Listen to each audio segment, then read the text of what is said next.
Rewind and rewind. Good morning, ladies and gentlemen. We will call today's Board of County Commission meeting dated Tuesday, May 5th, 2026 to order. We will start with a moment of silent reflection for our members of the armed forces and our law enforcement and firefighters, followed by the invocation by Ms. Anita Wheeler, followed by the Pledge of Allegiance by Joe Ehrman. Please rise.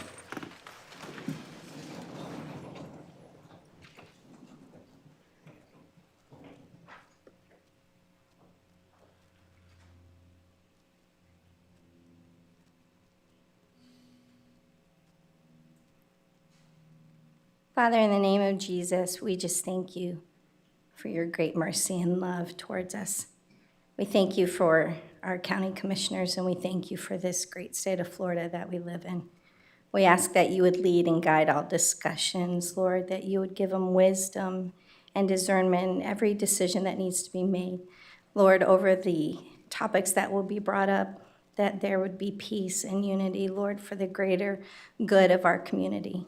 We pray, Lord, that you would continue to provide protection for our first responders, Lord, our military, all branches of our military, Lord, and that you would continue to watch over Indian River County. And we thank you for this opportunity and freedom to have this meeting today in your mighty name. Amen. Please join me in pledging your allegiance to the greatest country in the world, the United States of America.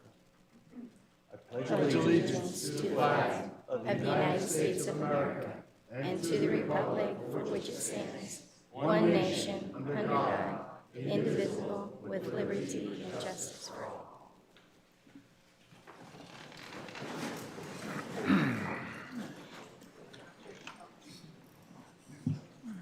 Well, thank you, Commissioner Ehrman, and thank you, Ms. Wheeler. Moving along to additions and deletions, Commissioners, item 14A, a shade meeting has been removed from the agenda. You're welcome. Any other additions or deletions? Mr. Chair, move approval as amended. Second. We have a motion and we have a second by Commissioner Moss. That brings us to our proclamations and presentations. Today is a very exciting week and particularly an exciting day for our Public Service Recognition Week. Many of our friends that are visiting today may have seen the flags outside, and we have a week of festivities planned for our public employees. I see several in the blue shirts. If you would please come down and choose a podium.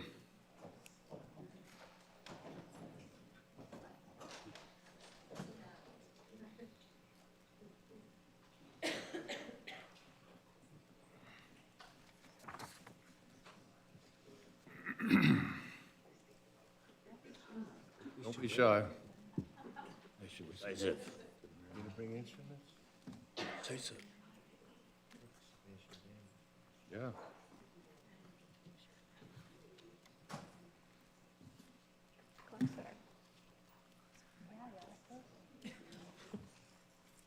Come on down.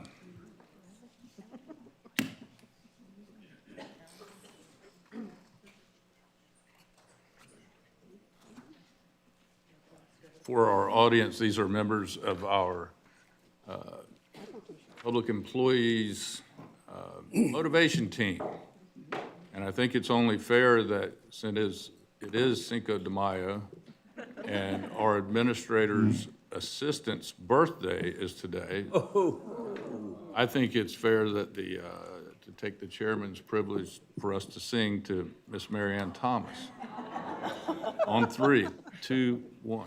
Happy birthday to you. Happy birthday to you. Happy birthday, dear Marianne. Happy birthday to you. Thank you.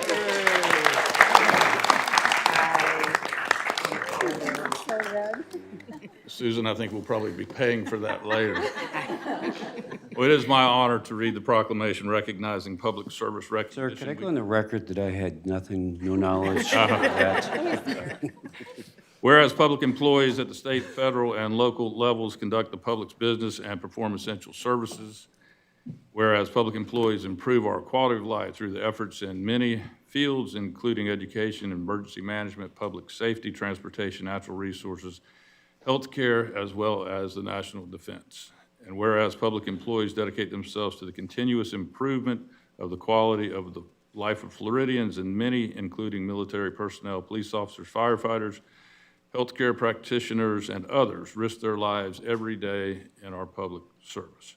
Whereas the efficiency and effectiveness of government depends on the public employees ensuring government services are accessible and responsive to the diverse needs of the residents and the community, and whereas the Indian River County Board of County Commissioners recognize the dedication, talents, contributions made by our public employees working at all levels of the government, and whereas the Indian River County Board of County Commissioners appreciates dedication, talent, and contributions of our many county employees who, by their example of achievement, are focusing on the highest standards of customer service.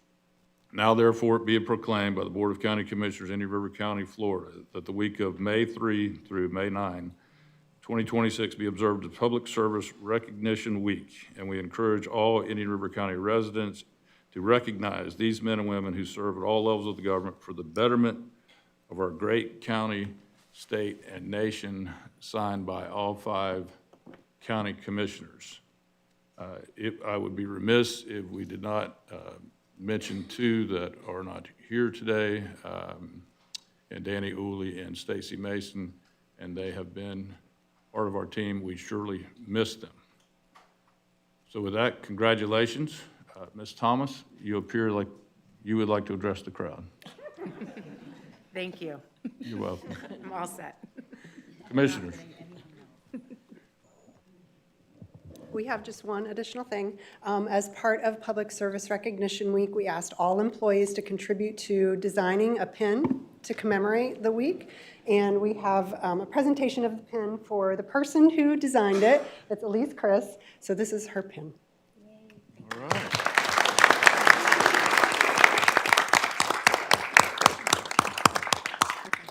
Commissioners, any comments? I just want to say, I appreciate everything that you guys are doing this week to celebrate our employees in public service, and I appreciate everybody that's on our team out there in the field, in this office, in offices further away in other areas of the county. You guys make us look good. You help us provide the services, and we just, as commissioners, it makes our lives much easier to have such a strong team in Indian River County, and everyone is very much appreciated. Absolutely, I want to second that, and I want to promise Natalie that I will not eat more cookies than I hand out tomorrow. We appreciate all of you, and it's great that you're here today. There are others that cannot be here today, so this week will be a little bit more of an embracement of all of our staff to ensure that everyone understands how important you are to this process that we have to continue for the greater good of our citizens. What you do is extremely important. One little spoke makes the wheel, and all of you are very valuable to this county. Thank you. We certainly couldn't do this without our staff. They are, in my opinion, the best in the state, if not the country. They work hard to do things every day that probably go unnoticed by a lot of us and a lot of people out there, but it doesn't happen by magic. It happens by hard work and dedication, and they are the epitome of that, every employee that works for this county, and we appreciate it very much. I know I do especially. Thank you. Mr. Administrator. Members of the board, Mr. Chairman, members of the public, I want to thank you for taking the time and the opportunity to pause and acknowledge the amazing work that happens across this organization throughout our county every day. I'm frequently say public service is an honorable profession, and it does require a special person that is committed to making a difference in a community and putting the community's interest above their own. And so I just am honored, and it's a privilege to work with each and every one of our employees, from whether you're in the field or whether you're in the office.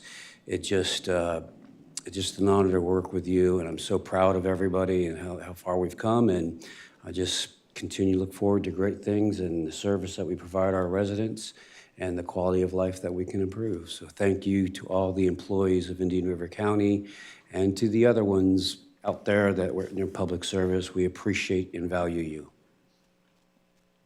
Thank you. General Counsel. Mr. Chair, I just want to, on a lighter note, tell everybody that John and I will both be in the dunk tank tomorrow. He's kicking it off and I'm ending it. And I certainly as know well. that. Oh, and Ehrman as Commissioner well. Ehrman's in the dunk tank too.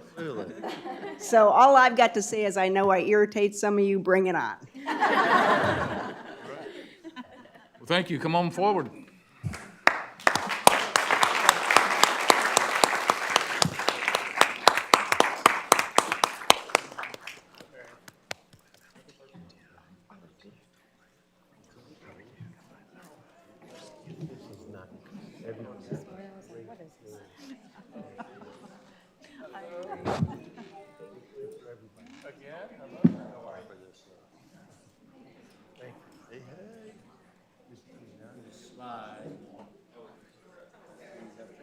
We're gonna get it.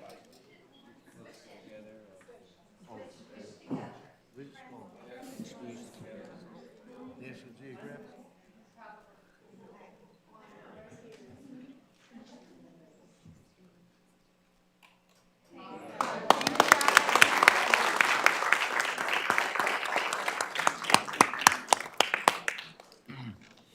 Happy birthday again, Mary.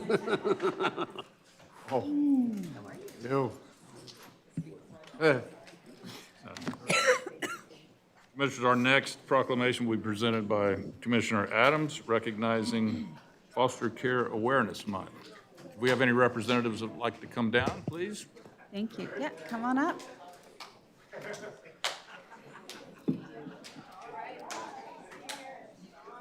We'll give it just a second. All right. It's my pleasure to read a proclamation designating the month of May 2026 as Foster Care Awareness Month. Whereas, in 1988, President Ronald Reagan issued the first presidential proclamation establishing May as National Foster Care Month. And whereas, the state of Florida's community-based care system works to improve outcomes and provide essential services to children and families involved in foster care. And whereas, families, serving as a primary source of love, identity, self-esteem, and support, are the foundation of a strong and resilient Indian River County community. And whereas, in Indian River County, more than 100 children in foster care are provided with safe, stable, and nurturing homes through the compassion and dedication of foster families. And whereas, children and youth in foster care benefit from stable relationships, supportive services, and community involvement that help them achieve long-term success and well-being. And whereas, there is an ongoing need for additional foster homes and increased community awareness to support children in foster care and recognize the vital contributions of foster parents and child welfare professionals.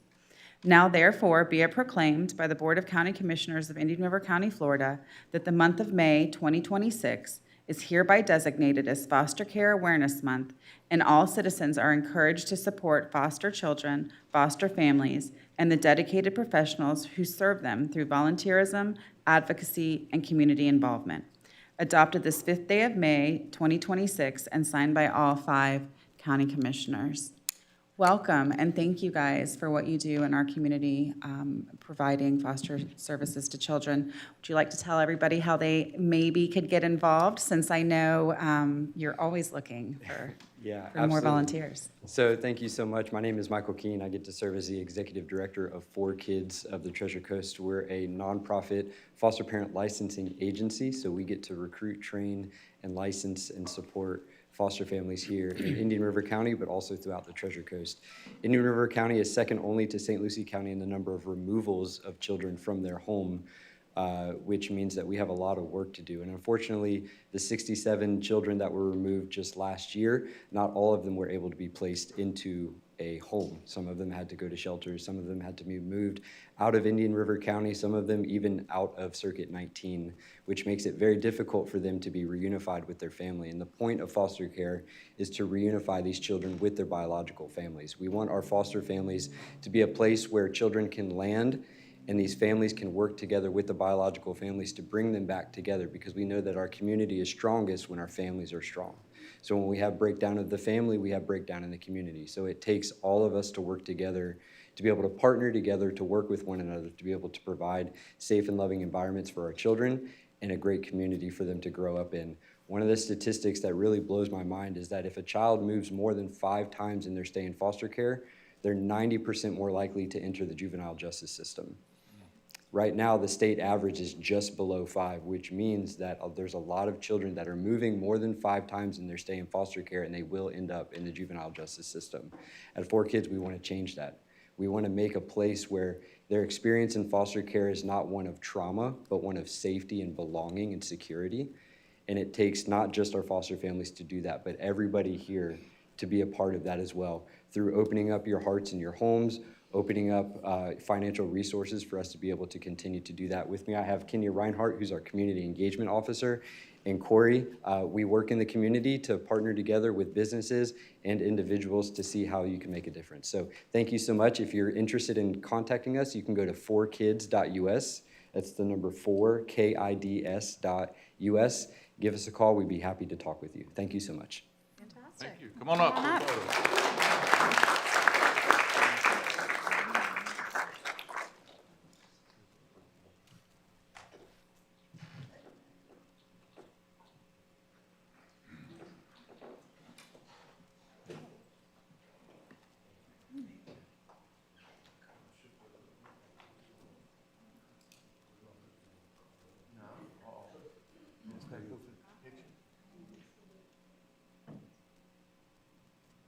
All right, thank you guys so much.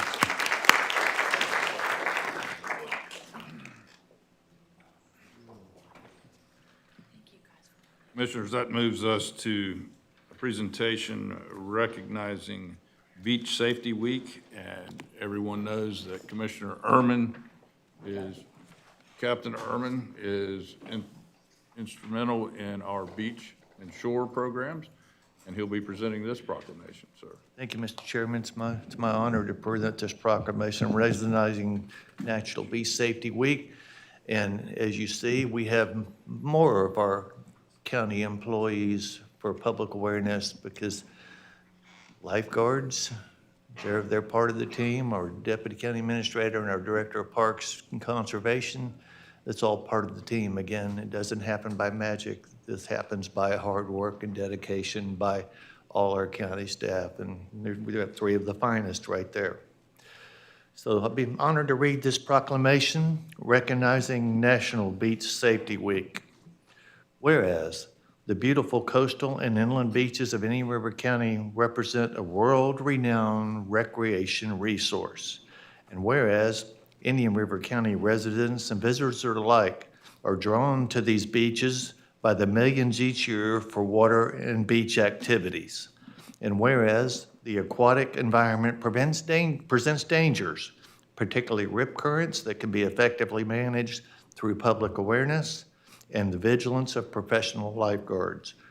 And whereas for reasons of public safety, an annual reminder of the joys and hazards associated with the aquatic environment is appropriate at the commencement of the busy summer beach season.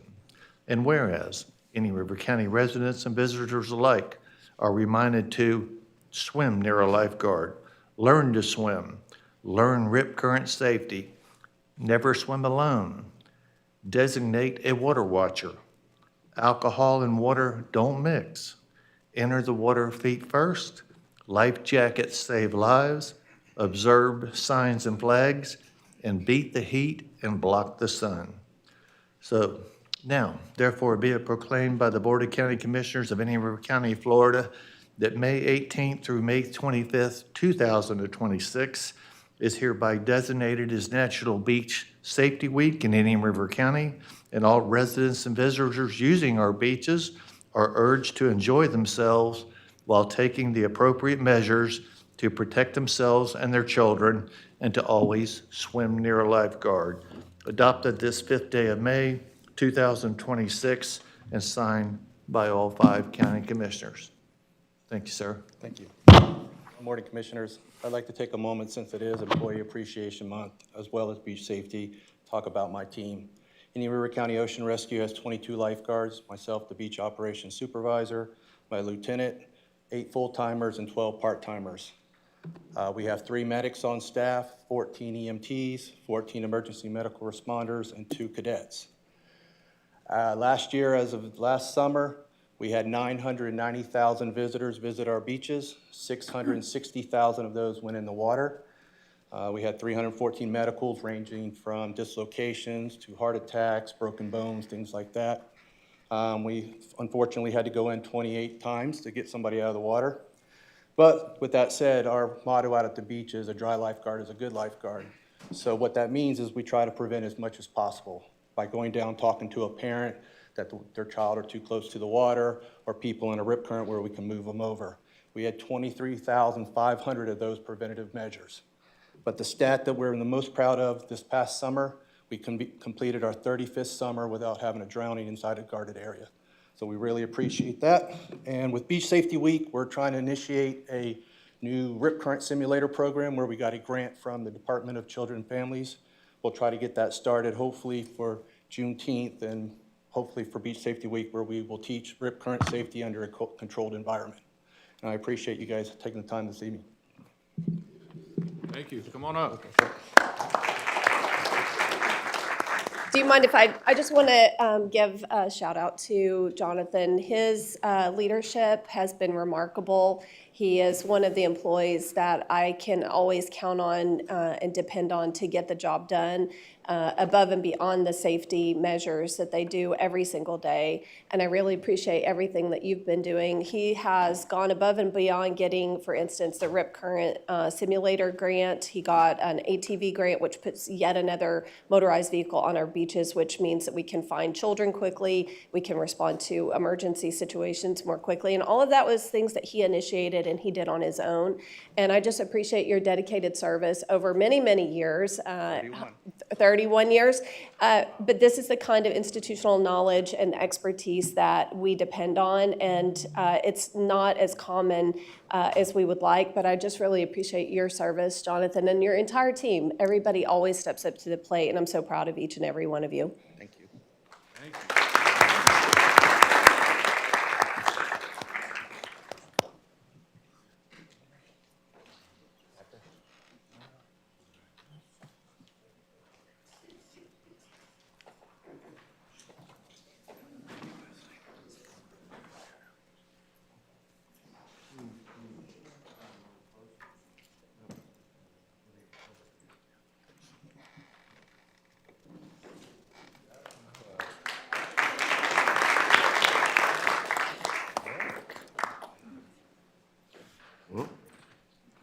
Moving right along, our next proclamation will be presented by Vice Chair Moss, recognizing Dodgertown Elementary as a UCF Certified Community Partnership School. Commissioner Moss.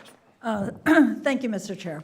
And I'm delighted to read the proclamation. Before I do, I'd like to explain what a community partnership school is. The partnership is among 4 parties: the school district, a university, in this case UCF, a nonprofit, which is Children's Home Society, and healthcare provider. So the intention is to provide a broad spectrum of services and resources for the students. To become UCF certified, I'm just going to read 2 sentences from the letter that the school received, just so everyone understands the importance of this. This, by the way, is the certificate. That's what it looks like. It's official. It's an actual certificate. The letter states that the UCF Center for Community Schools developed its rigorous certification process to ensure that community partnership schools consistently provide quality programming. Earning the title of UCF Certified Community Partnership School is a distinct honor that represents years of work focused on student success and well-being. And they offer their sincere congratulations as I offer mine. I'll read the proclamation now. Proclamation recognizing Dodgertown Elementary as a UCF-certified community partnership school. Whereas Dodgertown Elementary School has demonstrated an unwavering commitment to the success, well-being, and personal development of its students through innovative programming and strong community collaboration. And whereas the University of Central Florida Center for Community Schools has awarded Dodgertown Elementary the distinguished designation of a UCF-certified community partnership school, recognizing the school's fulfillment of rigorous standards and alignment with the community partnership schools model. And whereas this certification reflects years of dedication by educators, administrators, and community partners working together to provide integrated programs and services that support students and families through the community partnership school model, including over 10,000 tutoring sessions, 12,000 behavioral health sessions, and 17,000 expanded learning opportunities. And whereas the community partnership school model strengthens communities by fostering collaborative partnerships, improving student outcomes, and creating a supportive and inclusive learning environment for all. And whereas the citizens of Indian River County take great pride in the accomplishments of Dodgertown Elementary School and commend its continued efforts to serve as a model of excellence in education and student support. Now, therefore, be it proclaimed by the Board of County Commissioners of Indian River County, Florida, that we recognize Dodgertown Elementary School for achieving the designation of a UCF-certified community partnership school, and extend our sincere congratulations for this outstanding accomplishment. This achievement will have a positive and lasting impact on students, families, and the community as a whole. Adopted this 5th day of May, 2026, and signed by all 5 Board of County Commission members. God bless and congratulations, and we're delighted. Thank you. I'll be as brief as I possibly can. Good morning, Chair, Commissioners, and distinguished guests. My name is Javaris Yarns, and I have the privilege of serving as the lead program manager at UCF Center for Community Schools with our technical assistance program. It is an honor to be here today to stand before you to recognize Dodgertown in this particular milestone. While they joined Community Partnership Schools Network in 2020, today represents something more special. It's proof that this model works. And the certification process isn't just a formality. It's a rigorous, data-driven process that evaluates whether a school has built the systems necessary to truly support students and families. Achieving this distinction reflects years of intentional work, alignment, and accountability. And at Dodgertown, the results are clear. We heard it earlier. They have built a wellness system that doesn't just respond to challenges, it removes barriers to learning. Students and families have access to medical care, mental health services, basic needs like just food and clothing, regardless of their ability to be able to pay. In many cases, students are connected to services within 48 hours, okay? That is the difference between a program and a system that actually works. They've also created expanded learning opportunities that go beyond just keeping our young people busy. These programs are intentionally designed to strengthen academic performance and build social skills using data to ensure that students receive the right support at the right time. And none of this happens in isolation. Dodgertown operates as a true community hub where partners are not just present, but they are actively invested, where there's a collection of not just programs, but they're coordinated. And time is used strategically and not just wasted. And so I'm gonna go down to the close because I don't want to spend too much of your time. But before we close, I would like to acknowledge our leadership team at University of Central Florida, Dr. Amy Ellis, the director of this center, along with Dr. Christine Thompson, Assistant Director of Assessment, Evaluation, and Certification, Dr. Missy Glavy, Assistant Director of Business, as well as Heather McClellan, our Assistant Director, of our business house. While they're not here with us today, their leadership has been instrumental in making this level of impact possible. At this time, I would also like to recognize Ms. Erdisha Crossdale, Community Partnership School Director, and the principal, of Dodgetown Elementary, that leadership, partnership, and commitment to this work have been critical in bringing this model to life and ensuring that it delivers the real results for students. In addition, I would like to acknowledge each and every last partner on the leadership team that has made this quite possible. And so this opportunity in front of us is not just to celebrate success, but to continue investing in and expanding this level of impact. So I want to say congratulations to Dodgetown Elementary as a UCF Certified Community Partnership School.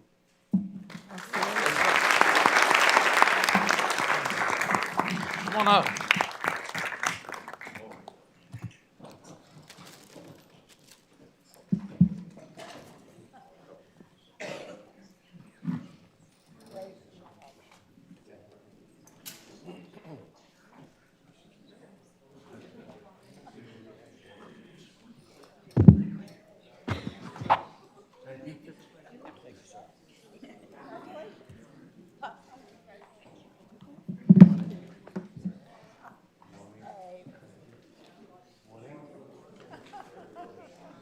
Yeah.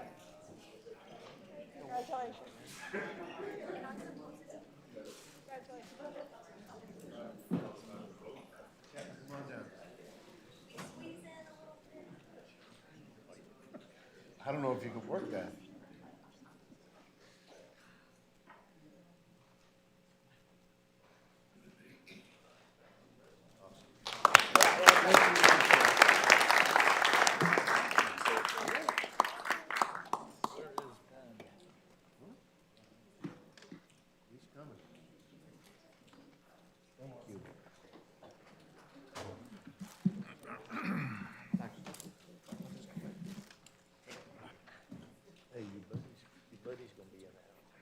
Next, Commissioners, we have a presentation by our Chamber of Commerce. I think I saw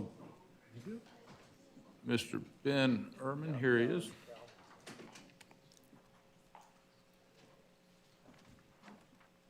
And Calvin brought Ben. Yep, we have a special guest. Good morning and welcome. Good morning. I just can click it through. Great, thank you. Okay, not food. All right, good morning. Thank you so much, Chairman, Commissioners, and County staff. My name is Ben Ehrman. I'm the Vice President of Tourism and Marketing with Visit Indian River County. Krista Hoyt, Tourism Communications Manager for Visit Indian River County, and Calvin, the Visit Indian River County pet-friendly mascot. So thank you so much for the opportunity to present today for National Travel and Tourism Week. And I want to share the accomplishments of the countywide tourism marketing as Visit Indian River County, the official tourism office for the county. But we're going to start first, because it is National Travel and Tourism Week, with some statistics and some information for you on what the economic impact of tourism in Indian River County is doing for us. And everything is on 2024 numbers. They do it in calendar year. So 2025 just completed, so they're working on that right now. First, quick clarification of what we measure and how we classify people. A visitor is someone who travels more than 50 miles, spends time in our community, and engages with all of our businesses. A local visitor is someone who travels less than 50 miles, spends time in our community, and engages with our local businesses. So in 2024, 43% came from out of the state of Florida, 23% were visitors, and 17% were local visitors. And so that represents all new money, coming into Indian River County. Visitor spending, and this is locally, that visitation translated into measurable results. Spending is measured through non-cash related transactions, and it's not resident spending. So it's all these visitors that I just spoke about. It increased again year over year, so it's up 1.5% from 2023. And the dollars flow directly into our restaurants at 29%, retail at 24%, attractions at 29%, and especially our accommodations at 76%. And that's revenue that helps support our local businesses every single day. Next, so your overall local economic impact in total for that 2024 year, $723.4 million in visitor spending. overall for all of those major categories: lodging, restaurants, your transportation, shopping, and your entertainment and your recreation. And there are 6,300 direct jobs in tourism supported. So a direct job in tourism is somebody that's working in your hotels, managing your attraction businesses, your restaurants. There is induced and non-direct, but your direct jobs are 6,300. And your local and state taxes, most importantly, tourism reduces, okay, all right. Tourism reduces the tax burden on your residents. On average, Florida households saved about $2,000 annually because of tourism revenue in the state. Without it, the costs would shift directly to the people that live here. We know we don't want to increase our taxes, so tourism is good. So tourism isn't just about the people who are visiting and clogging up our streets and taking the reservations at our restaurants. It's about economic stability for us locally in the state and for all of our businesses. Statewide in Florida, the entire state of Florida generated $133.6 billion in economic impact. And saw 143 million visitors to the state. Florida is the #1 state for tourism in all of the United States. Florida is also the #1 state for sports tourism in all of the United States. So Florida is your tourism destination. So how does all of that spending and visitation happen? How do they know about us? How do they research the area? And how do they know where to spend their money on? Well, all of that happens through intentional, strategic, professional, and branded tourism marketing. So everything I'm going to show you and kind of just go over briefly here, our campaigns are creative, they're strategic.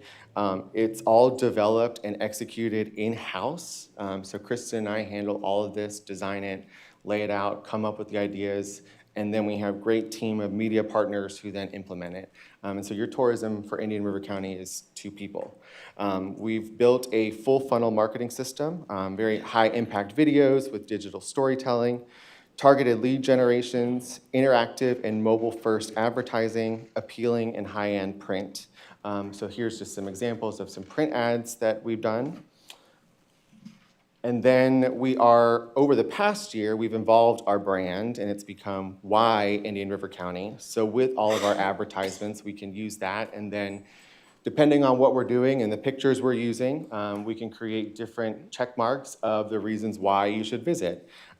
This is an extension of last year's campaign. So last year's campaign was This is Indian River County. So now it's This is Why. We're connecting the two. And so we've created dynamic videos with that. I shared the video last year for National Travels and Tourism Week, and it's performing so well and getting great results and getting great feedback that we didn't create a new commercial this year. So we've decided to expand our stuff with email lead. We're creating mobile fuse games and advertisement with that video and all the reasons why. So some great concepts that we're coming up with that. Our media performance, Meta, your social media is key.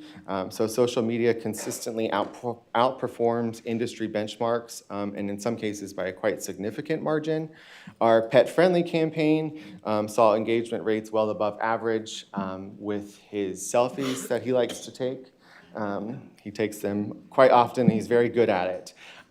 So we have a carousel running, we have a video, and then our YIRC branded carousel as well. And then some digital advertising. Digital advertising is key, whether that be the ads that are scrolling to the side, the ads that pop up and you're like, skip. We create them all 15 seconds, so they're not skippable. Your pop-ups that come up in your news, things like that, and they're all clickable into our website or based on what we're talking about. We started a new thing this year with events, and we've highlighted unique events, such as the Frog Lake Festival. So we created a great campaign around the Frog Lake Festival, and all of our advertisements would click directly to our website with the Frog Lake Festival event page, which then in turn would click out to theirs so they could get that information. So our Google SEM, Google Video, Meta, all delivering above benchmark impressions there. So with the performance and the data, it's all backed up by wins, which we're pretty proud of. The industry has definitely taken notice of Indian River County, In 2025, we've earned additional recognition for our marketing at very high levels. State awards through Visit Florida, which is the marketing arm for the entire state of Florida. First place in specialty marketing for our pet campaign. And second place in television advertising for our This Is videos. And television advertising, that's a pretty big deal because that's destinations like Miami, Key West, things like that. The Florida Association of Chamber Professionals, first place in communication and marketing materials for our destination maps. So great honors there. And our newest addition is international recognition through HSMAI, the Hospitality Sales and Marketing Association International, with a silver, which is second place, Adrian Award in the category of consumer brand multi-channel integrated marketing for our pet-friendly campaign. So now he's state and international award winner. But this award recognizes excellence in advertising, digital media, and public relations internationally. There's a multitude of categories that this organization gives out, but it's awarded to brands like Marriott, your Ritz-Carlton, your airlines. It's also then destinations like Puerto Rico, your Seattles, your Alaskas, Hawaiis, all of those destinations as well. So now with that level of recognition, it's definitely putting Indian River County in a very competitive, and now global space. And I'd like to note it because I think it is important that Krista and I have been here for 3 years equally in our roles and now have 7 awards in tourism marketing under our leadership. So pretty proud of that. And then besides all of that stuff that I just explained, some great things that are happening additionally in tourism marketing here. We have partnerships with Visit Florida, presence both physically and through marketing and PR. We were at both new airline flights, trade show attendance in our major markets, conference attendance to further our skills and education. We continue our visitor center enhancements, digital expansion and presence, including upcoming countywide trails and passports. So you'll be able to check in on your phone into these locations. We've expanded our Kids Quest.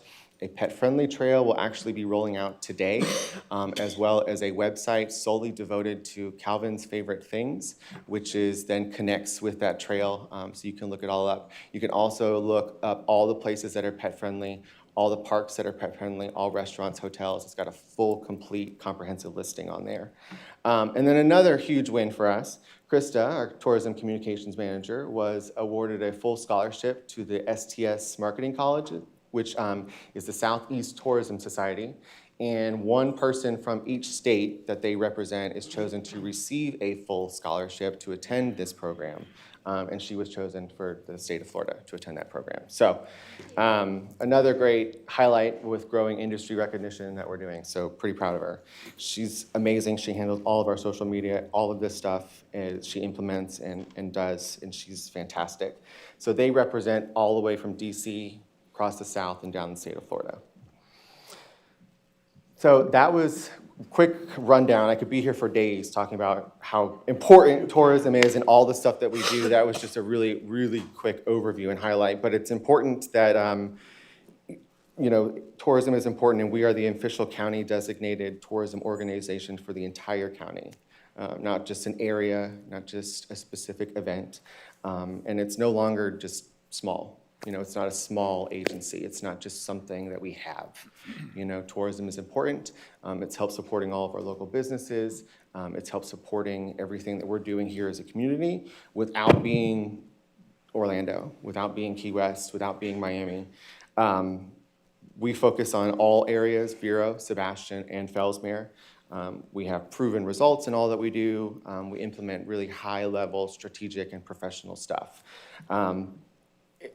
And to be quite frank, there's just no comparison in what we're doing compared to what other agencies within Indian River County are doing. And so it's just important that people recognize how important tourism is, and it's not just people with a Massachusetts license plate on the back of their car and taking up our reservations. It's supporting us all here. And if we didn't have those people coming here, we would be paying all this extra money and taxes to support things here, and all of your favorite places that you go to wouldn't be open in the summertime. I remember growing up here and seeing things in the month of May were closed until October. That's no longer the case. So tourism is important. Tourism is good to support. It's not just an event-based thing for fun. It's important to our economy and to everybody that lives here. So that's it. Thank you so much.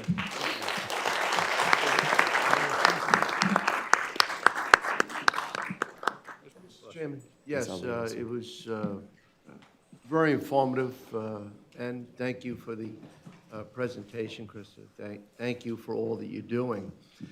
Can you imagine if they had a theme park tour?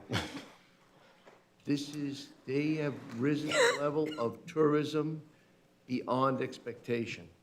We truly appreciate it. If anybody wants to hear the full presentation, you're all invited to the TDC meeting that Ben will give a full presentation. That was just a small portion. But I did notice, and having been honored as Advocate of the Year for Tourism in the past, that I see that there is, so I realize that Calvin has a title, but I think Calvin's a contender, because as you were speaking, he was working the crowd. I bet he was. I bet.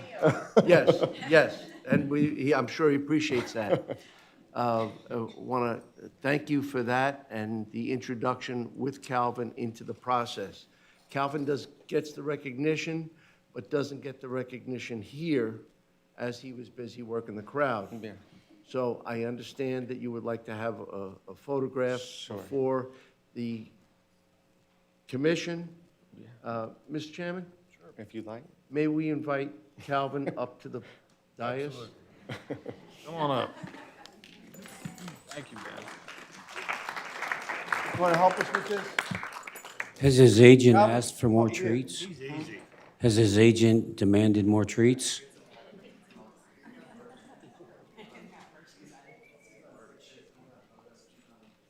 Ben, can you get him up there? Or he can come up here. Why don't you give him a commission seat? We could just move a monitor.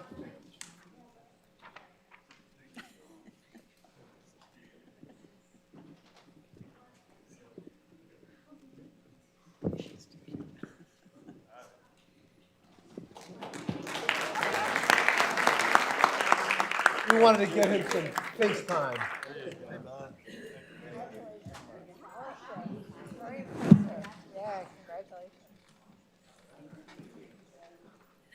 Yeah, you're awesome. Calvin, thank you. Calvin's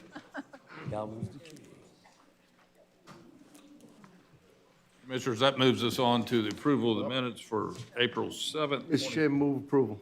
Second. We have a motion, we have a second by Commissioner Adams. Any further discussion? Hearing none, all in favor? Aye.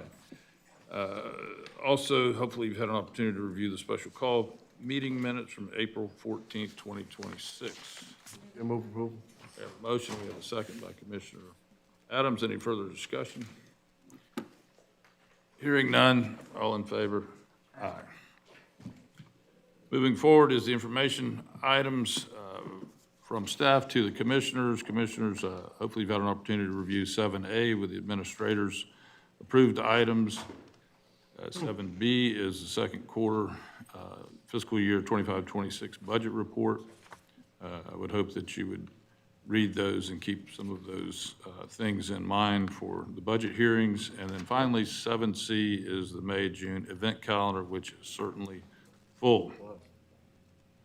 Commissioners, next is item 8, public comment. This is for our friends in the audience for any agenda-related matters except for those of public hearings. So except for those of public hearings. Seeing none and hearing none, Commissioners, we will move to consent agenda. What is your pleasure? Mr. Chair, move approval. Second. We have a motion by Commissioner Fletcher and a second by Commissioner Adams. Any further discussion on consent agenda? Hearing none. All in favor? And the consent agenda passes. Commissioners, with a lengthy meeting ahead of us at this time, it's 9:50. We will be in recess until 10 a.m.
Commissioners, it is 10 a.m. We will resume the May 5th, 2026 meeting.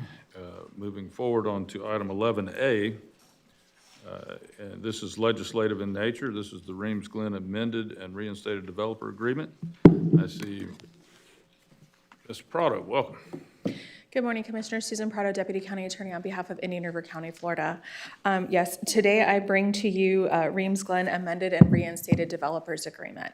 This particular developers agreement, it is amended and reinstated as we previously entered into a developers agreement with them a couple years ago. It was approved on April 20th, 2024. However, there were some change in circumstances and facts that caused us to reconsider, or staff to reconsider, the developers agreement that was entered into at that time. This is just a developers agreement for utility connections for a few properties located in the Reams Glen subdivision. In your backup, there was provided a small aerial of the different houses that were affected, and you can see it's just a small little corner lots there. So the issue that occurred is that that road there, 7th Place and 7th Street, are both private roads for which, you know, we don't have any easements or any way to enter or put our utilities in there. The property owner for the few houses there that is trying to develop and get water and sewer to their houses was unable to obtain easements from the other landowners or the neighboring properties in that subdivision. So instead of being able to put the utilities pipes down through the front and the right-of-way as is normally done, and as is best practice for the utilities department, they are instead having to use an older utility easement in the rear of these lots that was dedicated via the plat. The rear utility easement on these lots is not preferred. I think my understanding from utilities department is they're harder to maneuver, harder to get to, harder to maintain when they're in the rear versus having the utilities and sewer up front. However, in an effort to work with this developer who has a few homes already built and are sitting there waiting for this to be done, they have agreed that they would work with him on allowing them in the back. So with that being said, they had to rework some of the amounts that would be due. And so this developer's agreement is essentially bringing forth that the developer will go ahead and build and construct all this infrastructure, and it will be turned over to us, the county, so that we can maintain our portion of it. If other neighboring properties wish to connect at that point in time to that infrastructure, to connect into sewer or, you know, water, they then would pay their fair share. But that's what this agreement is here, is that the developer will be constructing, we will then be paying them a portion, so that way they're only paying their fair share and nothing more. So at this time, this is the developer's agreement I have in front of you for your consideration.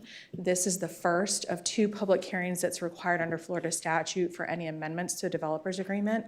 So today, I just ask that the board go ahead and consider this, take any comments on the issues, and then we go ahead and have this at the next meeting on May 19th for the second public hearing, so that way we can go ahead and have it adopted at that time, should the board so choose. I'm open for any questions. Commissioners, any questions? Yes. Commissioner Moss.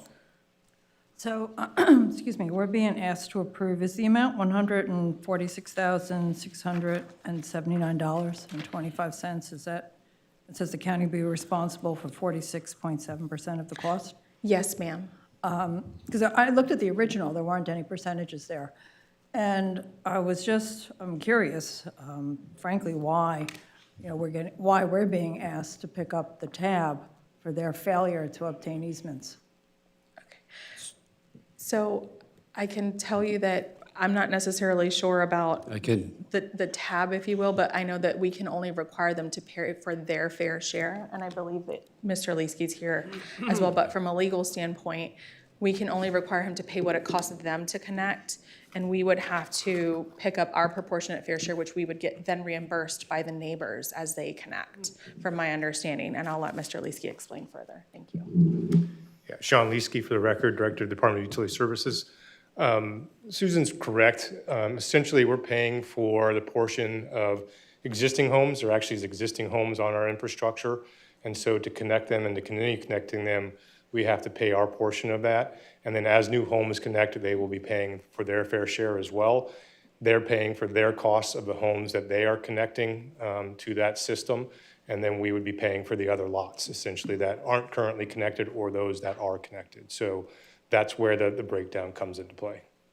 Okay. But if they had been successful in obtaining the easements, then we wouldn't have to pay this. We would still be paying a portion, even if they had been successful in obtaining easements. All the easements would have given us was the ability to put that in the front of lots as opposed to the back of lots, which is what we would prefer. It's easier to maintain, it's easier to operate that way. When it's in the back of lot, people often tend to forget that there's an easement, and so they end up putting sheds or things over that line. It kind of becomes a little bit forgotten and becomes a little bit more difficult to operate and maintain. So we prefer to have it in the front of lot. And so when they went to get the easements, they weren't able to obtain that. We would have still been responsible for the cost regardless of whether it was in the front of the lots or the back of the lots. Okay. Okay, thank you for the clarification. Thank you, Mr. Administrator. Sean answered it. Essentially, we'll recoup the money over time as others are required to connect or choose to connect on their own. Any further questions, Commissioner? Well, Sean, where is the funding coming from? It's coming from operating funds. Operating funds, not impact. No, it's not coming from impact fees. But those that choose to connect will be paying connection fees. They will be paying and connection impact fees and impact That's right. fees and everything when they connect.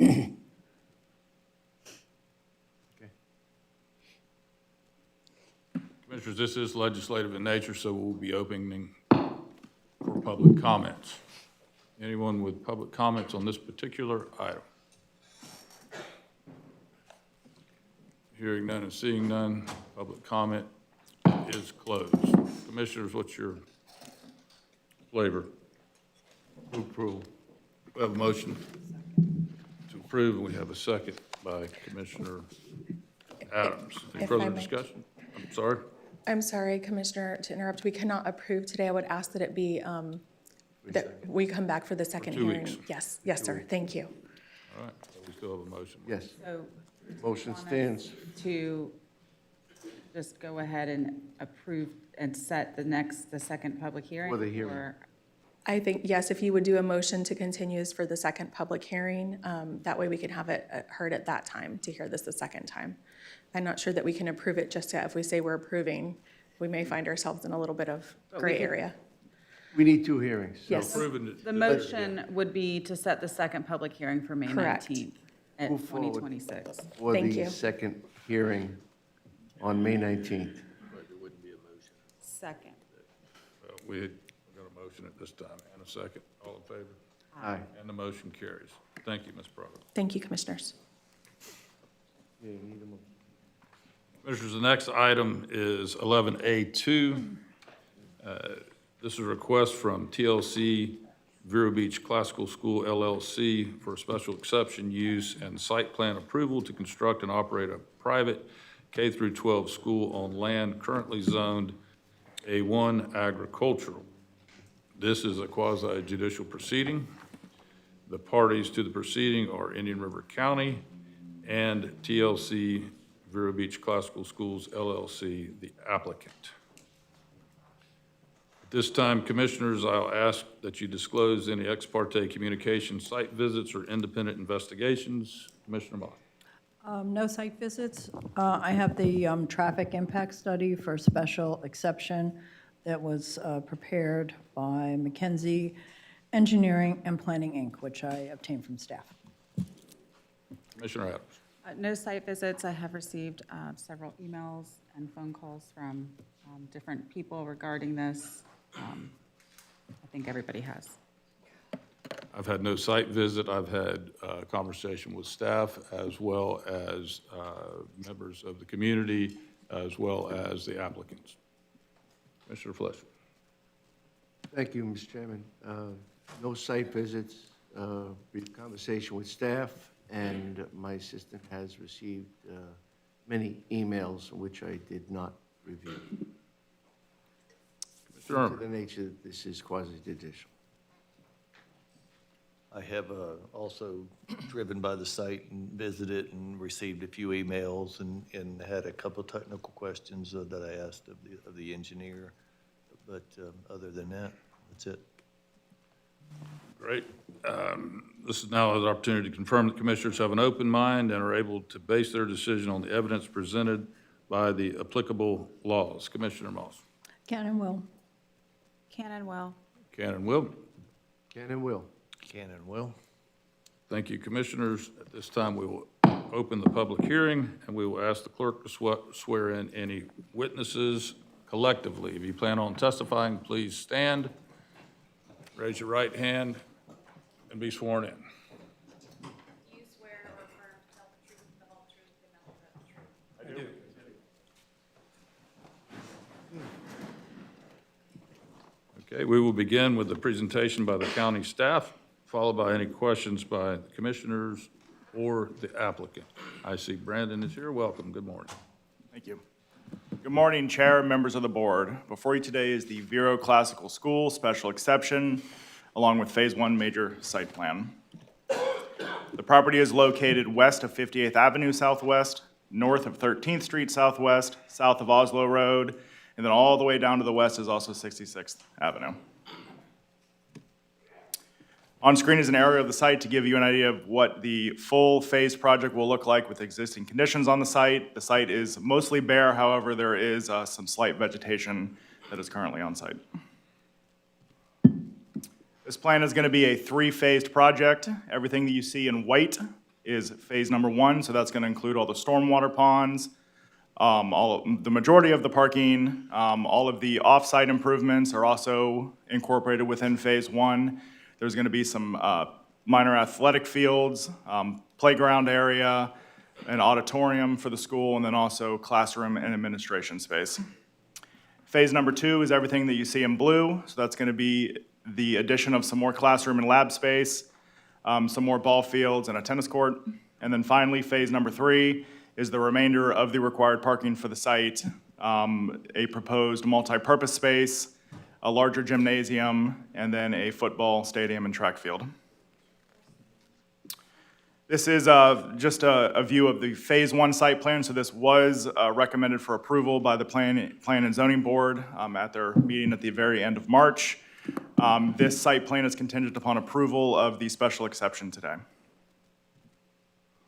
Traffic circulation plan is going to call for a complete build-out of 58th Avenue Southwest from Oslo Road to 13th Street Southwest, a build-out of 13th Street Southwest from 58th Avenue to approximately 170 feet of the project's driveway west, turn lane improvements along both of those roads, and then 58th Avenue Southwest and 13th Street Southwest intersection improvements. Along the drive area along 13th Street Southwest, there's going to be a student drop-off and pickup area. The queuing length is approximately 1,313 feet for that. And then there, as I noted, a direct connection to 13th Street Southwest. Along 58th Avenue, there is a direct connection as well, and that's mainly for bus drop-off and pickup. It's going to be approximately 422 feet of queuing length, and then there's also some other parking for staff and visitors as well. Stormwater plan calls for 2 main stormwater ponds, one mostly encompassing the whole entire western boundary of the property, and then one in the northeast corner of the property. Landscape plan calls for 1 continuous 20-foot type C landscape buffer. This is a requirement of the 971 criteria for special exception, and the applicant is maintaining this buffer. I'd like to take special note that educational centers in the A1 zoning district must adhere to specific land use criteria in section 971.14 subsection 4 of the county's land development regulations. The proposed plans comply with all 7 of those listed criteria. Those criteria are listed and detailed in the staff report today. Those sections generally revolve around site selection, increased building setbacks, landscape buffers, and adequate parking. Staff was also required to publish a legal advertisement in the newspaper, send out notice by mail to all property owners within 300 feet of the subject property, and post a notice sign at the property. So that was what we originally did for the original meeting. For the meeting today, we were advised that we needed to send out letters within 1/2 mile, which we did. We also posted a new sign on the property, and we put a new legal advertisement in the newspaper. So just to go over the roadway and traffic improvements one more time. So the applicant is required to construct 58th Avenue Southwest to include paving and striping from the current pavement terminus to 13th Street Southwest. Construct a southbound right turn lane on 58th Avenue Southwest at 13th Street Southwest. Construct 13th Street Southwest to include paving and striping from 58th Avenue Southwest to approximately 170 feet west of the project's 13th Street Southwest driveway connection. And then construct a westbound right turn lane at the project's 13th Street Southwest driveway connection. And then again, a 20-foot wide Type C landscape buffer is also required to be installed around the entire perimeter of the property pursuant to Section 971.14, subsection 4.6 of the county's land development regulations. They will also be required to submit to a 30-foot right-of-way dedication for 13th Street Southwest. This will take the portion of 13th Street Southwest that is currently within a canal right-of-way and that is not owned by the county. It'll bring it up into the county right-of-way system so that it can be maintained and owned by the county in the future. And then finally, internal and external sidewalks are required for the project. They're required to put sidewalks along the continuous frontage of both 58th Avenue Southwest and 13th Street Southwest. The Plan and Zoning Commission at their meeting on March 26, 2026, voted unanimously to recommend approval of the special exception use request as proposed, along with approving the Phase 1 site plan subject to the Board of County Commission's approval of the special exception. The Board of County Commissioners at their meeting on April 21, 2026, made the decision to postpone this item to its next meeting on May 5, 2026.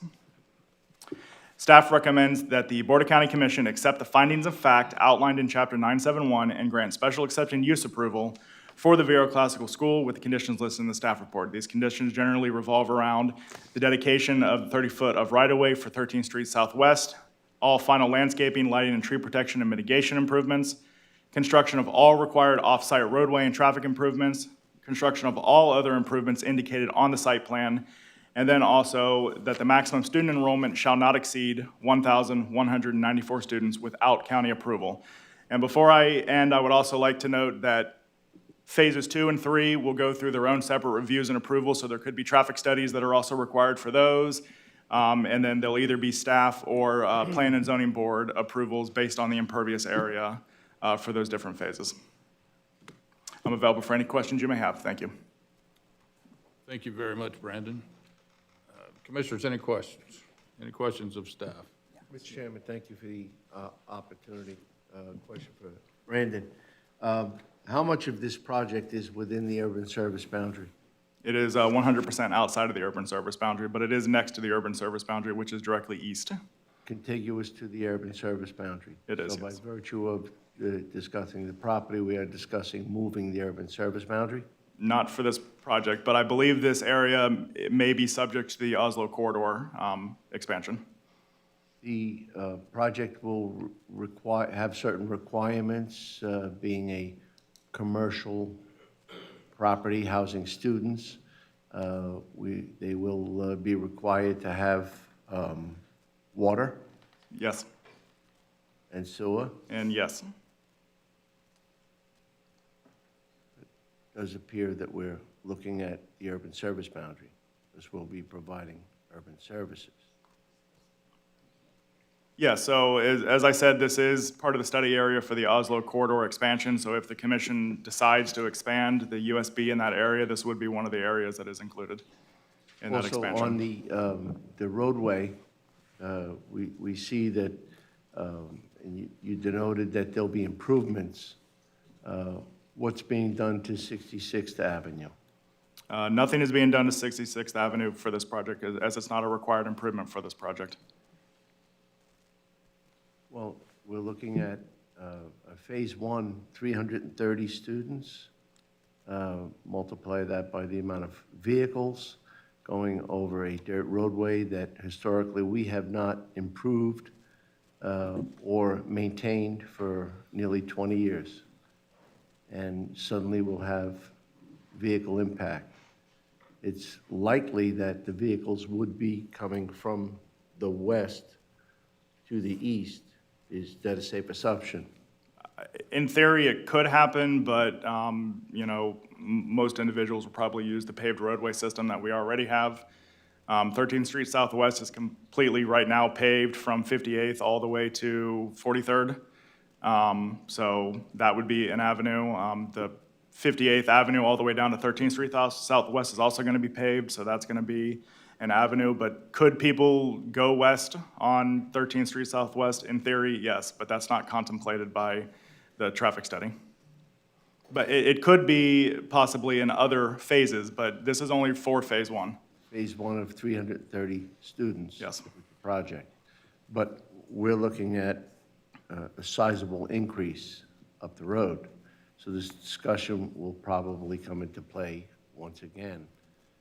Just wanted to mention that because it's not been our practice to pave a roadway at a certain point and then leave an unpaved roadway for the remainder if it's safe to assume that there'll be enough vehicular flow, because then we have to maintain the roadway.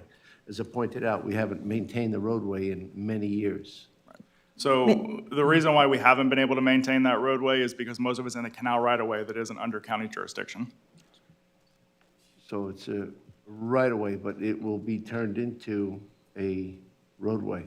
So everything up to the project's terminus, their west terminus, that will be turned into county right-of-way. It'll be brought out of the canal right-of-way, and that will be maintained and built by the applicant and then eventually turned over to the county. But everything remaining on 13th Street Southwest, 266 is mostly in a canal right-of-way that we don't have jurisdiction to do anything with. I just wanted to point these out because it does appear that we are moving the urban service boundary. Yes. Mr. Chair, if I could, Mr. Sweeney. for the record, Ryan Sweeney, Assistant Planning Development Services Director, we are not moving the urban service boundary with this request. This is a special exception outside of the urban service area. On the map, we're not, but in essence, if the facility is required to have services, we are moving the urban service boundary. I think it's a semantical concept that we need to address. So current comprehensive plan policies and carried forward in the new area-based amendments, we do have two policies, one for water, one for sewer, that allows properties that are directly contiguous to the urban service boundary to connect without being brought in. Up to 1,500 feet, yes. So, and then it At is their also, expense. it is also in the area that possibly could be brought in, but just different timing. At their expense, Commissioner. That's correct. Yes. Okay. Thank you. Commissioner Moss. Thank you. I have roadway improvement questions also having to do with the things that were cited in the traffic study. So I'm looking, that was by McKenzie again, and thank you for that. I'm looking at Roman numeral 1, it's the executive summary, and it lists 3 roadway improvements that are required if not constructed by Emerson Oaks. So is that correct then? Is that your understanding, and should be our understanding, that if these roadway improvements are not completed by Emerson Oaks, then this party will pay for them? Yes, Commissioner, that's correct. First of all, I do want to just point out that we do have a relatively large team representing the project, including Mr. McKenzie himself, the traffic engineer. However, those improvements that are being listed as if not by Emerson Oaks are already fully approved and bound by a developer's agreement. In fact, they'll probably be under construction very soon. Okay, so we don't have to concern ourselves with that. The paragraph after that says, a second southbound left turn lane is needed at Oslo Road and 43rd Avenue. This intersection is projected to fail due to background traffic growth and committed traffic. In accordance with Chapter 163.3180 Florida statute, the street maintaining agency has the responsibility to improve the intersection, and it's not the responsibility of the applicant. So that's our responsibility? Correct. In other words, if an intersection is already failing, we can't make a project correct that failure that's on the county. Okay, So that's not due to this project. so it's, okay, it does not have to do with the project. On page 11, I think it was, let me just go to it. There were 2 other issues cited, let's see, at the bottom of the page, page 11. Table 4A shows that 43rd Avenue from Oslo Road to 12th Street will be over the 80% capacity threshold. And then the paragraph after that says, Table 4B shows that 43rd Avenue from Oslo Road to 12th Street and 27th Ave from Oslo Road to 4th Street will be over the 80% threshold. So it says that there will be an arterial analysis done. Who does the analysis? When is it done? Who pays for it? And what happens if there is this problem with capacity? So those particular segments, both 43rd and 27th, have long been already sort of adopted at a failing level of service. There's also separate comprehensive plan policies that we have specific to those. Goes back to a number of years ago where it was determined that ultimately it wasn't conceivable nor preferred to have 27th or 43rd widened 4-lane in that area of the county. But again, the county does traffic counts every year on those segments, and there are other projects, improvements like turn lanes and intersection improvements that are required by various different projects. However, 4-laning or widening those two north-south avenues in South County has long since been a policy of this county not to pursue. Well, is this project going to speed up the requirement that we improve these? I mean, is it contributing in any way to There are some the marginal requirement that number we of will, I understand trips. what you're saying, that Sure. it's already stressed, if you will. Yeah, I mean, there are a number of trips assigned to those segments, without a doubt, but it's de minimis at best. Okay. And the last question I have from the traffic study is on page 16. It has to do with 43rd Avenue and Oslo Road. And it said, this sounded a bit ominous, said, this intersection is projected to fail due to background traffic growth and committed traffic in accordance with Chapter 163.3180 Florida statute. The street maintaining agency has the responsibility to improve the intersection. It's essentially the same thing you asked about before, where that intersection is already failing, and this project, you can't require a project after the fact. Unfortunately, that's how the state legislature pushed the lawmaking through, and that you can't require individual projects after the fact to come back. If you catch it beforehand, you can, but after that intersection or segment is failing, you can't require new development to retroactively fix the problem that essentially the county should have fixed to begin with. So are you saying then that this project won't really affect traffic that much? No, I'm not It's, you saying know, that. what- I'm just saying Well, that. how would you characterize it then? What would you say about this? About these intersections and turn lanes and all these other things that are cited in the traffic study, the ones that I just read? I don't think I can characterize it. I mean, are you saying that this project doesn't contribute to No, that, no, I'm to not that saying that. situation? No, it does put trips on those failing segments. So I'm saying what the Florida state legislature decided, what the state law says is that we can't retroactively require improvements for this particular project. What we are requiring is the paving of 58th Avenue from essentially the Oslo Road down to 13th, as well as a turn lane on that road, as well as 13th Street paving and a turn lane on that road. There were just, this final question. On the mitigation, there were, and this again, is from the traffic study, there were two turn lanes that I don't see reflected in your current report, and that's 58th Avenue and 13th Street Southwest, a northbound left turn lane, estimated cost $320,000. This is on page 22, under mitigation. And the second one is 58th Avenue and 13th Street Southwest, the southbound right turn lane, and the estimated cost given there is $160,000. I didn't see those two mentioned. And by the way, it says above that, the applicant proposes to satisfy concurrency constructing needed improvements. The following improvements are proposed to mitigate the applicant's impacts. So I didn't see those two listed, I don't think, unless I missed it in what you're presenting right now. So is that falling by the wayside, or do we need to I add will those defer two to the it? traffic engineer on that one. It's My expectation is that some of those intersection improvements are also being built with the Oslo widening at the intersection, but I will let Sean answer that second part. Okay. No further questions. Thank you. Sure. Any further questions? Mr. Chairman? Yes. Once again, Ryan, I appreciate the explanation as far as we can't look at increasing the character of a roadway due to the fact that it's near failure. But is that not how we got 53rd Avenue, one of the finest roadways traversing this county, to compare with State Road 60? 53rd Street? 53rd, yes. Up by Waterway? Yes.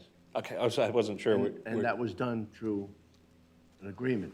Yeah, and a very large PD, which was, where that all came about. Absolutely.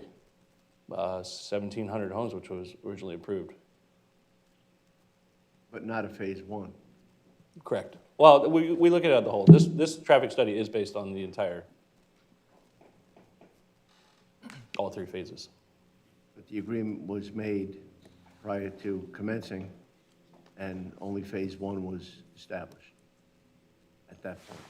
I'm not The sure. roadway was completed back in, I believe it was 2010, Okay, yeah, so it was constructed with the first phase. and it was considered that 53rd was going to fail, if not improved.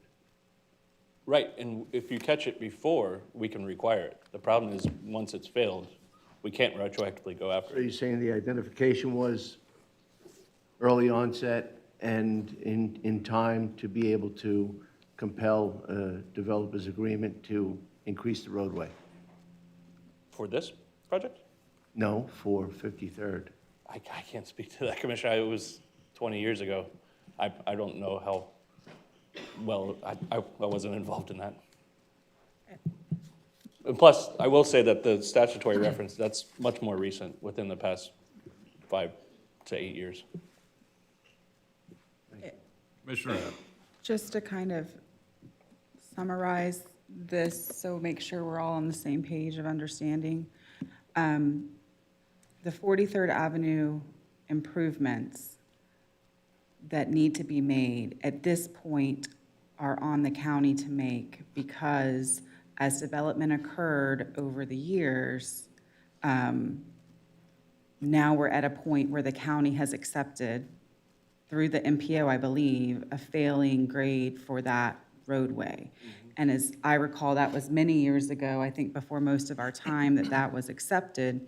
And that was based on the fact that in order to widen that road, the right-of-way that would need to be taken, the community was not in support of that, because it would bring the road right up basically to people's living rooms. Yeah. So with input from the community at that time, the county changed what they normally would accept as a roadway grade to failing. And I believe we only have a very few, just those two. 43rd two, and 27th. in the entire county that we accept at that level.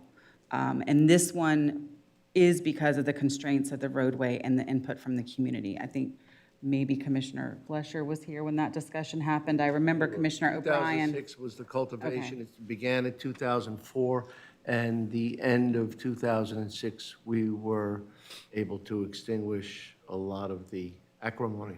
So if that is something that we want to address in the future, it would be a conversation that would need to start at the MPO level to change what is acceptable for that roadway and that intersection. Otherwise, we are kind of where we are, and any future development, since it's already at that level, are not required to do improvements there. So where they are required to do improvements is on some of the collector roads and those ancillary roads that help divert that traffic and offset those impacts. But some of these larger improvements, at least for this particular situation. Now, if they were somewhere else in the county and it was a factor like, say off of 66 somewhere, it would be a different story. But because of that acceptance is what I'm understanding, just so That's everybody's correct. understanding where we are on that particular issue. with Right, the- and just to really clarify, the main point that's the failure is the intersection itself, is Oslo and 43rd. For what it's worth, both Emerson, which we mentioned, as well as Lakeside West, which is further south, they are required to provide a number of turn lane improvements, both on 43rd Avenue as well as the east-west streets, just like this project. So oftentimes, turn lane improvements or other directly related, project requirements that are immediately in front of the project are a requirement of that project. But intersection improvements or widening entire sections of county road is a much bigger endeavor. And perhaps, I know this section continues to come up with some of the growth in that area, particularly maybe at MPO, at our next MPO meeting, or a future one, we can ask staff to kind of come in and do an overlay of where all these developer agreements are requiring improvements in that corridor, and then look at when they do go in, what that looks like, and what we as a county might need to prioritize if this area is something y'all want to address, I think would be the right process to go through. Excellent suggestion. And, Mr. Chairman, finally, only because I brought it up, on 53rd, that's within the urban service boundary. That's correct. And this is a special exception outside of the, I believe that it changes the thought process. It's outside of the urban service boundary.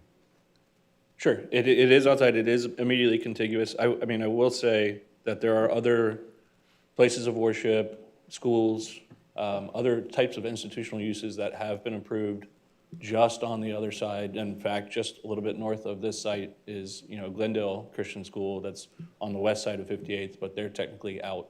They're also connected to water and sewer. So when you have a 4-lane median divided road immediately in front of you, it's hard to kind of say, oh, that's just outside, but we are holding the line on the urban service boundary. However, this is allowed outside.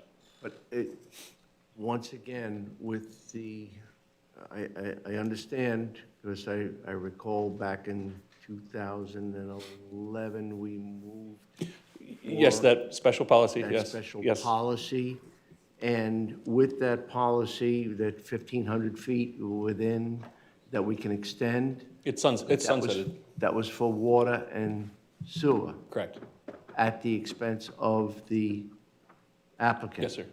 Right? Yes. Or the homeowner, or whoever had requested it, most certainly would be not coming from the fund, it would come from within.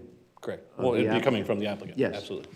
So if that's the case, shouldn't it be at least mildly anticipated that, although that rule applies, that the institution would be requiring urban services? Right, an institutional use of this size is, yes, the very first comment we Minor made. things like law enforcement and fire and EMS. Paved roads, and yes, sir. The rest of the package of the urban services. Yes, absolutely. So, in essence,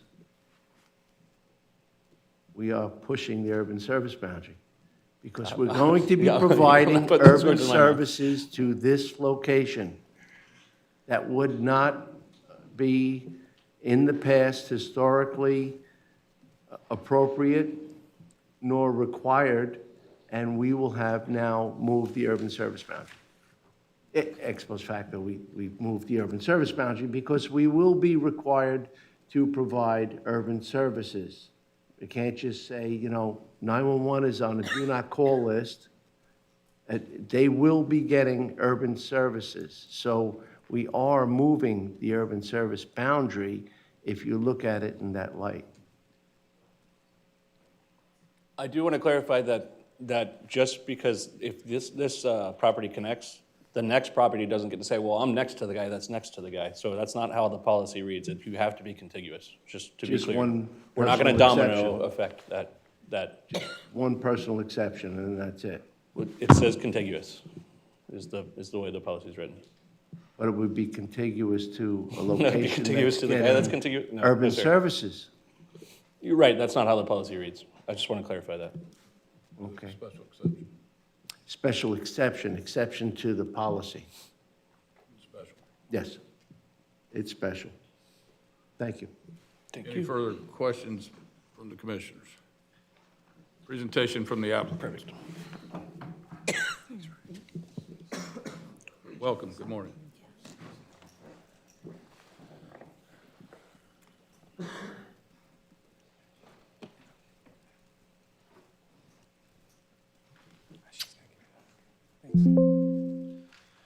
Good morning, Chairman, Commissioners. My name is Dan Sorrow. I'm a planner with Mills Short and Associates. I want to thank staff for the presentation.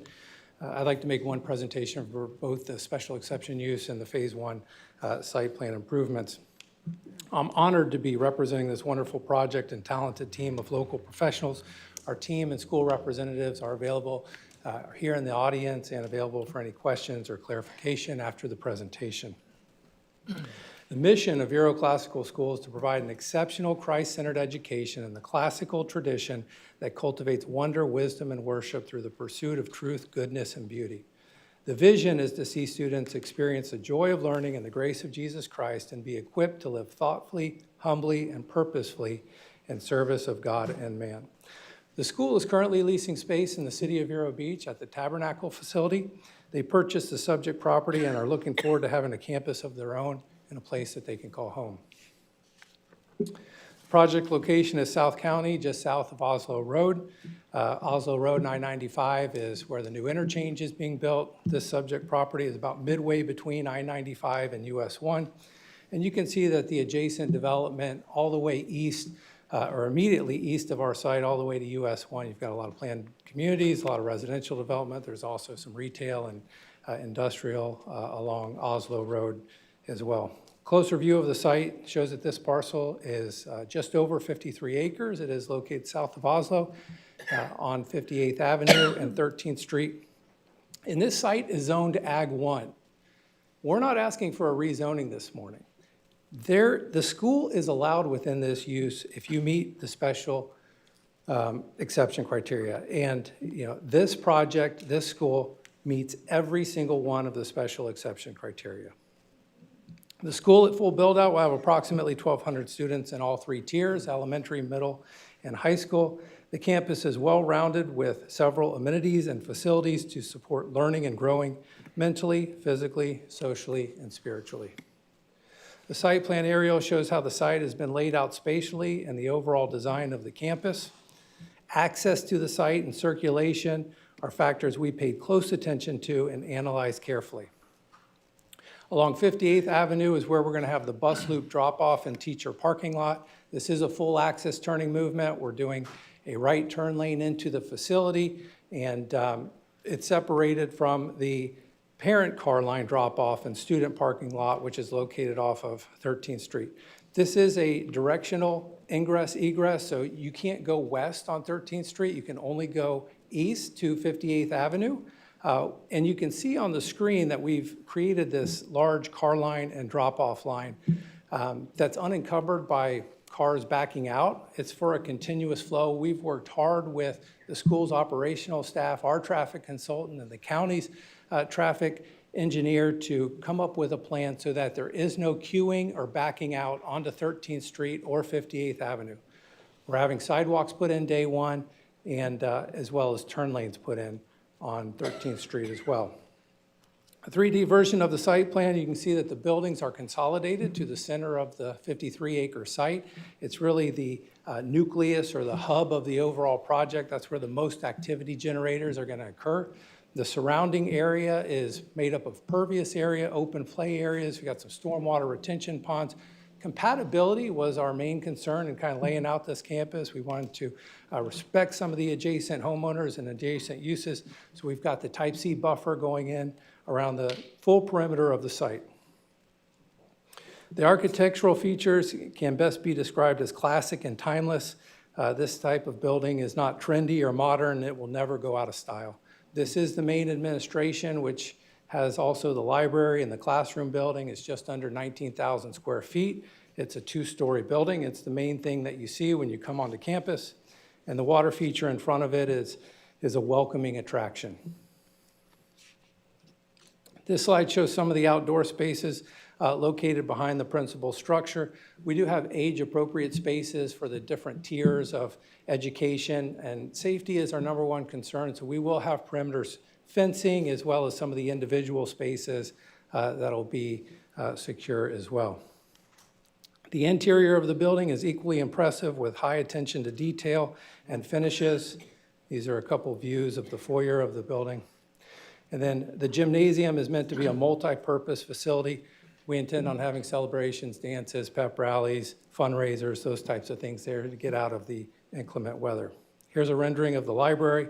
Lots of use of natural light fosters that conducive learning environment. On the screen is the criteria which your decision today is based upon. This project meets each and every one of the special exception criteria. Under Land Development Regulation, Section 971.14.4D lists the categories and the criteria. Number one, located near thoroughfares. 58th is on the county thoroughfare plan.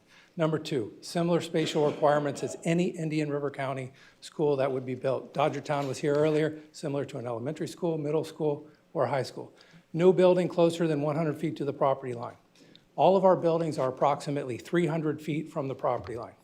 No recreation, parking, traffic circulation, including pickup and drop-off queuing that does not adversely affect or impact adjacent streets. We've worked hard to keep all of our queuing, all of our parking, all of our drop-offs on campus. None of that will be backing out onto 58th Street or 13th Street. No schoolrooms regularly used for housing of students. There are no dormitories on this. We have no housing for students, and the facility shall have a Type C perimeter buffer. We are providing this buffer all around our property. Number 7 is not applicable. This project has received staff support and a recommendation of approval. We received unanimous Planning and Zoning Board approval, and we're here this morning asking for your approval for the Board of County Commissioners. On behalf of the project team, thank you for your time, thank you for listening to this presentation, and thank you for your support. Commissioner Lohr, I would like to request your permission for Mr. and Mrs. Kelly to address the board and explain their commitment to the school and the county and why today's hearing and vote is so important to them, if that's okay. We will get to that in just a moment. Yes, sir. First, do we have any questions from the commissioners for the applicant? Hearing no questions by the board for the applicant, we will now accept input from the public. If you would like to comment and presentation questions for staff, we have two podiums, so please come up in an orderly and concise fashion. Yes, sir. Name and address for the record. My name is Jim Moran, 1375 Southwest 58th Avenue. That would be the property that is one property south of this whole mess. For one, nobody in our area wants this. I mean, who would? You got to ask yourself, we've lived on this property for 50 years. My dad back there built this house on the property in the middle of the groves with him and a couple buddies. Would you want a stadium right next to your house that you've lived in your whole life? Absolutely not. And I mean, if you wouldn't want it by your house, then I definitely don't want it by mine. There's many different issues that come to mind because we live in what would be considered a rural part of Indian River County. It's becoming less rural all the time. But we have zoning to stop that from happening. And this is a situation where it's not working for the citizens. You know, we talk about impact as far as from a pollution standpoint, your mind goes to air, water. My mind goes to light pollution. I've looked out my back door and saw nothing but the stars in the sky for my entire life. And now I'm gonna have stadium lights shining in my face. Sound pollution. Do I wanna hear a period bell 7 times a day? Do I wanna hear band practice? I mean, I don't, and neither does anybody that lives around me.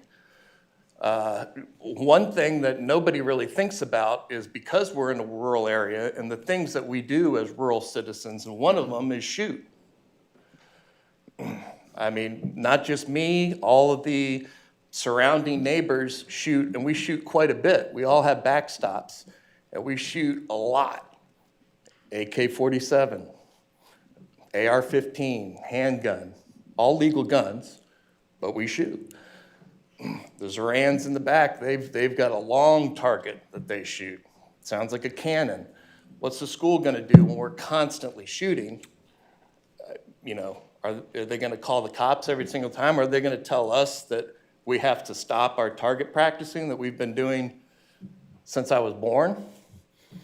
You know, if part of the problem that everybody, especially, you know, you go on Facebook, you see, you know, the good, the bad, and the ugly, but you want to start getting the people that were born in Vero cranked up, start talking about urban sprawl. And if you want it to look like Port St. Lucie, I mean, this is doing a great job. You got to have a line somewhere. You know, there's got to be some sort of line to keep us and our way of life somewhat contained. And yeah, that's. You know, I didn't want to come here to be rude or, you know, I have nothing against the school in general.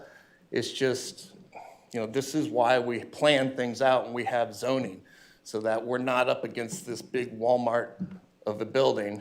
You can dress it up with landscape, you can dress it up with fences, but, you know, it's just, there's nobody around that area that wants this, but. That's my 2 cents. Thank you. And I appreciate you listening to me. Thank you. Please refrain from your emotions. We're trying to conduct a quasi-judicial hearing here. Good morning, name and address for the record. Good morning. My name's Lynn Kiefer, 1370 55th Court Southwest.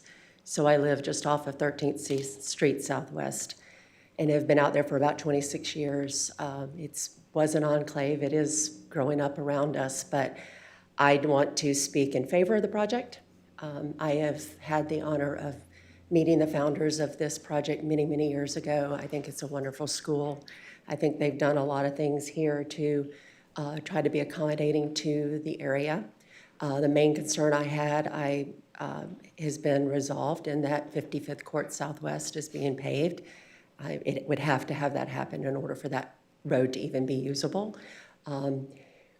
Things are growing up around us. I have accepted that and understand that, but I do think it is a wonderful school, and I am in support of the project. Thank you very much. Yes, sir. Come on up. This is an opportunity for those of you that want to express your desire. Name and address for the record, sir. My name is John Zambri, 1095 South Lakes Way, South Lakes Community. 7 years ago, my wife and I came to Florida for our retirement, and we wanted to find a place where we could have peace and quiet. We found Southwest Vero. We loved it. We've been living here for 7 years. Quality of life means a lot to me. I'm sure it means a lot to all of us. I find that the school, I'm not anti-education, believe me, and I'm a Christ-loving Christian, but quality of life will suffer. I don't want to hear football games, mostly at night, or some during the afternoon on Sundays. Talk about noise pollution. My bearded friend talked about light pollution. People have been living here for many years, and now they have to share with this, what I call a monstrosity, in the middle of a pristine area. And I don't think that we will prosper from this project taking place. I think we will suffer from it. Okay, and again, I'm a Christ-loving individual. It has nothing to do with my feeling about the school. It's my own personal feeling. I'm sure many people here share my feelings. It's not needed. And if approved, I think the entire area will suffer from it. Thank you for your time.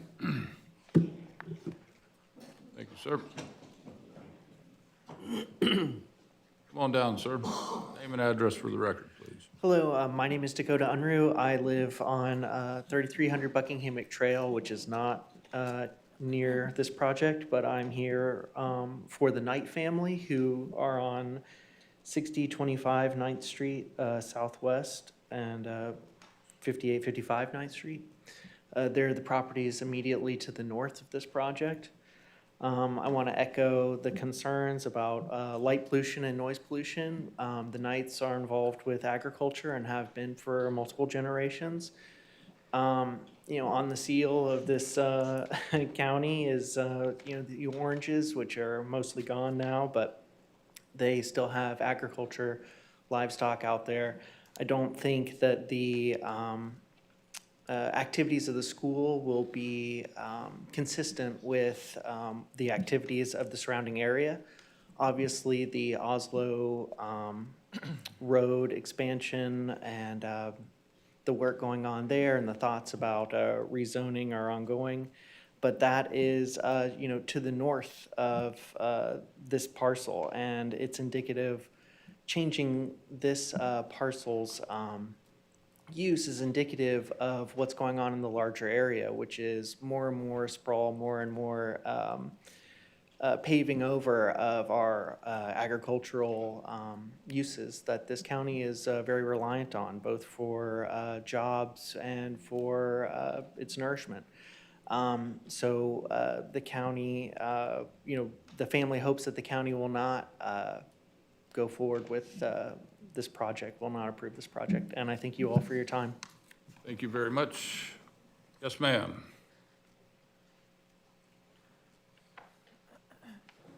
Good morning and welcome. Name and address for the clerk. All right, I'm Dr. Joyce DeRosier. I also am a, I didn't catch your name. DeRosier. I am a resident within South Lakes subdivision, which abuts directly to the 58th, that we are hoping that this can go forward and that 58th will get paved. I have a page here, and if you don't mind, I'd like to read it. It's a petition that we got 22 signatures here, just from the people that live on Riverboat Circle, which is our backyards back up to 58th. And the dust that comes off at 58th is so severe. It sounds like I'm exaggerating, but there are times when our backyards are so bad, you would swear it's foggy out. It's not, it's the dust. And for 7 years, we've been writing and trying to get the county to pave the road, and to no avail. But with the school coming in, not only do we have a lot of younger families that are coming into our area, this will give their children a chance to be able to go to a local school instead of having to drive so far. And so that's one thing as far as the children. And I'd like to read this at this point. As a property owner within South Lake subdivision, I am requesting the Board of County Commissioners to approve the plans and construction for a K through 12 school, specifically Vero Classical School, including paving and widening 58th Avenue that abuts the west side of South Lake subdivision. The plans are well conceived, engineered, and designed to maintain the area's harmony. I eagerly anticipate a great school nearby. Over time, our community has welcomed more young families with children, and giving them the chance for the children to attend a local school rather than commuting a long distance for education will significantly enhance our home values and improve lifestyles. And then it says the undersigned signature is located on the reverse of this letter, accompanied by those of other consenting residents within my subdivision. And I have the signatures and addresses. Can I give this to you? Yes, to the clerk, please. Okay, I'll give that to the clerk. Thank you, And Doctor. I do understand people don't like change. I understand that. But Oslo corridor is coming. Thousands of homes are being built along 43rd. By paving 58th, putting the school there, this is going to give another outlet to that 43rd intersection that you were also talking about, Nora. It's going to give another outlet for people. Eventually, I'm sure down the road, 66, they'll get paved. I'm sure that'll come. And so, I just think that this is, I would much rather see a school there than a high-rise apartment building or commercial businesses going in. And so that was just my little input. I just wanted to make my statement. Thank you. Thank you for your I'll give time. this to the clerk. Thank you, Dot. Yes, ma'am. Welcome, good morning, and name and address for the record. Good morning, Janelle Rufino, 6180 13th Street Southwest. I'm actually in the map of the picture on, not directly abutting the, whatever that buffer is that they have on the west part, but I'm on the second one over. And I'm concerned about us being in the farms. Our whole purpose of moving there was the farms and the private road that is 13th Southwest all the way to 66.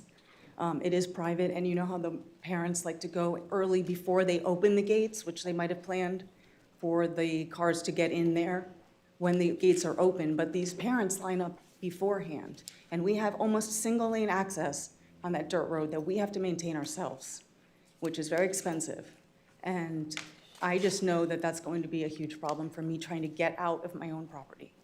So I don't think they factor that in, the early birders that are going to come down the private road from 66, because I do think that'll be an issue on bullet point 4 there for their special use, so I strongly oppose that. And we're trying to keep, because I also farm, and the livestock, it's going to be a huge impact just from the spraying and the maintaining of the lawns of that property alone.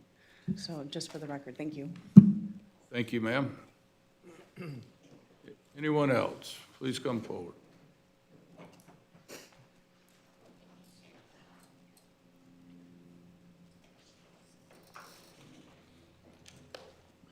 Good morning and welcome. Name and address for the clerk, please. Kurt Zoran, 6135, 13th Street Southwest. Everybody's favorite rancher, I'm back. So let me start out. Let me just tell you about my experience, and many of my neighbors will agree with how we were treated. For a private school that has a cross above their name, discipling is not their strongest ability. At the county planning and zoning meeting, I relayed to the board and the school that there was no neighborly outreach to the surrounding ag community, not even, excuse me, no neighborly outreach to the surrounding ag community, even though that it was what it was to be located, not even a howdy. They did, however, repent and acknowledge myself during the meeting and came up, apologized afterwards. I specifically told the groups of men, you need to reach out to the ag community. I guess I was hoping for them to go out and introduce themselves, or at least do a mailer flyer, maybe have an evening at their school set aside to introduce themselves and tell us what their school is all about.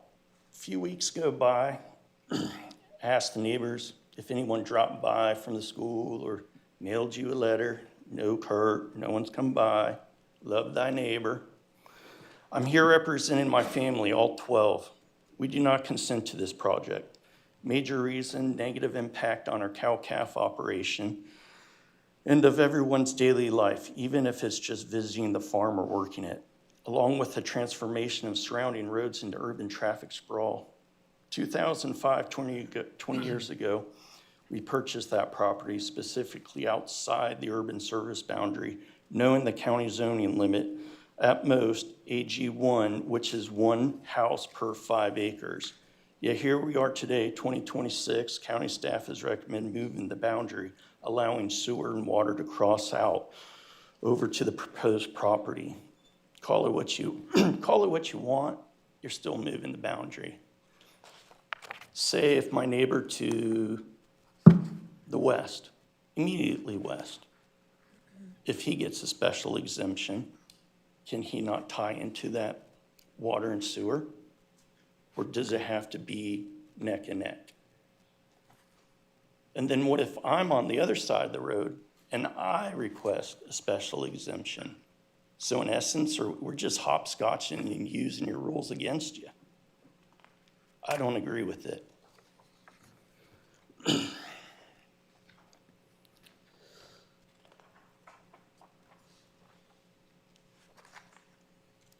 So basically, we either have an urban service boundary or we don't. Or maybe I'm wrong and I missed a meeting on rezoning the whole areas to be a commercial industrial. Our days are nonstop from sun up to sundown like most. We are truly blessed that we have 40-acre farm. We all look forward to coming out to the land, decompressing, and seeing the new babies. Everyone that comes out always enjoys the calmness of watching cows, admiring the sunsets going down behind the landfill, because we see the landfill from our property. It's a reminder of how beautiful the world is and how it goes from 10 to 0 in one glance. Aesthetically, from the height and square footage of this building, approximately 1,600 parking space car lot, it will turn into a seagull landing zone. Field and track stadium with tower and lights and PA system become buzzer towers. I say this because we are in the flight path of the county landfill that is approximately 1.5 miles away. Don't forget the crows. They fly from the east at 7, 8 a.m., come back from the landfill from the west at 4 and 6. Outlying fields and tennis courts, gymnasiums, it's a sports training complex from the outside that would not qualify for a special exemption or AG1 zoning. One word, school, and it does. Same structure, different names, both appearances lasting. Need versus want. A project of this size does not require special exemption. It belongs in the correct zoning. Request for a special exemption based on wanting to build a school on reasonably priced land intended for agricultural zoning use is twisting a municipal code to advert paying market price for correctly zoned sites. The private school does not need to do in this proposed location. Go to the back of the line, no skipping. Indian River County School Board has made it clear school population is decreasing and are in the process of consolidating student population and closing schools. The last county commission meeting, a proclamation was made for Earth Day. In the spirit of Earth Day, let's cheer on this private school to recycle and reuse one of those schools soon to be vacated. I can only imagine the community support they would receive from all those who were in attendance for that special proclamation. Continuing with the last meeting, another proclamation was made for water conservation. Everyone's homes out there in that vicinity of the proposed site depends on well water for daily life. Water is life. The project site is approximately 45 plus acres of landscape, grass, trees that will require water to stay alive. Whether it comes from a retention pond or well, it's still water taken out of the system and puts undue stress on everyone's well. Friendly reminder, all non-personal use wells require a cut permit. Now, number one job, commissioners, public safety, and more importantly, child safety. 2,976 daily trips. Now, I'm looking at this as a completed project. That's where this number's coming from, the McKinsey traffic study. We went from rural to instant traffic congestion. I cannot believe the county staff nor the school would be okay of an intersection at 13th Street and 58th Avenue of not having a traffic light, no electronic crosswalk. A correct, safe intersection is the only course of action for all families. Even though county staff approves minimum, doesn't mean you can't do maximum. Examples of correct intersections that I would like to see would be Imagine School, 4th and 58th, Glendale Elementary, 8th and 58th, Masters Academy, 12th and 58th, Charter High School, College Lane and 58th. Did I miss any schools that are already on 58th between 60 and Oslo? Maitland Farms, they're the only one true to the area, and it's a preschool. No fences, none, possibly around retention pond, call it the evaporation pond. Private schools are not required by law to have those. Take a ride around the neighborhood, note the fencing, and remember this, saying, good fences make for good neighbors. My fences protects my cows from running out into the road. Yours will keep anyone from coming in and unannounced.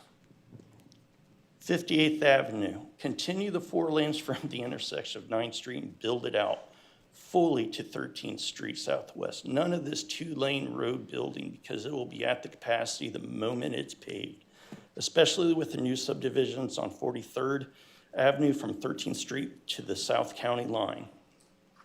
13th Street Southwest between 58th and 66 is not a county-maintained road. It is an access road for Indian River Farms to maintain the drainage canal. Build a proper road on 13th Street Southwest with proper drainage. Do not bring millions or even think about putting asphalt down without road base because there was some leftover from said job. 20 years of everyone on that road working together to make that road passable without county help. Correct it. If school is granted a special exemption, show South County all proper completed road projects mentioned before any dirt road or dirt work or construction commences. No interest and promises, only results. In closing, to our community, the private school brings no value to our tight-knit community. It benefits a select few, impact on quality of life irreversible. Once built, will have a lasting negative appearance to the area. Comfort altered with unknown vehicles, traffic to the extreme of 2,976 trips in a day. A private school destroys our total vibe we got going out there. My family and everyone in that community, some living out there, others working out there, to just get away from just this scenario. We did not want to live in a private community, let alone next to a private high school. My parents came to Vero Beach in 1963. They would have had plenty of time to find a place next to Vero Beach High School, but they didn't. Just remember, everyone who drives to that school has the privilege of leaving school and going to the comfort of their home to relax in their own way. For those who live out there and come home, comfort will never be the same. I just gotta say, leave us alone. We asked for none of this. We may be a small numbers, but no one is going to bully anyone out there. Combined, all of us, we all own more land than just 50 acres. We are an ag community of Indian River County where we still ranch and farm for income or pleasure. Horseback riding those dirt roads or going to the neighbors in a side-by-side and just feeling pity for that kid trying to pedal that bike in that soft dirt on those back roads. What a shame to miss 10 opportunities, because that's what it's zoned for. It would be 10 houses max out there, 1 per 5. What a shame to miss 10 opportunities for future families with kids to grow up and experiencing farm life. I know one thing, no matter what decision we make as adults for our children, we will reap what we sow. Thank you. Thank you, sir. Anyone else?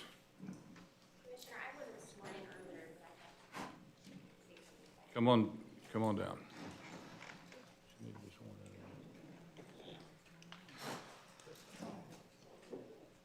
Clerk, could you please swear her in?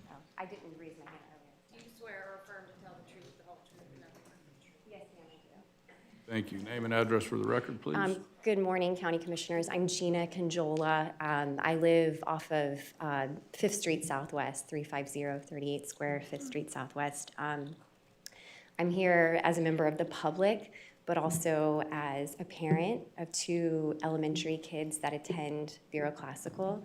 I've heard all the concerns from the individuals who live out in that area.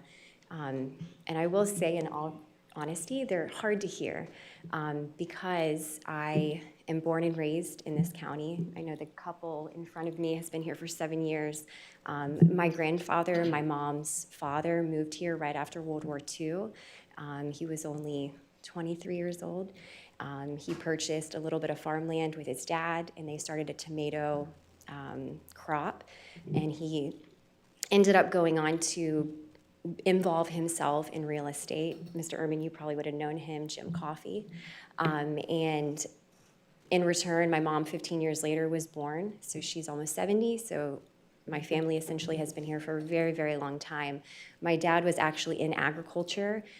He owned an irrigation company. He bought and sold citrus fruit. So my experience of living and being raised in this community was driving through the citrus groves almost every afternoon after school. My dad was always testing fruit. He had his life was in the groves, and so therefore, in exchange, my life was there as well. So I will say that it has been honestly difficult to see so much of development taking place over the last 40 years. But I think the honest truth is that's the reality of change. That's the reality of growth. And I just want to just testify to this committee about our experiences as a family at Bureau Classical. I know it's easy to look at blueprints and facts and numbers and so forth, but I can testify to the children that are part of this school and the contribution that they will ultimately make to our small community in the years to come. My son and my daughter have almost completed their first year at Bureau Classical. We have tried every sort of education. We've done private school, we've done a Catholic school, we've done Beachland, we've done Imagine, and we've also homeschooled. And this is the first year that my children and my family has felt unbelievably settled. And I believe that it's because of the profound impact, the anointing of the Lord Jesus Christ on the individuals that are building up this school and attempting to turn it into what God wants it to be. And so I know there's lots of change that's going to come to this area, but it's good change. And I know you don't know me, but I can tell you that the impact that this is having on the children that are in the seats every day at this school, the truth that's being instilled in them, and then them going home to their families, to their parents, and that truth spreading to their families, and their families spreading to their extended family, and so forth, it will have great impact in our community. Having been involved in the school, there is nothing like this school in our community, nothing. I went to St. Edward's my whole elementary, my whole middle school. I graduated from high school there. It's a private school, but it's not like this school. I had friends who went to public school, so it's also not like that. It's different. And I think that that's why it's very important that the families who are here, the community who's here, who's giving their testimony about their input, is that they understand that it's bigger than just current generation, that it goes and it extends past that. And so I just would like the commission just to understand that there's a face behind every child, there's a family behind every child that's already been impacted by the school, and then there's future families that will also be greatly impacted. The leadership of this school is solid. They're good people, and they do have the surrounding community's heart. They do have their best interest at heart. And so that's all I have to say, but thank you. Thank you very much. Good morning, ma'am. Name and address for the record. Connie Stevens, I'm speaking on behalf of my sister Faye Jones at 1375 58th Avenue Southwest. That's lovely. Everything she had to say, I agree with 100%. I'm all for school. I'm all for Christ. That's perfect, but that's not what this is about. This is about doing it correctly and you all doing your jobs. That's why there's boundaries and things set up. You're going to have growth and development, but you have to control it. And I think the county has done a great job so far. Great place. I'm born and raised here, but I'm also a trainer for the prevention of child sexual abuse through Darkness to Light, if any of you all are familiar with that. And that is all about boundaries. You set the boundaries. If people cross them, they're not invited back. Do a lot of training for churches, and you have to have those boundaries, and that's what this is about, doing it correctly. Thank you. Thank you very much. Good morning, ma'am. Name and address for the Good clerk. morning, Elena Buisu, 6065 21st Street Southwest. And I am in the neighborhood 2 blocks south of this proposed location, and me and my family do support this project. I'm here today to strongly support the approval of this new private Christian school campus, allowing the opportunity to bring a full K-12 classical education to our community. This is not simply a request to build another school. It is the chance to provide something that does not exist within an hour of Vero Beach, a true classical private K-12 education. Families like mine have intentionally chosen this path for our children because classical education offers something different and deeply valuable. It emphasizes strong academics, character formation, critical thinking, discipline, leadership, and a foundation of virtue. It teaches children not just what to think, but how to think. It develops capable young people who are prepared for careers and meaningful lives of service. Currently, our school is operating in a temporary makeshift space while we wait for approval to build a permanent campus. We are making it work because we believe in this mission, but our children deserve better. They deserve classrooms built for learning, safe space for growth, extracurricular offerings, and the opportunity to remain in one stable environment from kindergarten through 12th grade where we can grow academically, socially, personally, and spiritually. I understand the concern from neighboring residents regarding the use of agricultural land. Change can be difficult, but I would ask everyone to consider what the project truly represents. This is not high-density housing. This is not commercial overdevelopment or something that diminishes the character of the area. This is a school, a place dedicated to children, families, education, and community. Schools strengthen communities. They bring families together, they increase long-term community investment, and create a lasting positive impact that extends far beyond property lines. A thoughtfully planned private school campus, such as Vero Classical School, will serve generations of families while preserving the values that make this area special. It gives our children opportunity. I respectfully ask that you support this project and help make this future possible for our children. Thank you. Thank you very much. Anyone else? Yes, ma'am. Name and address for our clerk. Good morning. Camille Green, 895 Reef Road.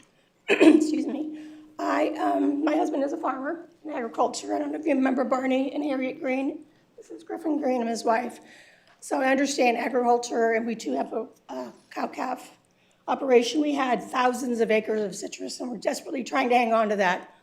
A couple hundred, I think it's 300 or 400 acres of citrus. So I understand that agricultural side of what you're trying to hang on to and the wonderful life that you're trying to hang on to. But I am also a retired educator, and my last 30 years was at St. Edward's, and that is a private school, and I get where you're coming from.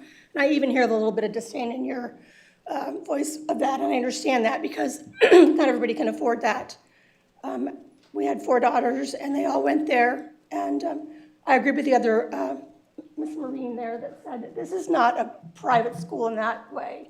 It is a way to get children a very special education that is much more affordable. These are some very special folks, and I don't know, you can't hide the educator in me. So I went there sniffing around for my grandkids to go in there, and I was very impressed, very touched by what is going on there. It is a very special place, and you'll hear that from them, and they're very passionate, and I'm right there behind them. But what really made me sad here today is like the missed opportunity. I think when change happens, we're like, I'm not for it, and I'm, not in my backyard and all that stuff. But what makes me sad is, with the potential that could happen if we work together. We had a birthday party for my grandkids out at our land. And those kids had a ball. They were looking at the cows and looking at the land. And I kept thinking, this would be so cool when this works out, to get together with the neighbors, for the kids to see, what's going on in agriculture. Get together with the neighbors, for them to see what's going on in agriculture. Because those kids, I think the party went over 3 hours, what that was supposed to be. And to get some volunteers out there to come in to the school and work together, as neighbors are supposed to work together. And it just makes me sad anymore that we're just always automatically against each other, instead of that could be magical out there. It's not going to be wild stadium lights that are never on Sunday Chick-fil-A. But I just think magic could happen, if you work together as neighbors out there. Because these are some special folks, and that could be a special place. And it would be great for these kids to see what is little bit of left of some peace and quiet in agriculture. And I know these people are so special that they would work together with their neighbors. And I think it would be a great place for the kids to work and grow with these special folks right here. Thank you for your time. Thank you very much. Anyone else? Yes, sir. Good morning. Name and address for the record. Good morning. Joel Molinari, 1025 54th Avenue, Vero Beach. I'll try to be concise. Real quick on traffic. We had the last meeting. I took an opportunity to drive down that road out of where the school property is to the west. And I will tell you right now that anybody who's bringing kids to that school is not going to be traveling. There's not going to be a traffic issue that way, in the sense of, I have a really nice, I think it's a nice truck. It's 4-wheel drive, off-road. I went down that road and I'm like, yeah, no, there's no family vehicle going to go down that road on a regular basis. It's just not going to happen. Now, if you live there, yeah, you're going to go and you're going to go slow. It's not going to be a thoroughfare. It's just not going to happen the way that road is set up currently. So there's not going to be a traffic issue that direction. I think Mr. Zoran mentioned that, I don't know, he said something about neighborly. I just took some notes. I do want to say, because if he had come to me privately, I'd have said it privately, but I'll say it publicly because he said it publicly. He got a lot of phone numbers that night when we were here, and I didn't get a call, but I did drive up and down the road a couple times, several times. There's a gated house there, so I'm not going to intrude on someone's private property. Anyway, I did go down there. I didn't send a note, but he had my number. I didn't get a call. I'm still glad to talk to him about all this, but it sounds like that's kind of a moot point at this time. I'll say this, that I don't know. I don't know. I'm not going to ask you. You guys are professional. You're good at your jobs, or you wouldn't be sitting there. I would hope you'd make this decision based on not because of this fantastic team that's sitting here that's done all this work, that have given their time and talent and treasure towards the project, not disapprove it because because it is emotional, and there are people who have absolute great points of view, and valid. I'm not going to invalidate anyone's point of view, but I hope you look at this project and say, have we done what is needed to be done? Walk through those. Walk through the places and answer the questions. We've been required to do a lot. And we've tried to do every single thing we've been asked to do in a timely fashion, and the county's been great to work with. So I would ask you pass this. I'm obviously in support of it, but pass this because we've done the things that are needed to be done. It is within the guidelines. It's within the statutes. It's within the restrictions put on us or the freedoms allowed us. That those facts line up, and you say, they've done what they need to do, and this is our decision to move this along. So thank you, Commissioner. Thank you very much.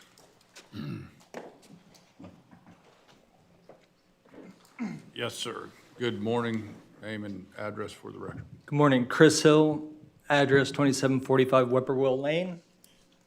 I am the owner's rep for Vero Classical. I'm also a board member for Vero Classical School, and I'm also a adoring parent of 2 children at Vero Classical School, Camille Green and Griffin Green. They happen to be my mother and father-in-law, and as you know, they're deep-seated in agriculture. My lovely wife, Lyndall, is sitting to their left. I'm going to tag along onto what Mr. Molinari said. What my job was to do is to make sure that this was a merit-based school in every level of the organization, every level of the school. So when we went for a special exception, we understood the criteria. We worked with the planning and zoning department. We came in and had multiple meetings with their entire department and individual meetings, but had 17 people in one meeting asking, what can we do to make sure that we dot every I and cross every T, to make sure that when we got to this stage, when we looked you guys in the eyes, that we knew that we had done everything we possibly could to make sure this was the correct move for the school and for the county. We would not be here, I can assure you, if we did not check every box that was required. So what I'm asking for, I could go into all of the family environment that this school has helped us create, and the benefits of our children and the impact that it has had on this community. My father and mother, Toby and Tony Hill, they understood what community was, what it was about, and furthering the community. I was unbelievably blessed to have them as mentors, and I take that very seriously. We are very involved in the community. This school, from a merit-based standpoint, checks every box. And from a fundamental core value standpoint, checks every box that this county stands for. We will be good neighbors. The individuals that run this school, I've had the pleasure of knowing for the last 3 years. They are impeccable, their character is unmoved, and they will make you guys proud each and every day that they run this school. The leadership does not change based on the circumstance. It is pure, and it is guided by the one thing that is true in this world, and that's the Lord and Savior Jesus Christ. So I thank you for your time, and I ask for your approval on this. Thank you. Thank you, sir. Anyone else? Yes, ma'am. Good morning and welcome. Name and address for our clerk. Good morning, commissioners. My name is Hallie Hedges. I live at 310 Legend Trail. I was born here in Vero Beach. My family, my kids are 5th and 6th generation Floridians on either side. We've seen a lot of change. We realize the concerns, but with the growth that Vero is experiencing, let's not forget that there are kids that education is not one size fits all. Our middle son is currently at Vero Classical, and I cannot even begin to describe the blessing that has been to our family. We are so lucky that he is able to go to school there. The school will be a blessing to the community, and it is not a field of dreams situation where if you build it, they will come. They are here, so we must build. Thank you. Thank you. Any more comments from the public? Good morning, sir. Name and address for our clerk. Good morning. Giannotti Ladyshinsky, 6455 Lily Lane Southwest. I'm about not even a mile south of where this project is slated for. And I do have some concerns. One of them being why at that location. I haven't heard anyone actually speak of that reason. You know, why choose a agricultural slash 5-acre parcel location to be there. I haven't heard anyone mention why you guys want to be here. What's the reason behind it? I haven't heard anything. Being a good neighbor, that's great. I agree with the whole school process amongst everybody else that probably agrees the same way. However, when I purchased my land and built my property, knowing the fact that it's zoned for a 5-acre parcel where I could have peace and quiet, I specifically bought that land and built there for that purpose. I'm sure other people have done the same thing. I'm a big fan of agriculture. I'm not a farmer. I appreciate farmland. I appreciate trees. I appreciate the groves that we used to have. And I feel like we're at a point where we're losing all of it. And the more that special exemptions come into play, another, really a good school might turn around and say, you know what, we want a special exemption too. And we'd like to build a 53-acre property just like this school wants to build. So when do we stop special exemptions? How far does it go?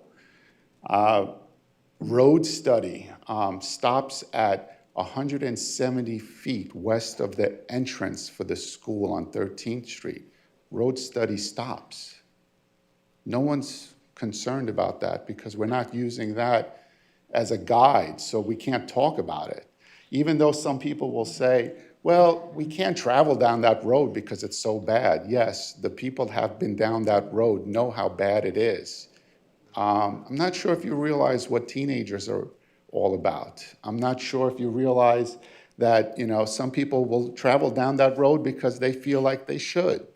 I feel like change is good, but we haven't done enough.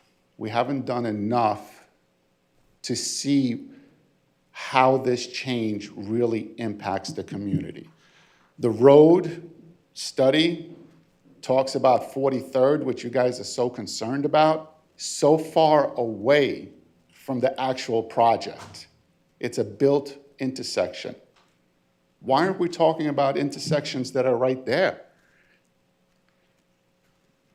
I drive down 58th Street sometimes, lots of schools there. And I drive down during release time when students are getting released.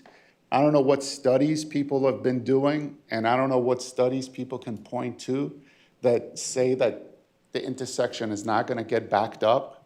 If you're actually driven down and participated, you're going to see a line of cars down 58th Street that are actually picking up students. So whatever study was actually done back then and claimed that it's not going to impact the road, I'm not sure if you could believe that. So I'm concerned about all these things. Is the school in the right location? Maybe not. Maybe they could choose a location that's actually fits their purpose better. But if they do choose this location, they have to go further, and the county needs to go further in determining whether this location is going to be the right fit for its neighbors. I know people will say, oh, well, like we're going to be good neighbors. Great. Like a lot of other people here have said, I haven't heard anything. No one stopped by my house. No one said, hey, we're looking to build out here. I'm a pretty good neighbor. I listen really well. But no one's done that to me. I haven't heard anything. Whether the school's going to be good for the community and that it's a good school, good name, students really are good there, great. I'm all for it. That's all good. But location is what the argument is about here. And location is where we need to figure out, is the location correct? Are they doing enough? Or is the county ready to do enough for the infrastructure of where this location is going to be? 13th Street, not nearly enough. 58th, 1 block, 1 mile of paving. And that's going to really work? Probably not enough. If they want to be part of the community, how are kids going to get there that are local from people that live there on dirt roads? Are they going to walk? No, there's no infrastructure for that. Cars go by on dirt roads, kick up dust. 0 people walk down these roads. It's all driven roads. Where's the infrastructure for that? I don't see any. I don't see any other than 58th and a section of 13th Street. It just does not go far enough. We must go further. If this place is to exist, they have to go further in finding out what other ways do we need to work with the community to make sure that we go far enough in order to accommodate this school. Thank you, sir. Thank you.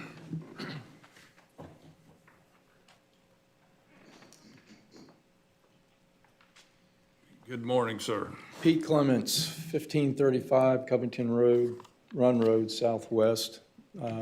Commissioners, thank you for your service to the community and sacrifice you make for family time and all that you do for our community. Thank you very much. I'm the president of our Property Owners Association in Covington Run. Covington Run runs from 17th Street Southwest and to the north backs up to 13th Street Southwest, kind of catty corner from when the school property is proposed. I know a little bit about Vero Classical, solid people, good people. I love the alternative that this school offers our community to the public school system. I'm supportive of them. However, with that said, I bought out there and built my home on 5 acres because I liked that rural, one home on 5 acre, agricultural, quiet community setting. We have that pretty well developed on both north and south of Oslo Road corridor, 5 acre parcels. It's pretty well built up with 5 acre parcels, and there's a reason that everybody gravitated out there. Some have significant investments in their properties. My concern is more of the precedent setting of the special exception. And as some others have said, where does it stop? I had the opportunity to attend some of the charrettes that were held a few months back about how we're going to develop the Oslo corridor. And I took that opportunity to talk to a couple of commissioners who were there and staff and expressed, my viewpoint that I think the stage is already set from 43rd Avenue west, half acre or more residential development. That's what it is. And that's why people have been buying out there and investing and setting their families up in those locations. I am not for any commercial growth from 43rd. I understand there'll be some commercial growth out by the new 95 interchange. I know that's inevitable, but between that 95 interchange and 43rd, leave it alone. Leave it alone.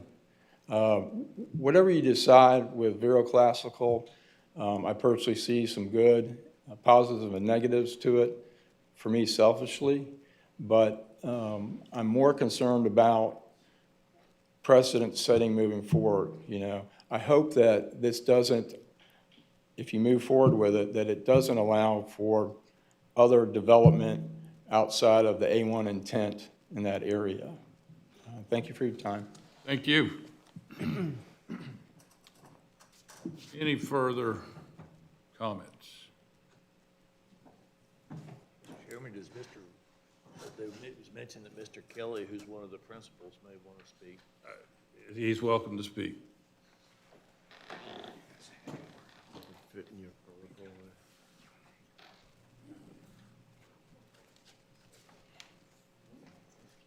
there. Jameson Kelly, do I have to give my address? 1855 28th Avenue. I don't live super close. Founder of Vero Classical School.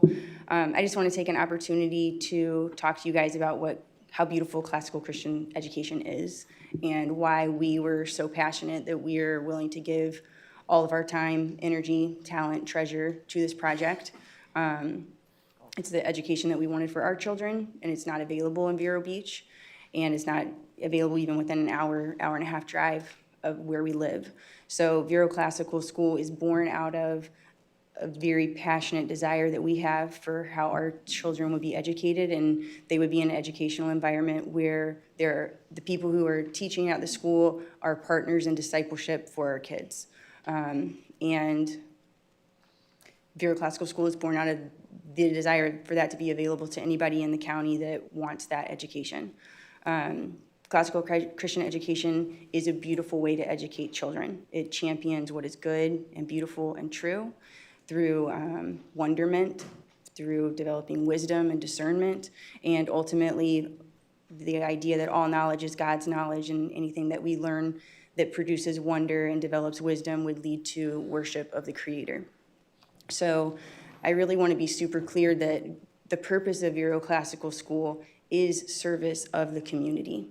It is to provide an opportunity for anyone who desires Christian classical school to be available for their children.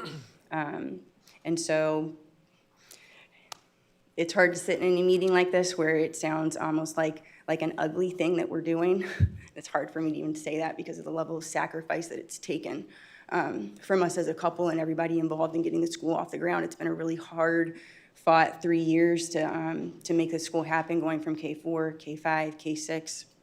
And we will only be adding a grade a year until we are a full K-12. So even when we go on to step foot onto that first phase, it will only be a K-8, and slowly growing from there. And also, I just have to say, because of the numbers thing, we have 114 kids right now, and all of those kids are encompassed by 70 families. And of those 70 families, usually only one of the parents is bringing someone to school. So the population of a possible 1,100 kids is not representative of 2,000 cars every day. Anyways, the purpose of the school is to produce children who are generative, who don't just appreciate goodness, truth, and beauty, but contribute to those things. And it is really only to the benefit of Vero Beach, and honestly, any ripple effect that these kids might have as they go on to be professionals. It will hopefully be people who graduate and are humble and service-oriented and purposeful in the way that they do things, and are citizens who care about the least of these and serving their neighbor and all of those things. And so I just want to reiterate again, it is a beautiful thing that we're trying to do in a beautiful building, and we will do everything we can to be good neighbors, because that is the heart behind everything we're doing at that school. Thank you so much.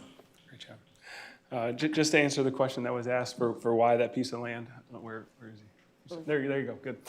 Just to answer that directly, this process started 2 years ago. You know, when this moved a lot faster because of the huge demand. We wish, we didn't have to do this. It's been a huge personal sacrifice. From time, from money, from all these things. It's a nonprofit in every sense, right? Jameson works 40 hours a week, she's unpaid, right? Hundreds and hundreds of thousands of dollars, millions of dollars now are all private donations that are going back to this project. This is nothing that we're asking from the county except for the space to be able to do this. And so 2 years ago, we went to the county with 12 different spots. I shared this with some of the neighbors after the last meeting, Mr. Riggins, and we had 12 different spots that we wanted that had more land. It was more affordable. It was further west. It was out of the way. That's what we wanted. We wanted the space to have farmland and have plants. We have that right now. We have a garden in the back that we have eggplant and tomatoes. This is all growing out of pickle buckets from Chick-fil-A that we have in our backyard right now at the school as we try to do these things. We wanted 100 acres of land. That was a plan. So we went to the county and we said, hey, here are our spots. And we had, 15 of us in the room. And we had them all on the board. And they said, and you know what they did? They said, no. That's the only one that you can even do. And we thank Mrs. Collins. She's in the room. She's waving and she's smiling big. This is the landowner, and we thank her for that forever, for the chance to purchase that. And that's how it went down. And so it was. I know it can feel like an attack, and we apologize for that, and we apologize for not reaching out sooner. But this is the last option that the county said that they would even consider. And so after being told no and no and no again, it was the same story in terms of going to churches, right? We went to 12 different churches. We started at First Methodist Church, and we went to Joel's Church Central. We went to the King's Baptist. We went to all these different churches just to find a space that would allow us to even have a school, right? And this is no. over the course of that, we picked up all different board members from different denominations. Like a really neat God moment where he ordained that we now are an interdenominational board, an interdenominational school, all serving one God, one creator, but that's how our board formed. People from all these different churches that said, hey, we know that the county or the city won't allow you to operate a school in this facility, but we love what you're doing. Here's a board member, and let's try to figure this out. That's why we landed at Tabernacle. The only reason we could land at Tabernacle is because we were grandfathered in because it had an existing school. Otherwise, it was a ton of work to have these special exceptions and all this work that we were running out of time. And that's our stories. We had three young boys. They're now 12, 11, and 8. And we couldn't afford to wait the 2 to 3 years because, I mean, look, today we opened in prayer. What a beautiful thing. Are we allowed to do that in the public school system? Does that still happen? I don't know. I don't think so. Like this thing, the nature of what we're doing, right? Like what a great thing. We prayed for wisdom. We prayed for his discernment. We asked for his blessing, right? Beautiful prayer to start the day, asking for the Lord's blessing. And the Lord has brought this beautiful work into fruition. He's enabled us to land at Tabernacle. He's enabled us, through the generosity of the Collins family, to have this peace. And that was after being denied at all these other places. And so it is not an attack. Mrs. Green, thank you so much for the spirit of which we should all have, which is just like what a great opportunity that we're missing, right? It has become so divisive, and the opportunity to come together as a community. Like you look at our board and the makeup of our kids, they're all ag kids and ag grandkids, right? I know Dan Ritchie would speak, if he was here, he'd be speaking on our behalf with his grandkids there, right? And he sat in those seats as a county commissioner, and he's got his grandkids there, and he says it's the absolute best thing that could ever happen to Vero Beach. And he would say that. He's spoken up on our behalf. And it's great people in our corner, and we just want the continuation of our culture and the culture of Vero Beach that's happened for the last 100-something years. What they want of their kids, grandkids, great-grandkids, to espouse those values and carry those values forward. In terms of giving back, it's already happened. We had it last week. Every year there's a hands, hearts, and head? Nights in service. Nights in service, where we go out, and you can speak to the places we were at. You go ahead. But Kindergarten and first grade went to assisted living, singing, bringing cards, offering smiles. And then second grade went to Salvation Army. Third grade went to the birthday, what's it called, Little Birthday Angels? Little Birthday, wrapping presents for children. We appreciate that, if you could kind of sorry, stick to the top. Sorry. Anyway, so our whole intent is to give back.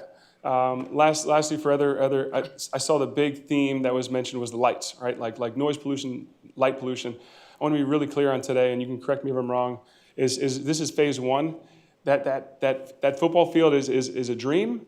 That's phase 3. We're going to have 2 more of these approval meetings before that phase 3 happens. So I know when you see it all on stage, it's overwhelming. It's like all this light pollution, all these football lights, all this band. That's not until the 3rd phase. And so as commissioners, as you vote today, know that it's specifically for phase 1, and we're going to have so much more time to get to phase 2, where there's still not a football field or a band or any of that, or a second gym or any of these lights. And then we have another one again, which is phase 3, and I think that's so important to kind of to relate today, right? And like that could be a future thing. That could be a problem. The lights may never come. And today, the lights are 100% not being approved, and it's not being asked for. And so I think that clarity is important, because that was an overarching theme that I saw presented, and I heard that, and hey, shoot, we're here to hear it. But today, that is not what is being asked. Thank you. So yeah, thank you for your time. I appreciate it. Thank you. Thank you all. Anyone else?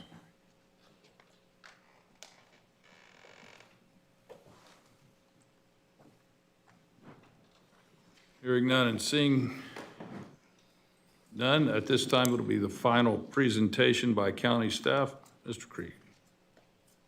And I have nothing further, Chair. Final presentation by the applicant. In closing, Chairman and Commissioners, I think Mr. Kelly summed it up well. We're asking for special exception criteria. We meet every criteria for the special exception for this particular site in this part of the county. Phase 1 improvements are not dealing with lighting. They're not dealing with some of these future things that this board has a decision to say, we don't want any lighting. At a future application, we'll have to come before you and address the board and address some of those concerns. We're not asking for that this morning. We've got a great project, a great team. It'd be great for the county. We thank you for your deliberation and your support. Thank you. Thank you. Madam Clerk, have all the documents and tangible evidence been admitted into evidence and are in your hands? County staff is all agenda material automatically admitted into evidence unless there is any other objections. Yes, sir, everything has been admitted. This time, we will now close the public hearing. Commissioners, we are exactly commissioned to make tough decisions, depending on it being a budgetary item or a policy item. We've all heard compelling arguments on either side of this particular issue, and it is us to legislate this matter.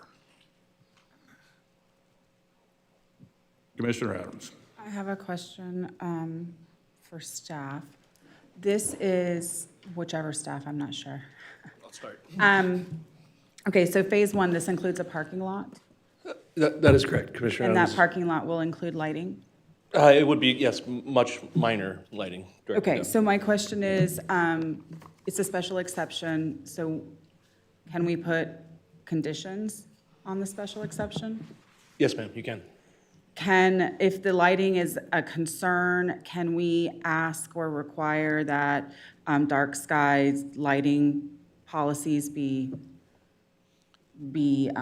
like followed and adhered to? For instance, parking lot lights that are fully shielded and aimed directly at the ground, lighting that's only bright enough to perform the job that it's performing. I don't know if that's currently something, but I am sensitive to the lighting issue. I know we're not talking about the baseball field and all that other stuff, but we're still talking about parking lots that will need to be lit, that are in what is currently, Relatively unlit area.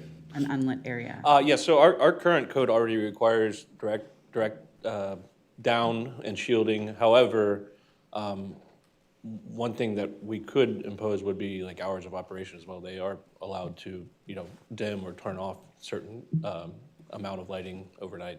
I think that would be, a good idea, because I don't think, and probably would save them on their electric bill too, but I don't think you need to have lights on out there. I'm sure the neighbors would probably appreciate having the lights turn off at a reasonable time until the next day. So Sure, and I to would- clarify, sorry, didn't mean to cut you off, but this No, you're is good. specifically for parking lot lighting and probably building lighting, exterior building lighting for phase one. We will address phase 2 and 3 in the future, probably with more stringent hours. If we can work those hours into phase one, I think that would be helpful. Sure.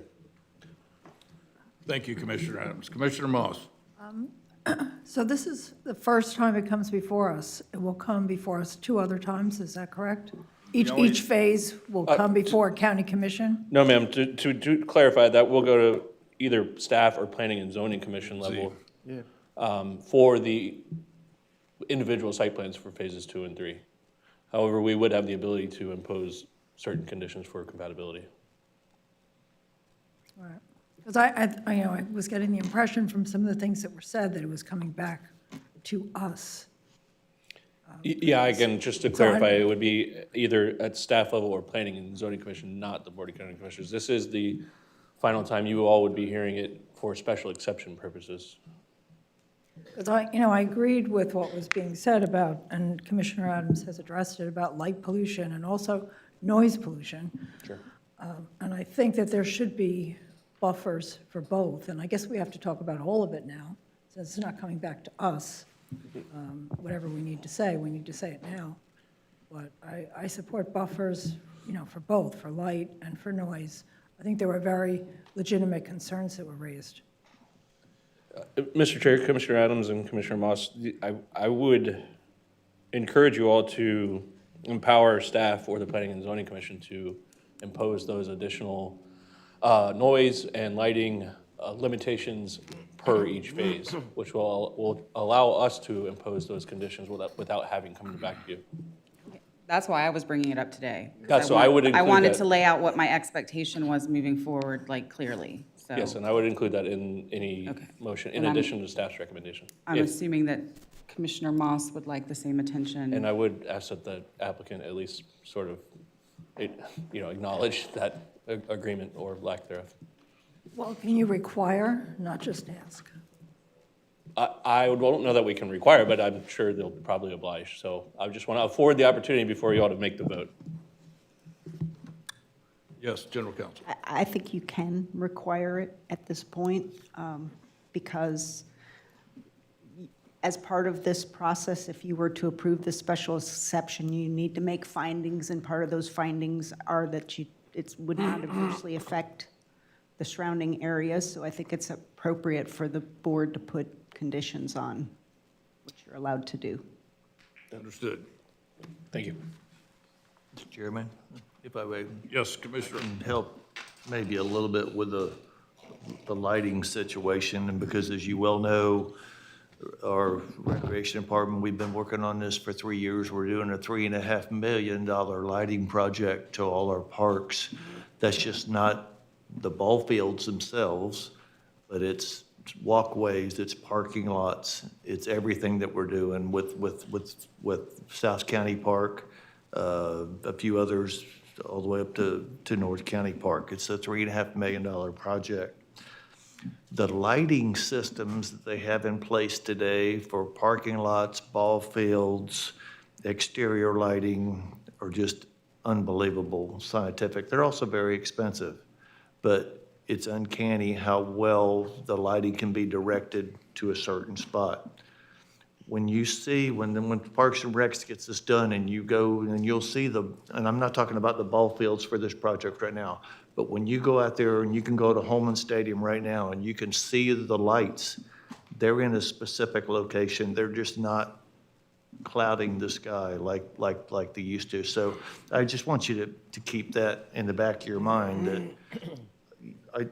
we could just require something like, the most sophisticated lighting or something like that that's out there, because it's very scientific how that is done now. It's done with laser beams and everything else. It's just uncanny how they do it. Since I have the floor, I'm going to express some of my concerns and some of my pros and cons with reference to this. I don't think as a commissioner, since I was elected in 2020, other than maybe one or two others that have been vetted, like this project has been vetted since it started. I remember Mr. Kelly and Mr. Mills coming to my office 2.5 years ago, and we talked about this, and, we talked about some of the concerns we had and all this stuff, but I don't think I've seen a project more vetted than this by our staff, by the engineering firm, and the folks that are involved in this to make this happen. So I'll say that it's just been absolutely incredible the way it's been policed and vetted. As for the location, if you've been out there, the location, I'm very familiar with the location. This project is in my district. That the fact that this is Old Citrus Grove. It's not the prettiest land you see in the world. There's not any wetlands on it. There's not cypress trees. There's not large oaks and everything. It's a lot of pepper trees and a lot of stuff. So it's not the nicest piece of property in the world, but I think it will be transformed into that should this project go forward with the landscape details and the buffers and things like that in the buildings that they have. That being said, that's happening a lot in Ann Arbor County. The developments on 43rd Avenue were former Citrus Groves and have been sold by pioneer families for development. I've also would tell you that if we don't probably put a school here, even though it would still stay zoned agriculture, it may not be this board, and one of us is leaving this year, but the rest of us, we probably won't see it, but it eventually, my fear is that it'll have 250 homes on it. I would rather see a school than 250 homes on that property. That would be my first fear, and if I was the neighbors out there, that would be my fear, that if something's gonna get built, we want it to be something that we can control and look at. I live in a neighborhood, and I was born here, 4th generation Ann Arbor County resident, and I was born here, and I remember when the school board built Glendale Elementary School, just within a half a mile of my house, down on 8th Street and almost to 58th Avenue. It was in a neighborhood.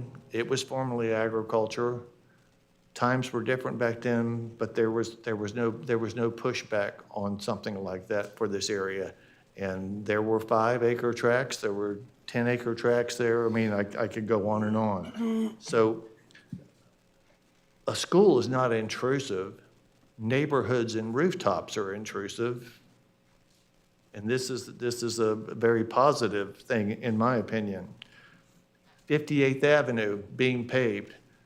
Whether you live in South Lakes or whether you don't, but I have felt the pain of the people in South Lakes for 3 years now about this. 58th Avenue off of Oslo is probably the worst road in the county. We pave it, we don't pave it, we grade it one day, put material down because of the traffic on it. It's washboardy the next day and it's horrendous and the dust is horrendous. The lady was right that mentioned it, that it's absolutely terrible. So this will be a benefit of that. Sure, the county could pave it. We haven't paved it because of the cost of it. This is being borne by the development of this school. That's a positive not only to the neighborhood there, it's a positive to us as the county commission too. So that's also a positive. But again, I will go that this possibly one day could have rooftops on it and not be agriculture. Agriculture, as we know in Indian River County, is very tough right now. I know many of the Citrus Groves, or the Green family sitting right here. Griffin Green could probably give you a 2-hour, a speech about how tough it is to be in the grove and citrus business. That doesn't mean you can't have cows, you can't grow gardens. Schools don't impact that. But it would, due to the fact that the agriculture that I grew up with, that was a staple in Indian River County, doesn't exist anymore. So those are all things that are very important to me. I like this project. I'm going to vote for this project. I think it's well done. Again, it's well vetted. The folks involved are very good people of this community. They've do a lot for this community in this county, other than just build a school. They're very charitable in that fashion. But that's got nothing to do with the fact that this is a project that's been vetted. They've jumped through every hoops and done everything they need to do. So with that being said, with regards to the special exception, I can name many other places that have had special exception that exist on 58th Avenue north of this area and other things that we've granted a special exception for.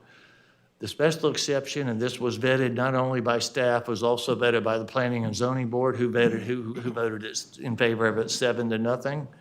And it's just, I think it's a positive change. I don't think the community down there that lives down there, who's in my district, and I understand, I feel for you, but I don't think you'll be negatively impacted whatsoever. Matter of fact, sometimes schools even raise the value of your property should you ever want to sell the property someday.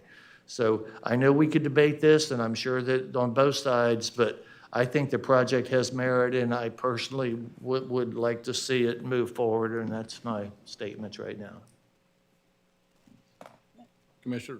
Yeah, I just want to add a couple things quickly to the conversation.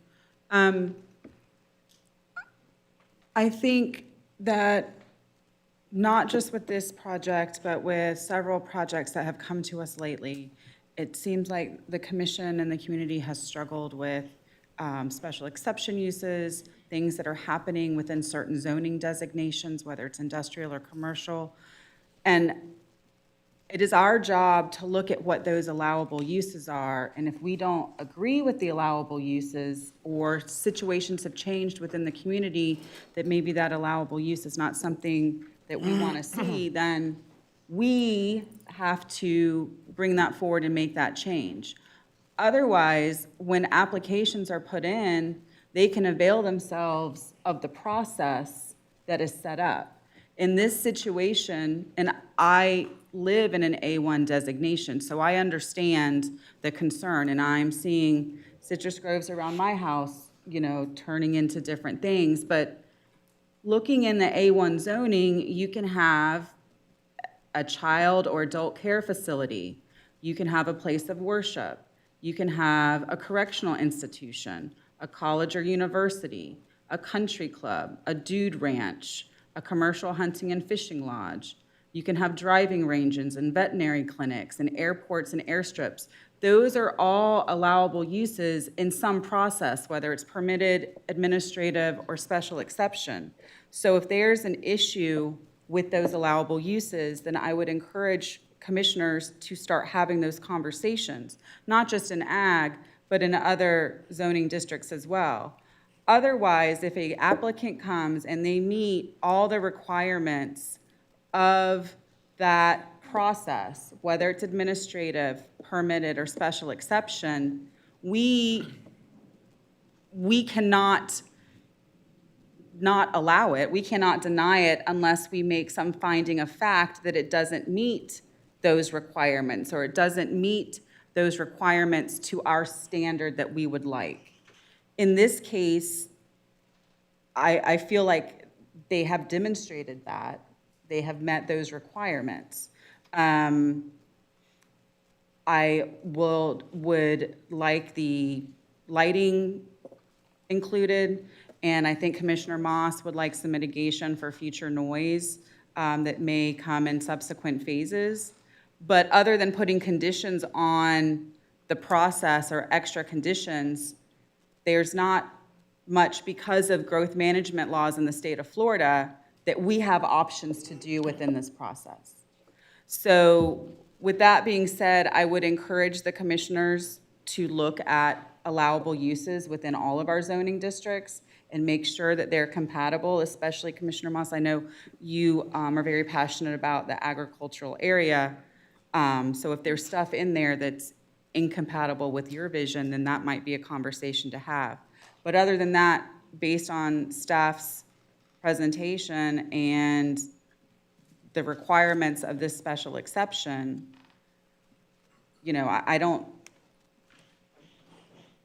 they have the right to do what they're doing, and they're doing it to the standards in which they're being asked to do. I would like to go ahead and make the motion to approve with the condition that the lighting adheres to, you know, some type of dark sky type of requirement. I don't care what kind of technology it is, but just to mitigate light intrusion to the neighbors, and in subsequent phases, that noise mitigation is discussed and required.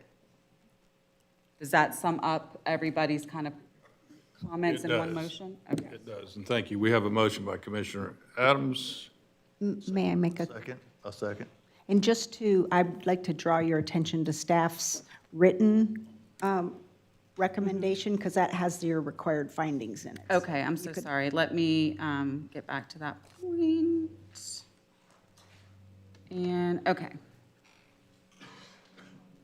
I will make a motion that we make a finding that the board is empowered under the provisions of the LDR Chapter 971 to review the special exception, and that granting it will not adversely affect the public interest. The board further finds that both the general and specific criteria for the review of special exceptions have been satisfied, and that adequate special conditions have been imposed to ensure compatibility between the special exception use and surrounding land uses based on the criteria included in LDR Section 971.05, sub 7, sub A through D. Based on this, I will move for approval with the conditions included in the staff report and the 2 extra conditions I just included verbally. And We that have a would be motion. I'll second. We have a second by Commissioner Erman. Any further discussion by this body?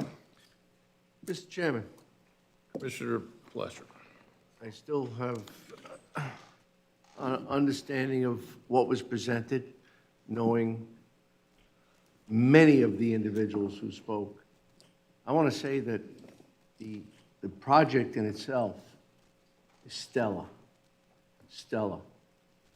Well-written, well-defined, well-conceived, as far as what it stands for. Again, you all know that I wasn't born and raised here in the citrus industry. Actually, I did attend a Christian school. It was a parochial school, and I wouldn't trade it for the world. I think a lot can be done with an establishment that is perceived. With all that great to be said about what it stands for, I don't necessarily agree that we're not pushing the urban service boundary, placing another burden, and looking at possible infrastructure concerns that do not exist today, although Mr. Molinari pointed out he's got an advanced vehicle, and he can ride those roadways, or right-of-way, as we determine. I probably would be more embracing of the motion and second if it would include something to do about that roadway, because I think that that's going to be a concern. One of the speakers said, you know, you have younger individuals, you can't determine how they're going to drive if they're in that category. You can't direct them not to go down a certain road. They're going to want to go down that road, and the road is not fit for that type of process, that type of roadway activity. I think that I would, again, it was pointed out by staff that, you know, we can't legally demand that that roadway be improved. I would be far more comforted for the citizens who reside there and the future citizens and the future attendees of a school site if the roadway was included with the process. I understand that we can't, and I also understand that we're opening up a trend that may very well beginning, and we've had a lengthy discussion about the urban service boundary with Oslo Road, and much to do about it with the charrettes and with the general discussion and the community input. I think that this is just a different way of making it happen. Yeah, it was pointed out that I probably won't see phase 2 and 3 unless I'm at 18,000 feet. I appreciate that. That's a subject for a different day. But I just can't get around that we're moving the urban service boundary. Again, it's a wonderful plan. Wonderful plan. From the concept, artist rendition, strategy, discussion. I just think that it is not the right place unless we grow with it, that we take care of the infrastructure and make it not a special exception, but to move forward and to make that decision, but stand by that decision, and not at a major cost to the current residents, the taxpayers, or not only financial, but for the lifestyle change that it may represent exactly where it's at. So I understand that it's, I mentioned I went to parochial school, so I can count now. I can see the numbers. It's always great to have a project go forward at a 5-0. It's tough for me to do with a clear conscience, knowing that we're moving the urban service boundary. Even though it was said that we have not, that we are not actually doing it, that it's adjacent to the urban service boundary. Wonderful way to describe it, but we are moving the urban service boundary. Okay? And maybe more of this will happen. This happens today. It will happen again and again and again. And I think that, and I agree, we have to be open-minded as to what's available, what's allowable, what's buildable, doable, because we are looking at a different future than we have in the past. And I just think that a little bit more could be done to ensure that the infrastructure is intact and involved with the urban service boundary, if it's in the urban service boundary. Thank you. Thank you, Commissioner Fletcher. We have a motion and we have a second. And just for the audience, we will be taking a recess immediately following this vote. We will reconvene at 12:30. Motion and a second. All in favor? Aye.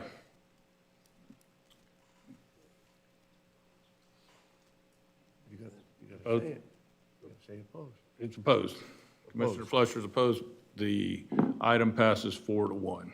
Thank you.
Good afternoon, Commissioners. It's now 12:30. We are reconvening the May 5th, 2026 Board of County Commission meeting.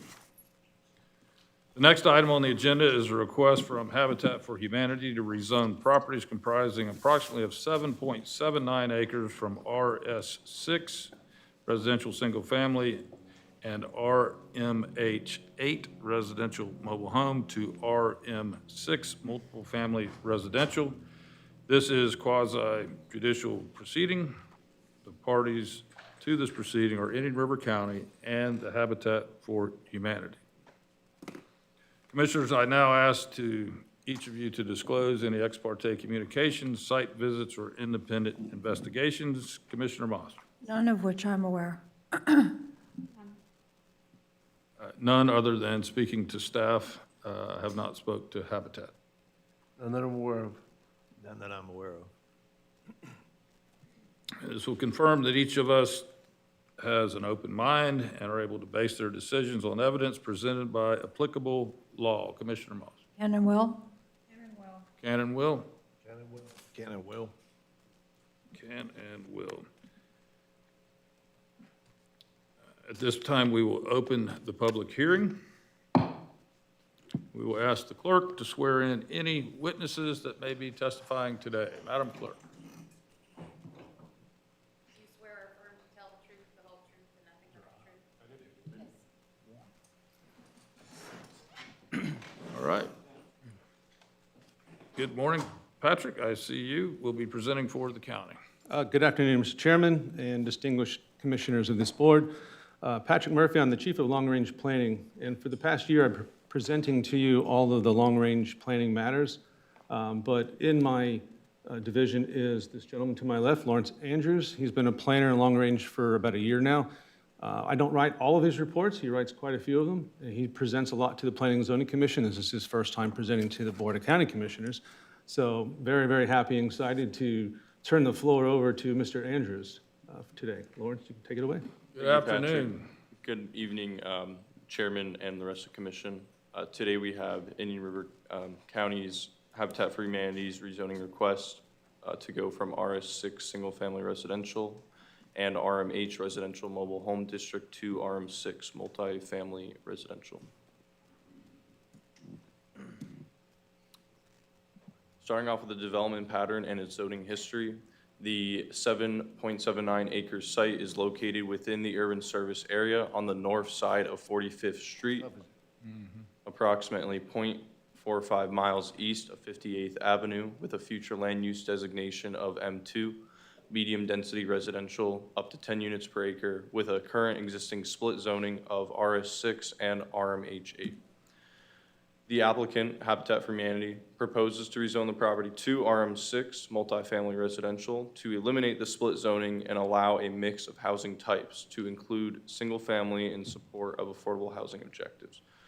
So in this instance, the density is not changing, it is just the housing types that are changing. The surrounding area reflects a diverse residential pattern along the 45th Street corridor, characterized by older mobile home developments, established single-family neighborhoods, and nearby communities serving uses within Gifford. Adjacent to the west along 45th Street are multiple RMH8 zone parcels developed with mobile homes primarily established within the 1980s. To the northwest lies the Shannon Walk subdivision, created in 2000 and zoned RS6. Directly north is the Lindsay Lake subdivision, also created in 2001, zoned RS6. And further northeast are the community facilities, including the Gifford Aquatic Center and Sports Complex.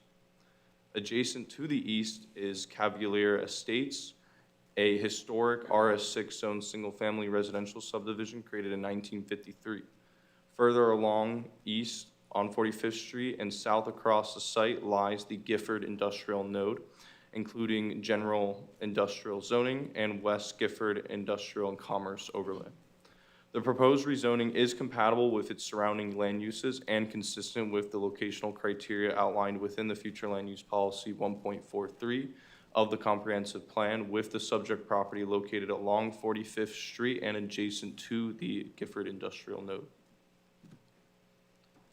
Some important things to note before I start this slide is that the comprehensive plan does specify under single family on page 15 that overall commercial and industrial uses in the Gifford area are located along US 1 Old Dixie Highway corridor and on the two major east-west roads, 41st Street and 45th Street. As referenced in the housing element, this area has a large number of incompatible land uses with inadequate buffering between them. The housing element also identifies Gifford as an area that contains a large number of persons below the poverty level and living in substandard housing. The comprehensive plan also specifies under medium density page 118 that medium density areas are located along major transportation routes near shopping and employment centers located along US 1 and along SR 60 and in Gifford. These land use designations are intended for multifamily apartments, condominiums, townhouses, and mobile home developments. So existing versus proposed zoning. Its current zoning is RS6 and RMH8. RS6 permits single-family residential up to 6 dwelling units per acre, and RMH8 is residential mobile home district permitting up to 8 units per acre. Their proposed zoning is RM6, which is multifamily residential zoning allowing up to 6 units per acre. The zoning and flu consistency per table 2.14 of the county's comprehensive plan, the above zoning districts are permitted under the property's M2 future land use designation. Therefore, the proposed rezoning to RM6 is consistent with the future land use designation. And on the right, you can see a table which compares the zoning district standards between the zoning districts.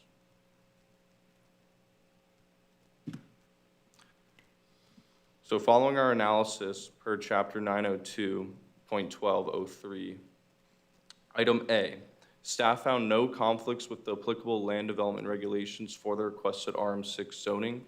RM6 is an appropriate zoning district for the parcel's M2 future land use designation. Item B, the proposed rezoning is consistent with all elements of the comprehensive plan, aligning specifically with policies 4.1, 2.2, 1.13, 1.14, and 1.43. Item C, the proposed rezoning is consistent with the existing and planned land uses in the area. The subject property has a future land use designation of M2, which allows residential development up to 10 units an acre, and RM6 is an implementing zoning district under this future land use designation. The request does not change the residential use or density of the property, but allows for a different housing type. Items D through K. Staff has identified no inconsistencies with these standards of review as it relates to the county's thoroughfare plan, roadway LOS, environmental conditions, public services, natural resources, compatibility, or compliance with county plans. All rezoning review criteria A through K have been satisfied.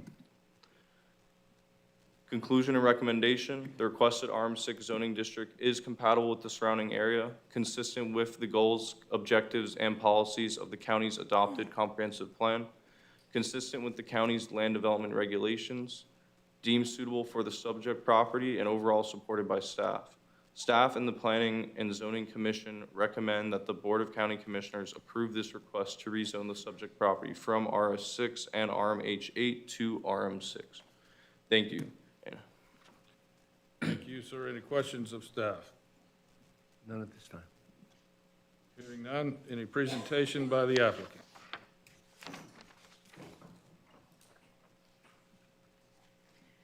Good afternoon. I don't have a visual presentation, just a short statement to make. For the record, my name is Rebecca Grohal. I'm with MBV Engineering, 1835 20th Street, Vero Beach, Florida. As this is a quasi-judicial hearing, I would like it noted in the record that I have a master's degree in urban planning and that I am an AICP certified planner since 1997. So my career has spanned several decades in local government as well as private sector representation. On behalf of Indian River County Habitat for Humanity, I'm excited to be here today. and to help Habitat bring their vision for this parcel to life. I'd also like to introduce Trevor Loomis. He's the CEO of Habitat for Humanity, and he's here today if you have any questions about the parcel and the future development plans. We believe this is going to be a quality development offering a variety of single-family homes as well as some duplexes and triplexes, and this zoning is the mechanism to make that happen. I appreciate the presentation and support of staff. They have done a great job being a partner to Habitat. I'm here today to ask for your support in approving this rezoning, and we agree with the findings of staff and the facts they have presented here today. I'm happy to answer any questions you might have, and I will be pleased to let you know that the site plan is the next step for us in this project if the zoning moves forward and is approved. And thank you again for your support. I'm also here if there's any questions from any members of the audience. Thank you. Thank you. Rebecca, Commissioners, any questions for the applicant?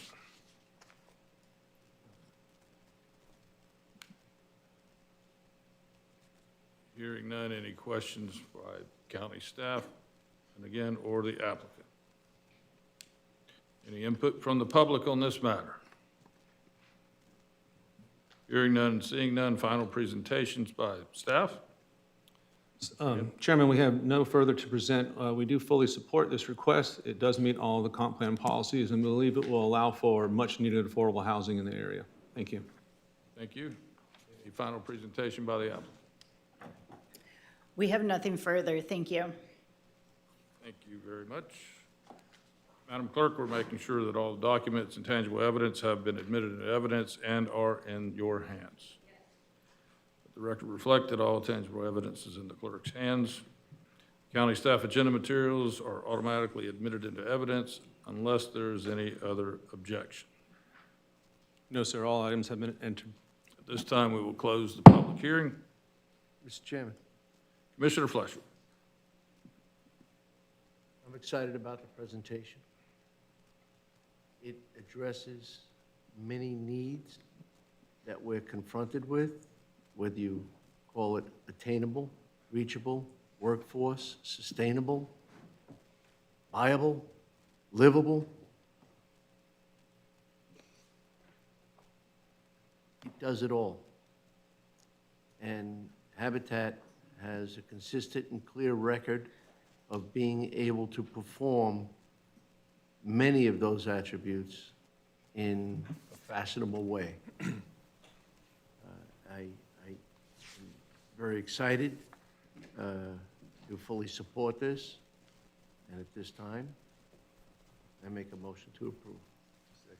We have a motion by Commissioner Fleischer, a second by Commissioner Ehrman. Any other comments? We have closed the public hearing. All in favor? Aye, and the motion carries. Thank you, staff. Thank you, Rebecca. Thank you. Commissioners, that moves us quickly to 13D, Human Resources. This will be a discussion about group health insurance, an update on our planned experience through February 2026. I understand there may be even more recent information. I see Director Boyle. Good afternoon. Good afternoon, Commissioners. I'm Suzanne Boyle, Human Resources Director.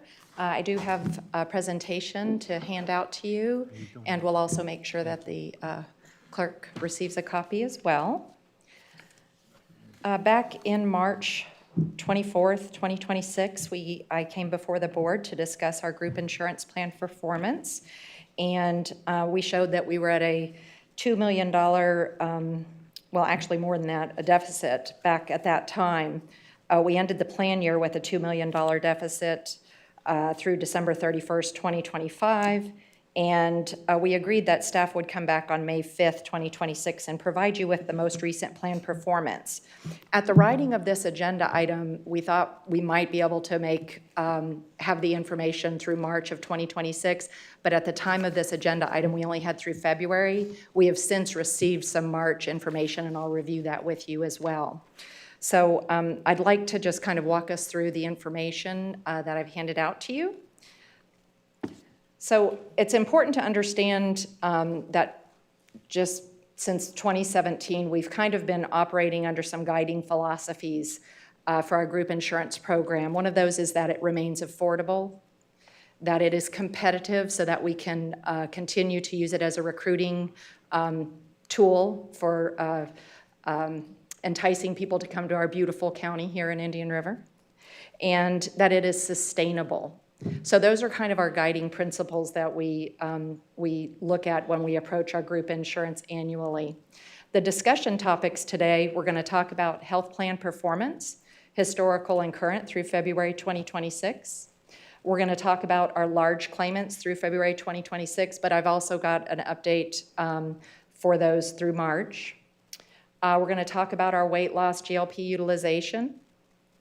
We're going to talk about components of the health plan trend that we're seeing, and we're going to be looking at the information through February 2026, but there's something called a run-out period, so the things that you pay for, like in January and February, are actually for things that happened in December. So we're going to be looking at a prior 12-month period as well as comparing it to our current 12-month period that we're looking at. We're going to discuss the funding projections that we're going to need based on all this data that we've received. And then we're going to talk about some renewal strategies to potentially manage increased costs for the upcoming plan year in October. And then lastly, we're going to talk about contribution strategies for this upcoming plan year in October. I do want to let you know that we do have Rachel with Lockton. We have Tressa with Lockton, and we have Shay. And Shay, your last name? Richardson, who is an actual pharmacist, in case you have any clinical questions that you'd like to ask at this time. So the first thing we're going to look at is this, the chart reflecting our plan cost versus our budget. You're going to see a blue bar and a black bar, and the blue bar is the cost of the plan, and the black bar has been our budget, our funding that we've been allocating. And you can see that since 2021, we've been doing really, really well, but it has progressively increased a little bit in our cost until we reach the current plan year that we're now in, and we look at what we see as the blue is far exceeding our funding. So essentially, our year-to-date plan costs are 22% over the 2024-25 plan year and 33% over the prior plan year-to-date. In our fiscal year 24-25 plan that ended this past September, we had a $2.5 million deficit, and that translates to a 110.4% loss ratio. That means for every dollar that we're spending, there's an additional 10.4 cents that was paid out. Now through February 2026, we had an increase in our high-cost claimants since the last time I reported. We moved up to 38 people with $4.9 million in net claims after our stop-loss reimbursements. Pardon me? I'm sorry, for those 38 people? That is correct. So 38 members out of over 4,100 members attributed for $4.9 million in expense. That's through February. We did see that our GLP weight loss expenses accounted for 26% of all of our pharmacy claims. The February financials also reflect a $3.6 million deficit, which is 133.6% loss ratio. So now we're spending 33.6 cents more than what we're bringing in to pay for these medical expenses. In March, we did have a slight financial improvement.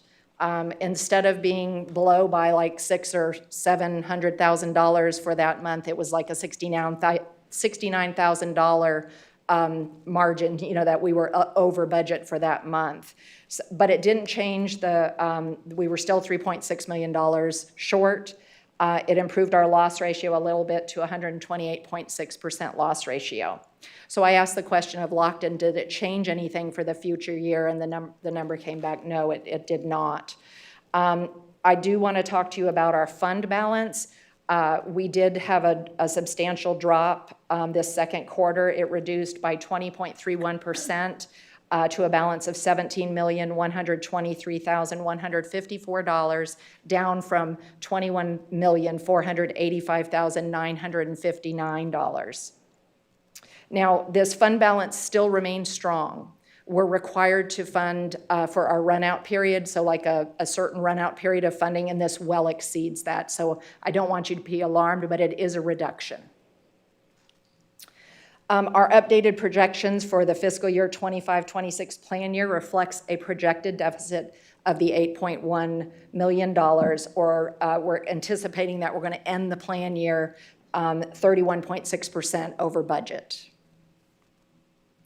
So a breakdown of those financials is reflected here for all plans. You're going to see on the far right the actual versus the budget, and you can see that loss ratio has been consistently high for every month. Down below, you're going to see some numbers that the first blue box on the far right is the 133.6% loss ratio. The prior year to date was 100.3%. And then we have the prior plan year at 110.4%. So the numbers that we're seeing, I have not seen numbers like this since I've been here, where we have this many months consistently above budget. So this is very new for us. If we go back to that first slide, we don't have to go back, but if we think back to that slide, since 2021, we've been doing very, very well. But our particular plan is experiencing high-cost medical costs in addition to some pharmacy spend. So as of February, our large cost claimants, these are claimants that are over $50,000. So these are people who are having some serious things that are happening to them. I had 3 members who actually exceeded the stop loss of $300,000. So you can see those claims. We have hit into our stop loss, and we are receiving reimbursements from our stop loss insurance for those. So any additional claims for those members, now we receive stop loss reimbursements on those. But what this means is these 38 large claimants, it's $5.1 million in spend. It's 2.1% of the group, accounting for 37% of our gross claims. And compared with the prior year to date, we had 29 claimants, $2.8 million spend, 1.7% of the group, accounting for 22% of the gross claims. So you can see these claims are a little bit more substantial than we had in the prior year to date. And then this is my March 2026 information that just came in on the screen. It has now increased to 51 high-cost claimants, up from the 38 high-cost claimants. Now we have 5 members who have hit stop loss. So the fourth and the fifth spot, those were likely the ones that stepped up into the over the $300,000. So we are now at a $6.8 million spend. With our stop loss reimbursements, it's going to be reduced a little bit to $6.3 million. Let's see. The weight loss medication utilization, you'll see that we had an uptick in the utilization to 226, total spend of $1.15 million, and that 26% of our total claims. As of March, we now have 259 individuals with a plan cost of $1.45 million, and it's now representing 27% of our total claims on the pharmacy side.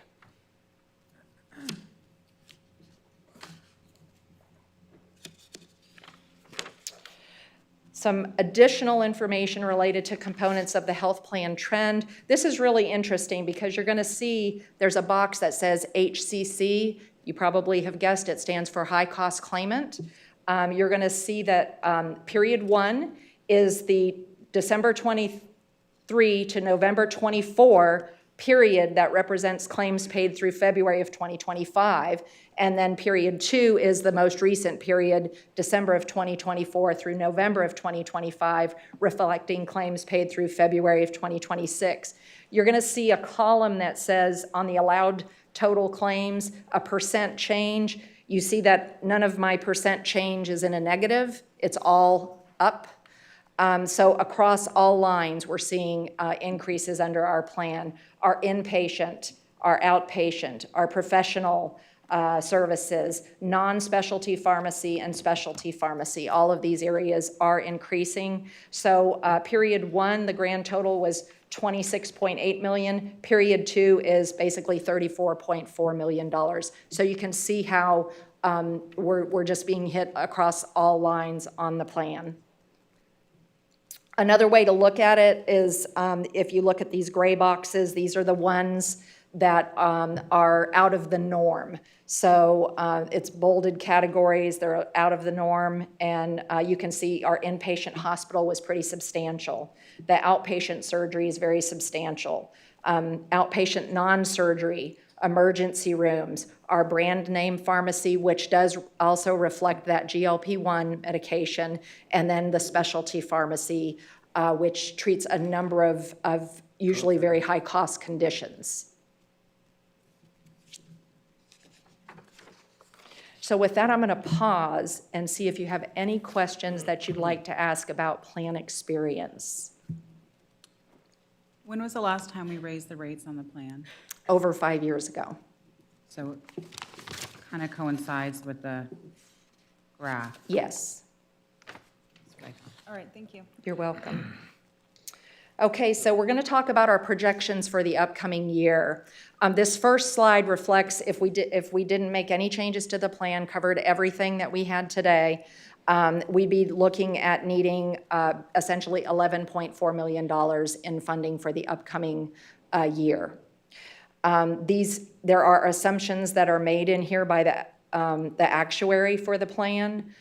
They look at, you can see that there's an annual trend assumption that your medical is going to go up about 8%, that your pharmacy will go up 11%.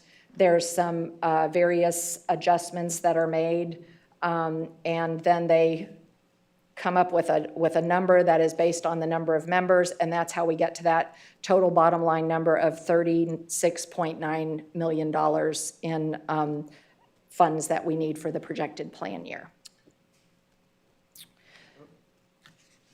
Yes. You said that you hadn't seen numbers this high consistently. Right. In your career. Well, not in my career since I've been here. This is my first experience with a self-funded plan. I've seen it on fully insured groups, but on a self-funded plan. And you were able to get the March data? Yes. Just recently? Yes. So I don't know if have you had the time to look at some of what we would consider elective uses of prescriptions and how that impacts the overall cost factor to the plan for our employees? Right. So I'm not sure what you mean by elective uses of prescriptions because they're prescribed I'll be clear. medications. You know exactly, probably you could figure out exactly what I'm talking about. About a year and a half ago, we were talking about a perceived car crash with the plan. We had talked about a certain prescription quite frequently. And it was said, well, we're going to wait and see, and the prices are going down, and there's options, and there's new options available. And I think the discussion regarding what the federal government was wanting to do with certain cost factors with Sure. some of the controlled and uncontrolled substances. I But think my next slide will probably answer your question. you think so? I think so. So then you know exactly where I'm going and what I'm talking about. The expense related to the GLP-1? The car crash. The expenses related to the GLP and how it impacts the plan? Yes. That's my next slide. Let it roll. All right, so this one was 11.4 million. This next slide, by removing the GLP-1, we drop down to the 33.6 million. And in what's funding. the budget? Could you just, For what the prior Yeah. amount was, Yeah. what the difference is? how would that affect the blue line and the black line? in It the would take graph? away 3.1 million. Right. Mm-hmm. Right, I see the number. So, but it would balance it out and then, No, we're still quite short with projections based on just people with the medical expenses. We have some really high-cost claimants that are going to be expected to be some recurring expenses going into the next year. Lockton has actuarially analyzed those claims, and if you'd like a little bit more information about what we're seeing on the medical side of things, but taking the GLP off the plan doesn't fix the problem. And it's not necessarily a problem, this is what our insurance is for. It is to provide for coverage when people are having terrible health situations that they're dealing with. And we have some substantial situations based on these high-cost claimants. None of us would want to be in the situation of these individuals that are facing these high-cost claims. So the plan is there to provide that benefit, but, and we haven't had these types of high-cost claims, this many of our group going through so many serious medical situations. So it is a different thing for us. I'm sure it's happened in the past historically before I came here, but this is the first time I've seen it this big in today's market. The last time we had this discussion was when we were also experiencing some high-cost claims, maybe not as much Right. as we are now. Right. But the last time we had to look at where we were as far as insurance rates and Yes. fund balance and all that was the exact same thing. Yes. And to be honest with you, we've kept it pretty even keeled. We've done an excellent Way job. longer than most businesses and other institutions and agencies have done. And then, you know, the higher cost of just medical care in general is going up. It And we is- haven't addressed that No. year over year. So that's kind of why we're here, to be honest with you, is that we haven't addressed the ongoing increase in cost. Right, and it's really interesting because what we're going to have, and Shay can speak more to this, there are always going to be medications that are going to be coming down the pipeline, that are going to be coming into our group, and they look at that. They actually say, you need to be, you know, this is going to be coming at you. And the difference was with the GLP-1s, many plans covered it, many plans didn't. A good majority of the people that covered it, when they started seeing it, they had to make some decisions, just like we might have to make here today.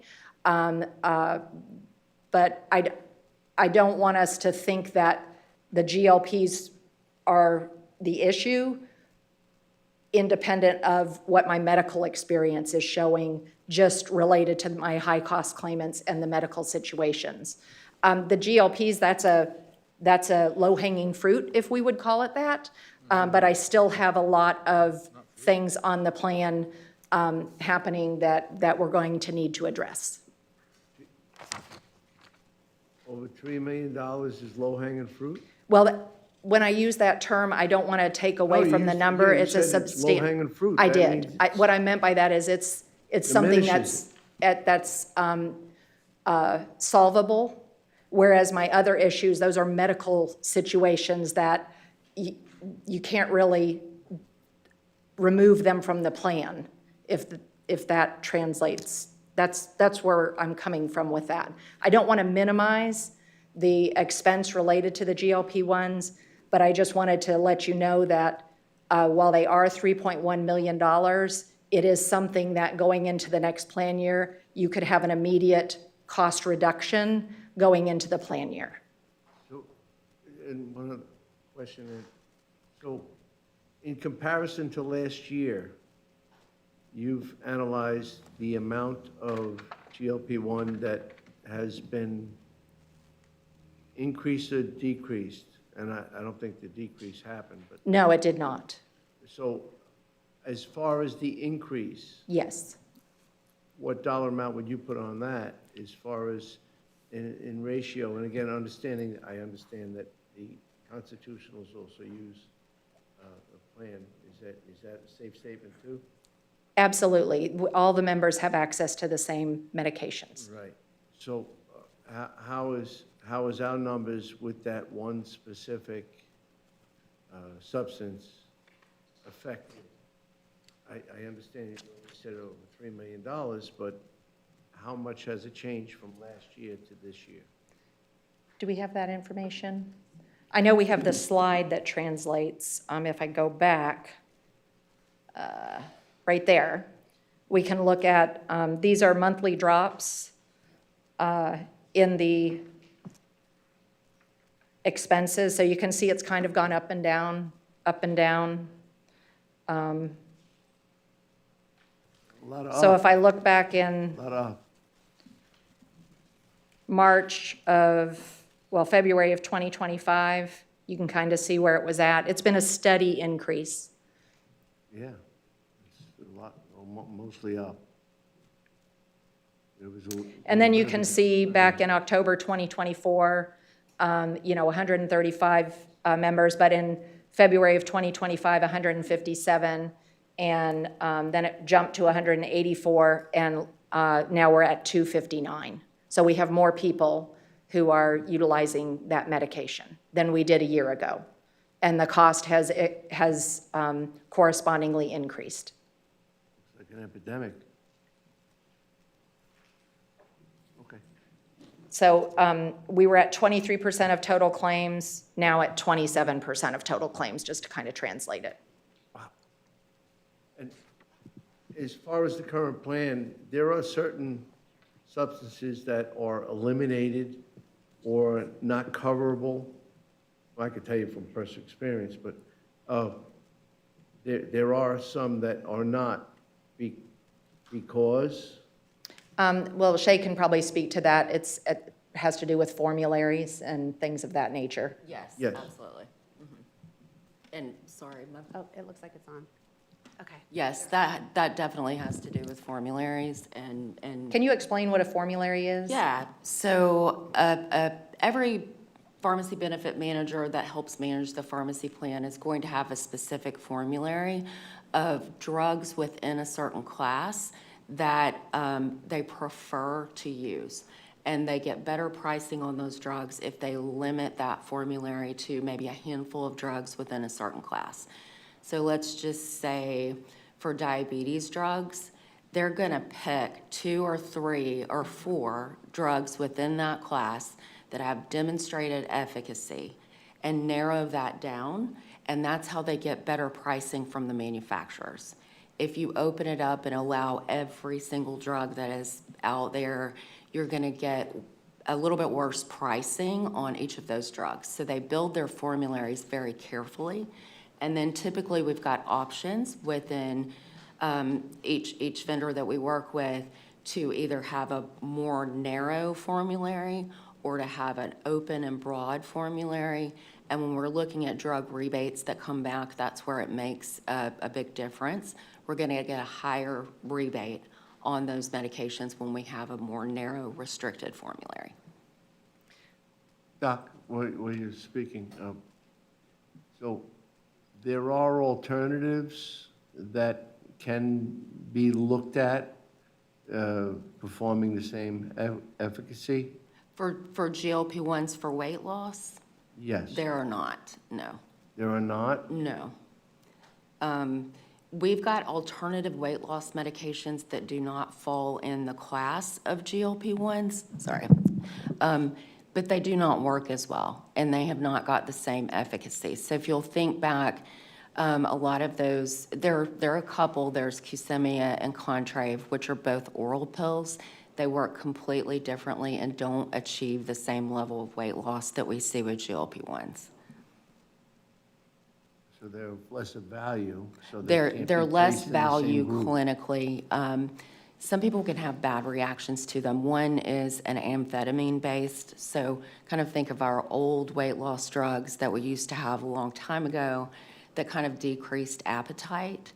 And then the same thing for Contrave. It works a little bit differently in the brain to make you not crave food as much, We just do not see all of the health benefits and physiological benefits that we see with that GLP-1 class when it comes to weight loss. Thank you. Okay. So the 33.6 million is what the projected funding needs are going to be for the plan year beginning in October. And any questions on that, on the funding? Okay. Locked-in has also provided us with some cost savings renewal strategies. You're going to see several different options. They call them levers. The first one is related to the plan design. You can see that it involves an increase in the deductible and out-of-pocket maximums and the ER copay. And by making the changes under option A, it would be an estimated net savings of $749,000. I have another slide that'll actually visually show you what we have today and what that move is. That's a locked-in recommendation. The disruption or the friction would be a medium one. Nobody likes to pay more in deductible or out-of-pocket max, but it is a standard way of modifying your plan design to mitigate your costs, your overall plan costs. Option B takes it a little bit higher on the increase in those categories, and it would be a little bit, almost like a $1.1 million in savings. There's also a section down in, it says medical, it's Blue Cross Blue Shield Specialty Medical Benefit Management. This one I'm gonna let Rachel explain because it's a little bit more complicated. And I had a lot of questions, and so Rachel kind of explain what that is. Sure. So this is an additional layer of support that Blue Cross Blue Shield can manage for the plan, where essentially it will help to steer members towards a lower cost of care for high cost infusion medications. So naturally, when you have higher cancer spend on the plan, as you all are experiencing, that also drives up the cost of infusion medications. And so these medications sometimes have to take place in an inpatient setting, but there are certain opportunities where they can be purchased on a less expensive basis and given either in a home or professional setting that would be more comfortable for the member and lower costs for the plan. And so this program puts an additional safeguard in place to help with that steerage towards those lower cost settings. So it's a small additional administrative cost of about $7,000 per year.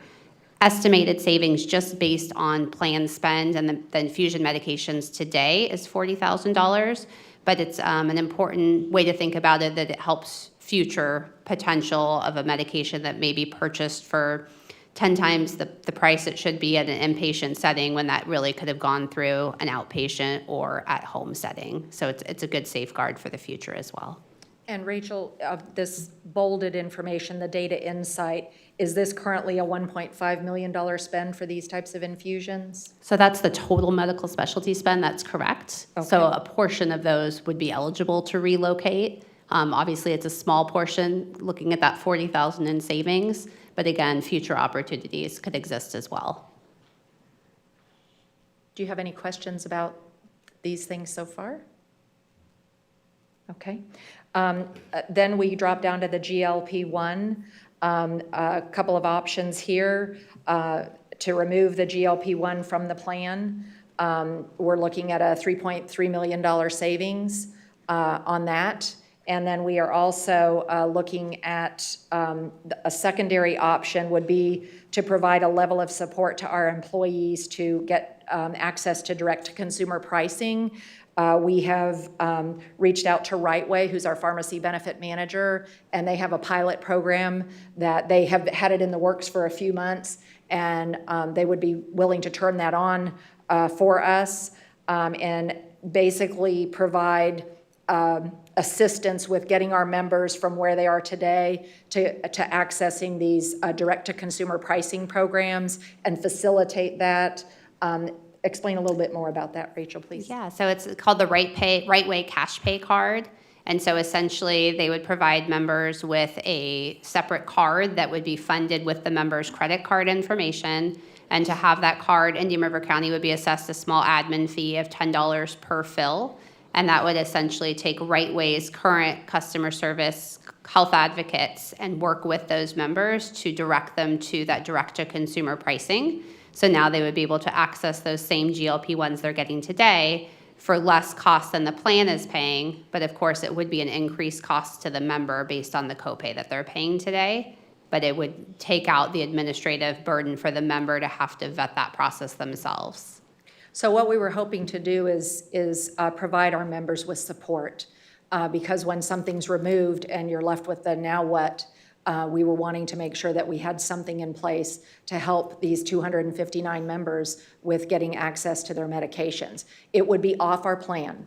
It would not be hitting in our claims experience. The member would be responsible for the out-of-pocket cost, so we would not see it come through as far as claims. But there would be a small administrative fee for Right Way to serve in that capacity under this program. Rachel, what's the difference in the cost? They're paying now what they would pay on this? Yeah, so right now, before rebates, the charge to the plan is typically about $1,000 to $1,300 per fill. And then with the direct-to-consumer programs, the base price starts at about $150 for kind of an introductory dose. It steps up to there, so the highest cost would be more in the $450 range, and that would be for Zepbound. And I do have a slide up on the screen representing that information, and you also have it in the handout that we provided.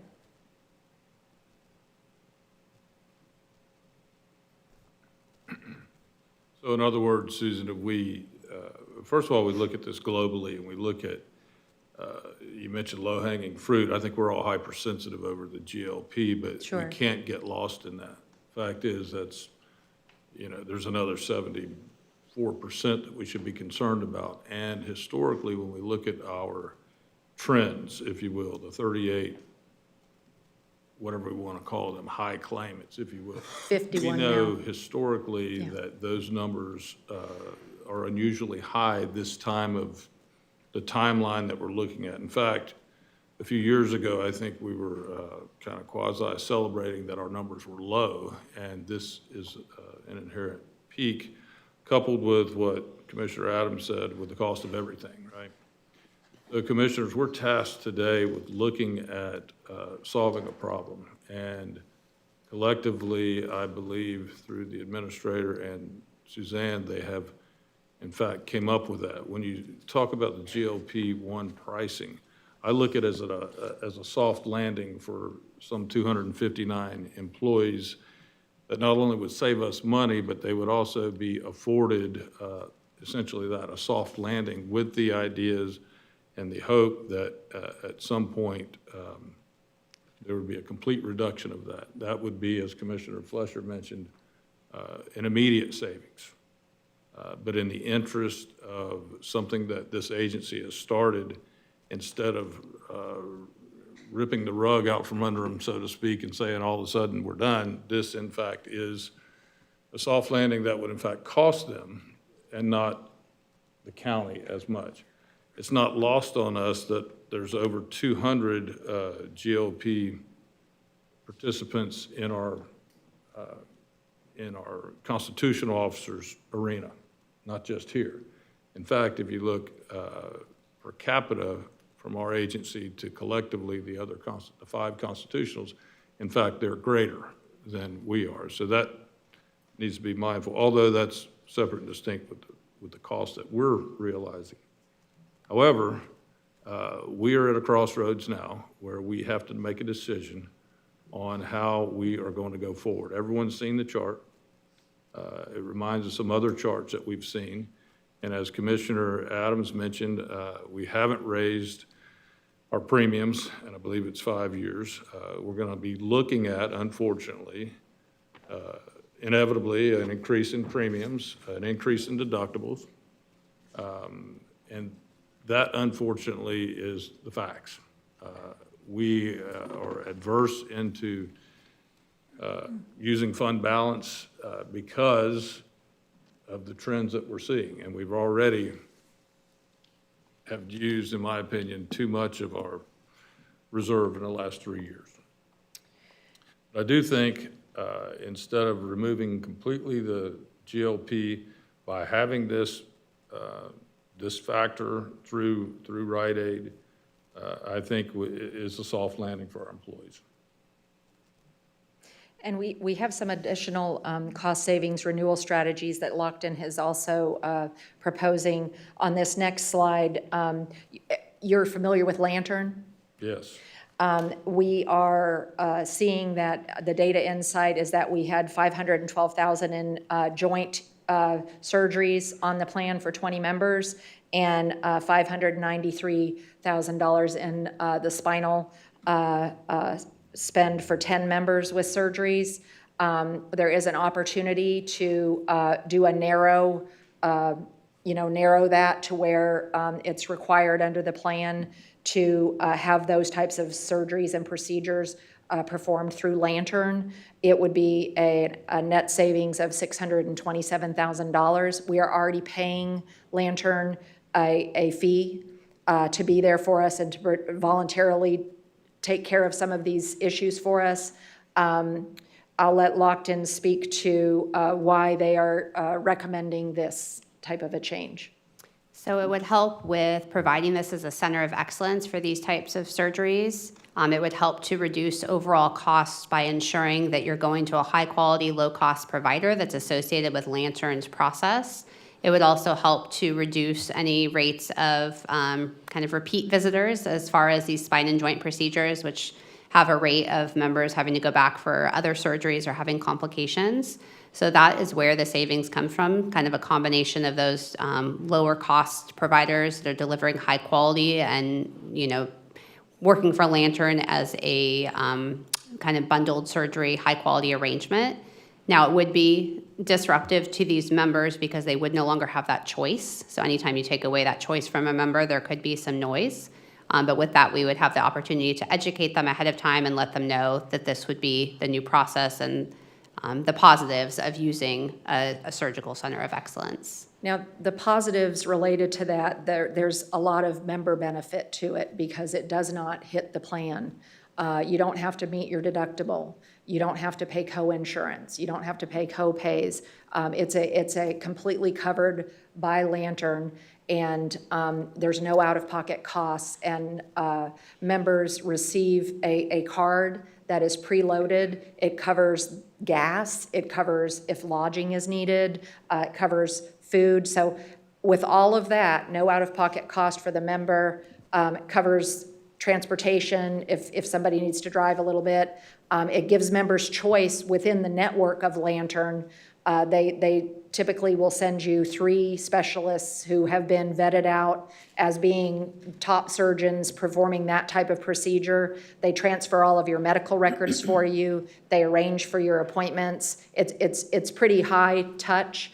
And in the time that we've done it through a voluntary basis, the individuals who have utilized this benefit I've received no complaints regarding it. So this would be if I have to get gallbladder surgery, I do it the regular way, but if I want to get my knee replaced, I go through the Lantern. Yeah, you could actually do gallbladder either way. Right. But yes. Right. Becker, you're correct. Only the spine and joint related procedures would be what would be mandatory. And that would be discovered at, the point of where the provider is calling Blue Cross to pre-authorize, and Blue Cross would have that in their plan documents that you need to contact Lantern to authorize this procedure. And then at that point, the member would be connected with Lantern, and that's the process would begin with Lantern. Primarily on joint stuff, right? Spine and joints, yep. Spine and joint, yeah. Yes. Where are these centers of excellence located? Because you talked about having to travel. Right, so we've had orthopedic surgeries happen here in Vero, or Sebastian. We've had them happen over towards Orlando. We've had people that chose out of the providers to go to Orlando. They can go to Tampa, they can go to Miami, they can go up to Brevard County, depending upon. Are there local providers, i.e. Indian River County? Yes, we've actually have orthopedic providers through Lantern that are at Orlando Health in Sebastian. I don't know if we So have. there's none in Vero? I would have to, we'd have to get that information from. So my only for you. concern is limiting people's choices. Yes. And then they have a doctor that they are working with that has diagnosed them, and now it's time for surgery. And now you're pushing them into a whole separate process with a whole separate doctor that they have no familiarity with. Right. So I understand exactly where you're coming from. I have a problem with that. If I was somebody that was going to be having surgery, I would be very unhappy if that was the case and my current doctor wasn't able to perform said surgery. Right. And I completely understand where you're coming from. This is, this strategy is a Centers of Excellence strategy. It is one that is, it's a lever that is used by many groups. They look to do narrow, send a high-quality, cost-effective providers. So it's just an option. And Commissioner Adams, I respect what you're saying about Lantern, but remember, again, we are tasked with trying to figure out in the best interest, highest quality, the least cost for our employees, and unfortunately, sometimes these conditions occur. The next thing that we're looking at, and it's another support for individuals that are looking to manage weight, it's virtual nutrition services. So we're suggesting that we modify our plan to provide zero copay coverage for the first 3 visits for this service. And then after 3 visits, prior authorization would be required to continue beyond that. And coverage would be available with a diagnosis of diabetes, kidney disease, celiac disease, or obesity. And then we're also looking to expand our teledoc, which is currently available to our employees to provide registered dietitian support through that as well. It's a low-cost item when you look at managing people with digestive disorders. The savings could be anywhere up to $100,000, depending upon the severity of the issue. And we would be looking at some vendors who are really, really good at this. I actually had one of my employees test this out. One of it is Nourish, is virtual registered dietitian support. And my staff member actually had two visits and was very impressed with what they did. It's one-on-one, it's personal, it's coming up with meal plans, lifestyle, those types of things. So it was pretty interesting. Rachel, do you have anything to add on that? Yeah, just that these are good levers to pull as far as especially when you're looking at removing coverage for weight loss GLP-1s. It's important to have other avenues in which to steer your members so that they feel supported in other ways. Certainly not the same as having the weight loss GLP-1 medication, but helpful to give them another mechanism in which to support their lifestyle. So that's the goal with adding this additional coverage. And this coverage would only be available with these specific diagnoses? So we're looking at additional opportunities to expand this beyond just this diagnosis and provide overall nutrition coverage from a preventive facet.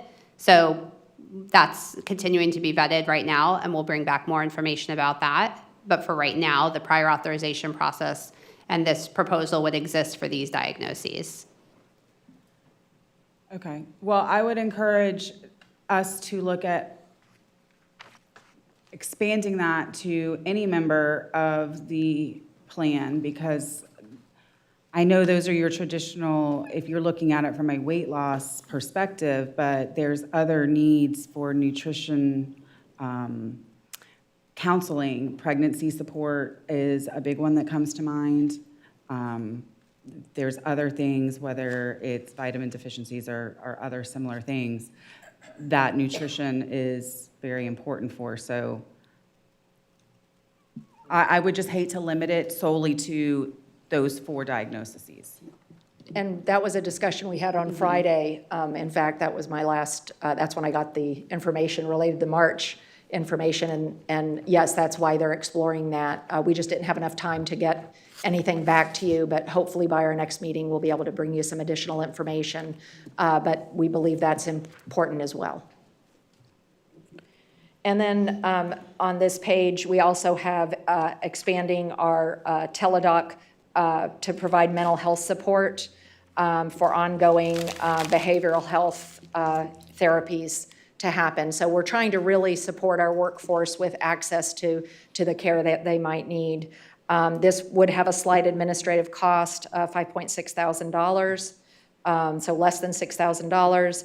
But when you're looking at what depression costs could be on the plan, you could be looking at about $12,000 to manage a case of depression on the plan. So we would expect an ROI on that investment into people and supporting mental health. And then my last slide is related to Medicare education. We have approximately 280 retirees on the plan. A portion of those retirees are age 65 and Medicare eligible. Currently, they're paying their Medicare Part A, well, you have Part B, which is coming out of them. That's 200 and something, I think, a month. In addition to the premiums that they pay to stay on the plan, there are opportunities for them to save money from a premium perspective, but they might not know what those opportunities are. So what we're looking at is partnering with ALSEP to do outreach and provide one-on-one consultative assistance to our Medicare eligible retirees to walk them through the options that are available and assist them with evaluating whether or not it might be a good choice for them to transition from the plan to a Medicare plan. We think that's one of the reasons why people stay is they just don't know what's out there, and it's kind of a difficult path to navigate. There are volunteers through the SHINE program, but it takes some work to kind of connect up with that, and it still seems very, it's very unknown, and this would help people to really get access to dive into the type of plan design that would work for them and look at if there are cost-saving opportunities for our retirees. And our retirees are going to be impacted by a rate increase. So we wanted to be able to put that support out there for our retirees as well. And if people, the members that we think would transition and go to the Medicare plans, that could be looking at a $196,000 savings. Overall, the recommendations that Lockton's proposing are $4.8 million in recommended savings, but 3.3 of that is the GLP removal. You're still $6 million short. Yes. Or 7 or something Yes. like that. Yes. So there, I guess that's a really good point. When we think about what we're still going to need to fund, and Lockton is recommending the funding to the $8.1 million because of the rising costs and what we're looking at for the next year. So any questions related to these renewal strategies? No, Suzanne, thank you. It's an uncomfortable conversation to have. There's certain things that some of us may like, some of us may not like. Right. But the fact is, we've had this discussion for at least 2 years, and we've seen kind of the direction that we've been going. So now it's our responsibility to cure it.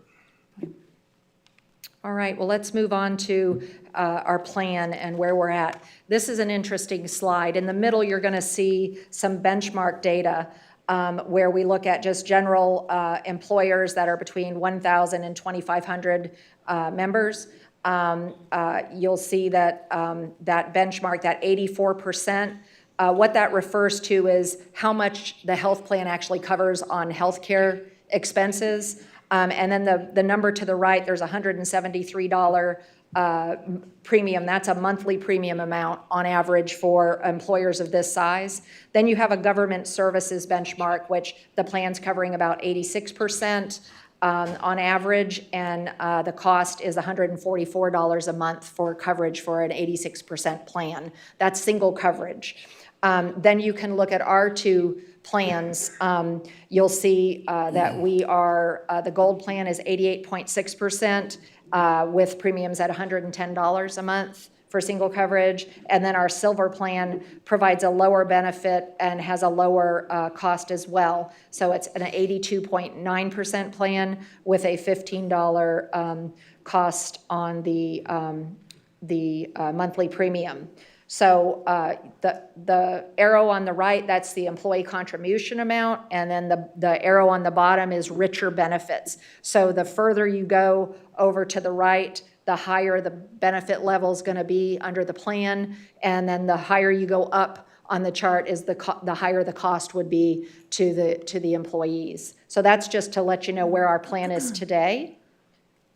And then this is showing you the options of the proposed plan designs that Lockton suggested. Option A is the one that it would take our current plan of 88.3%, which is the gold plan, and it would transition to an 86.3% plan, which is still well within the benchmarks, still providing very high levels of coverage. And you can see the highlighted columns are the ones that reflect what the changes would be in both the gold and the silver plan. The silver plan would move from an 82.5% plan to an 81.3% plan. So there's a little bit of a change in how rich the benefits are under the plan. But as we look back to those renewal savings, this option A was I believe that was $749,000 in savings. And option B was the about $1.1 million in savings.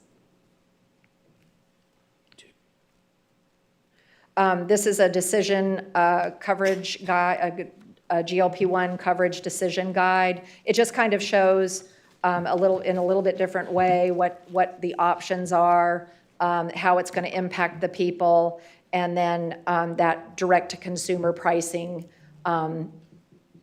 option that we're looking at. I showed you this slide previously. Thank you, Tressa, for getting that together. I knew it would be important for you to understand what the pricing is. It's important to know this is just as of May. So this is direct to consumer pricing, and the manufacturers can modify those programs, as the market changes. This is a slide that represents the Lantern mandatory spine and joint recommendation. You can kind of see what the costs are.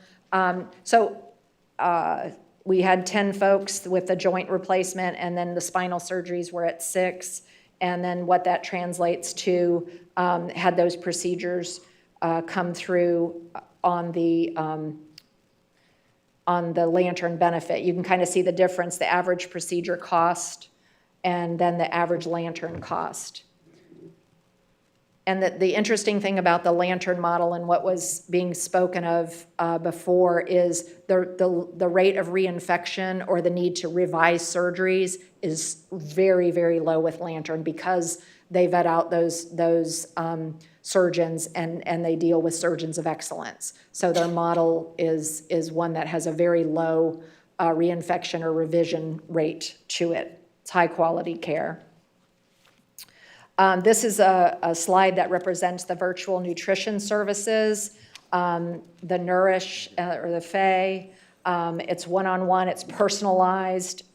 Like I said, we had somebody try it out, and she just said it was really, really good. And then, of course, the Teladoc benefit. This would be a zero cost share. We will definitely bring back some additional information about what it might be to the plan to expand the access to registered dietitian coverage without those diagnoses. It's going to, it also covers all brick and mortar. So it's brick and mortar and virtual. So you don't have to do it virtually. For the people that want to go and speak with a registered dietitian that's in network, they can do so. And then this is just a little overview slide of the ALSUP services for providing Medicare eligible retirees with education support. And, okay, any questions so far before we move on to contribution strategy recommendations? I do want to add, I'm not asking for any decisions today. We will be back in 2 weeks to allow you time to ask any additional questions. This is a lot of information to take in all at once. To be able to reach out, we'll provide you with any additional information that you might need before we come back and meet again in 2 weeks. So the current contribution strategy, this just tells you where we're at today. Under the gold plan, employee coverage is $110 a month, family coverage is $400 a month. The county pays $700 for the single coverage and $1,105 for the family. That is, then we drop to the silver. The cost to the county for the silver plan is the same, but the members' cost, this is our affordable plan, $15 out of pocket for employees, single coverage, and $207.50 for single coverage. You can see the family coverage. You can see the breakdown. The members are bringing in almost $5 million in contributions for the year, and the employer currently is at $20.5 million.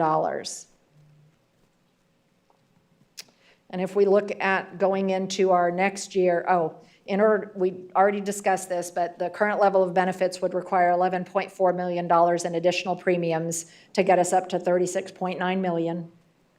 And if we removed the GLP-1, it would be reduced to $8.1 million, and we would be looking at $33.6 million in funding needs.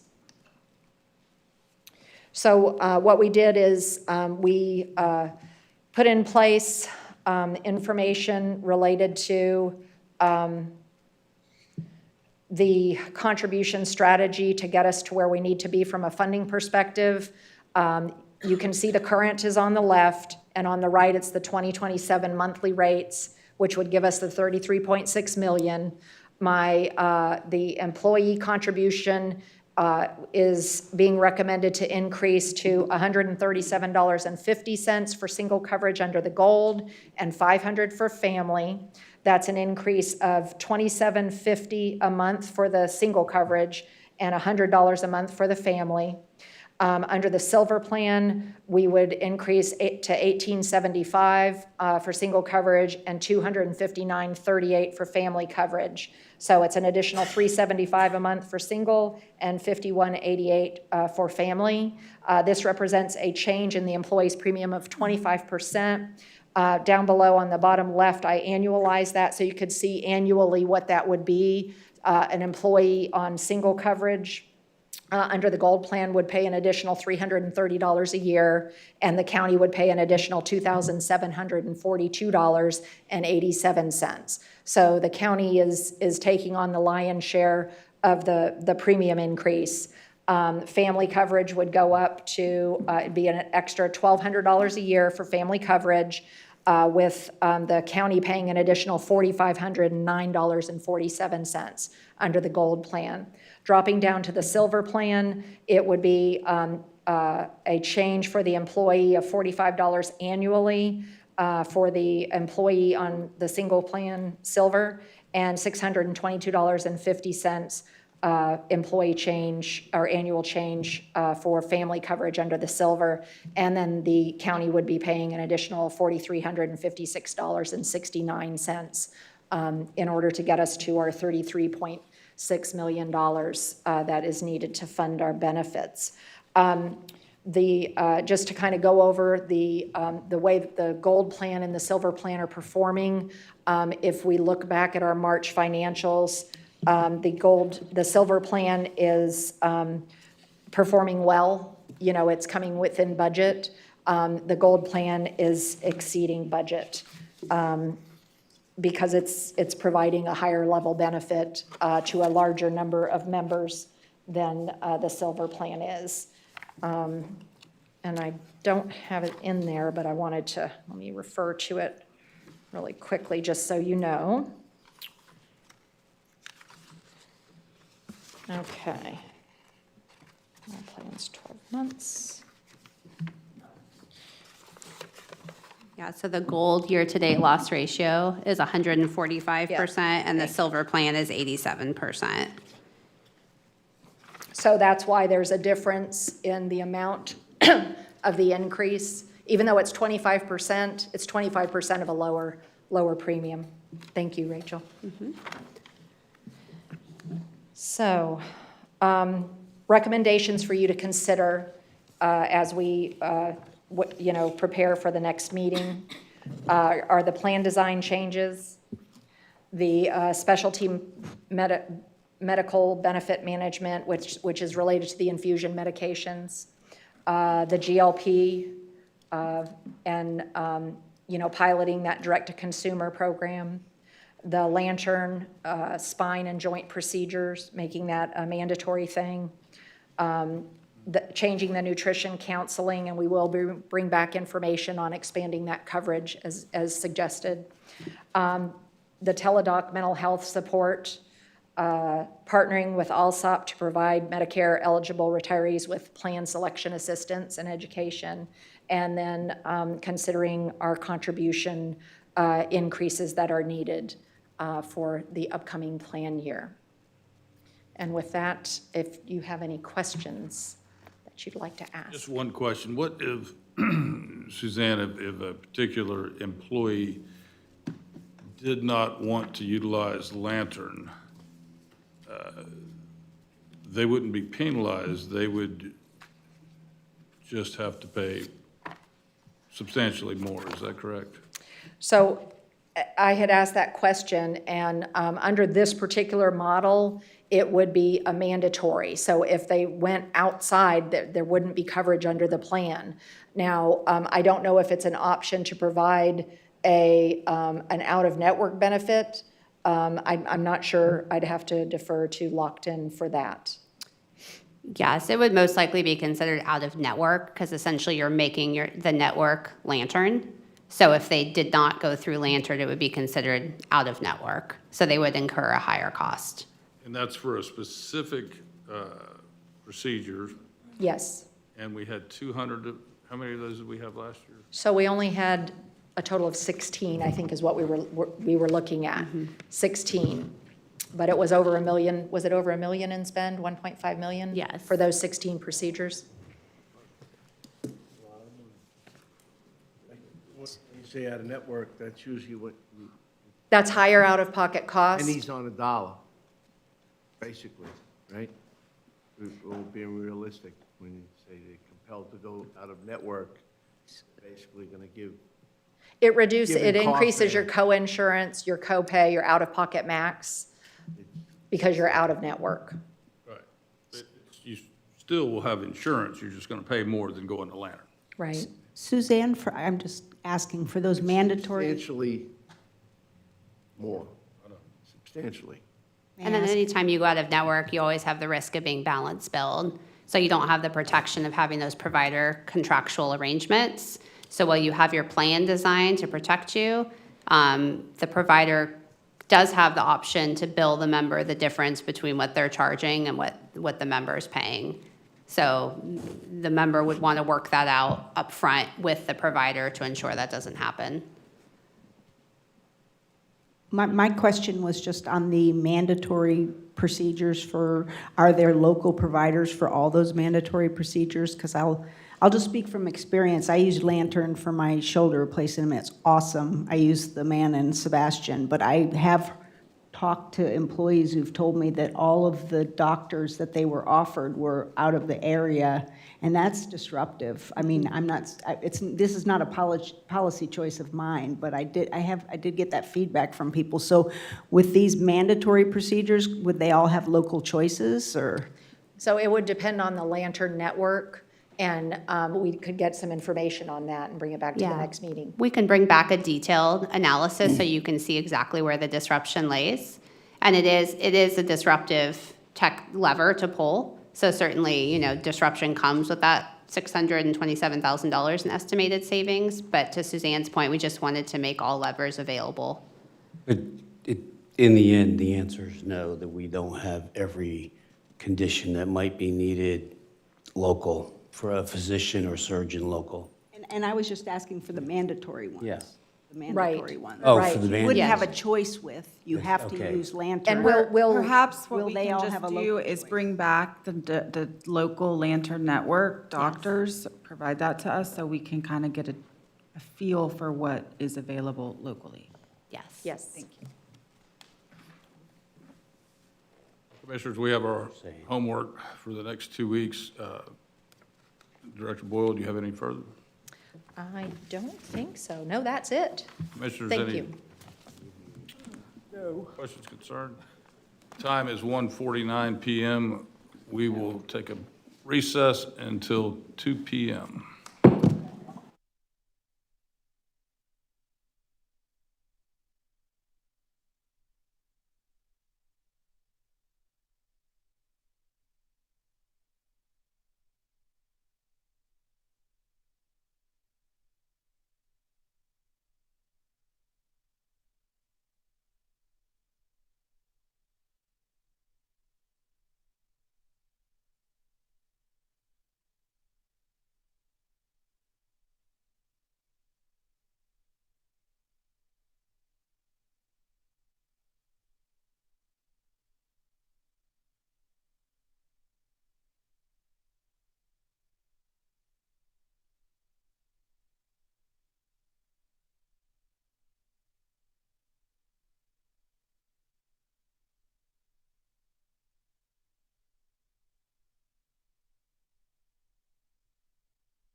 Time is now 2 p.m. on May the 5th, 2026. We will resume the normally scheduled Board of County Commission meetings. And up next, fellow commissioners, is 13F, Natural Resources, and I see Quentin Bergen present. Good afternoon, Commissioners. My name is Quentin Bergman, your Coastal Resource Manager in the Natural Resources Department. Today, we are here to present an update to our beach preservation plan. This is our 2026 beach preservation plan. Today, we're presenting the draft plan. It's important to note that later on over the summer, we'll be bringing this plan back to you. We are currently in a public commenting period. That public commenting period is going to end in 2 weeks' time on May 19th. We're encouraging anyone and everyone to comment on our plan. And then over the summer months, our team here will be incorporating those comments back into the plan and then present it back to this commission at a later date. So the beach preservation plan is our data-driven planning document that provides the foundation for our beach management program here in Indian River County. It guides our resilient, long-term shoreline stewardship and enhances our coastal resiliency while continuing to support our county's economic vitality as well as our environmental resources. It's important to note that the existence of this plan does help us with future funding opportunities. Our plan is very complex. Managing the coastline is not an easy feat, so there is lots of multi-level coordination and partnerships with local municipalities, regulatory agencies, and the such. Why is the beach important? In all of my public outreach, I always say that the beach is important for three main reasons: upland infrastructure protection, economic engine for tourism and recreation, and also it provides wildlife habitat for a number of species. Our plan and our program also provides a sense of stewardship for our residents. The county provides public access to the beach. We provide education as well as safety, as you heard in the proclamations this morning. Our coastline is very unique. We have some very interesting natural resources on the shoreline as well as in the water nearby. We'll talk a little bit more about those later in the presentation, but it's important to note that the natural resources are considered when we're evaluating all of our coastal projects. So back in 1988 is when the first beach preservation plan was adopted by the county. As you can see here, this is the 6th update we're bringing up now. Why do we update these plans? It's really important to note that we are always evaluating the evolving science and engineering. Our capital projects, our coastal projects are very complex and could use a lot of different tweaks here and there, so not sticking with one system and always sticking towards that. Storm impacts are a big consideration. Funding opportunities, utilizing the data that we've been collecting, the semi-annual beach profiles that we collect twice a year, as well as making sure that we're staying up to date on any regulatory changes, and then dealing with the actual erosion itself. It is not a static impact, so making sure all of that is incorporated as we update our plans. So I want to introduce our study team. This effort has been going on for almost 2 years now. Myself as project manager on this one, and I have a team of 2, Dr. Johnny Sabin and Dakota Whelan, who couldn't be here today but are supporting from afar.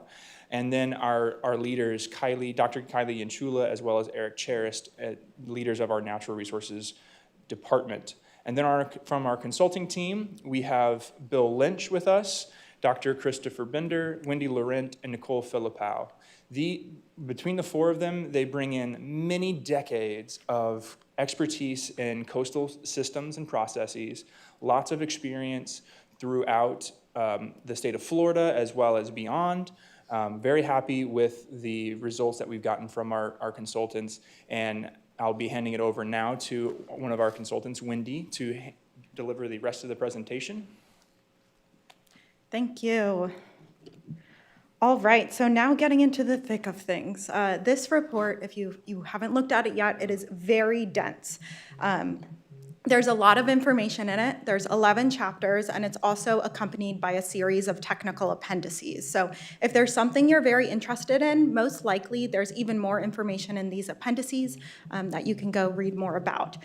It's all very data-driven, all of these analyses, and today I'm going to go over 4 of them. So the beach conditions update, the risk analysis, beach management strategies, and finally end with some recommendations and looking forward into the future and some items to think about. So first, the beach conditions update. Here we have a cross-section of the beach. So the way we look at a beach and really analyze its performance is looking at historical surveys. So typically surveyors go out and they survey consistent transects along the beach, allowing for comparison. So this cross-section, it's a slice of the beach that we're looking at. On the upland side, we have the dune. Here, we regularly look at the dune toe position that's represented by that blue dot, as well as the average elevation of this feature. Very important for storm protection.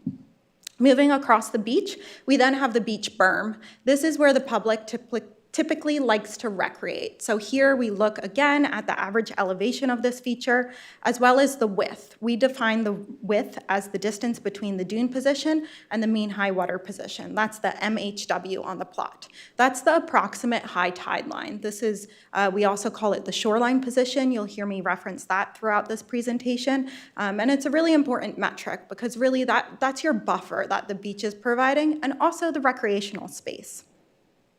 We then have mean low water, that's the approximate low tide line, and in the near shore, we have that really significant hard bottom resource. So that's very unique to the county and spans majority of the county's shoreline. And then the final component that we typically look at is beach volume. So we'll look at that in some different areas, just the dune, just the berm, above mean high water, landward of the hard bottom.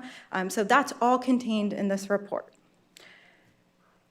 For this analysis, we decided to take a look at 5 surveys and 4 different comparison periods. For each one of these, we took a look at the countywide scale as well as broke it down into the beach planning sectors. I've been told you're all aware of the beach planning sectors. These have historically been used and provide a really great comparison, and it's also really how the Coastal Division manages these assets, breaking them down into these smaller sections. So first, we have our May 1997 to summer 2024 period. This is the long-term period that we're looking at. We then have 2 intermediate periods. So we took a look at the August 2004 survey as well as the summer 2014 survey to provide 2 different metrics, the first of which is about 20 years and then about a decade. Notably, the 2004 survey was before the intense storms in 2004, so that's a really great baseline, as well as that 2014 survey was before Hurricanes Matthew, Irma, all those recent memories of really large storms. And then finally, we have our last comparison period, which is summer 2019, and that's really what's changed since the last plan update. So now taking a look at our county-wide results here and breaking it down almost as simple as possible as I can, we have either them listed as positive, neutral, or negative for the dune toe position, the mean high water shoreline position, the volume above mean high water, and that volume landward of the hard bottom edge. So over the longer term comparisons, you see pretty positive results. That's great. That's a direct result of all of the actions that the county has taken for the beaches.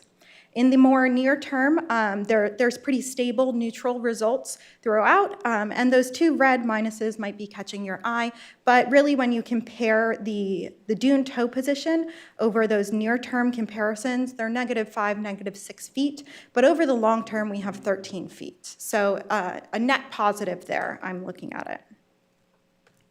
Now, breaking it down on a sector-by-sector basis, what's been occurring since 2019 or since the last plan update? Notably, in Planning Sector 1, Sebastian Inlet District helps to manage this area through sand bypassing from the inlet.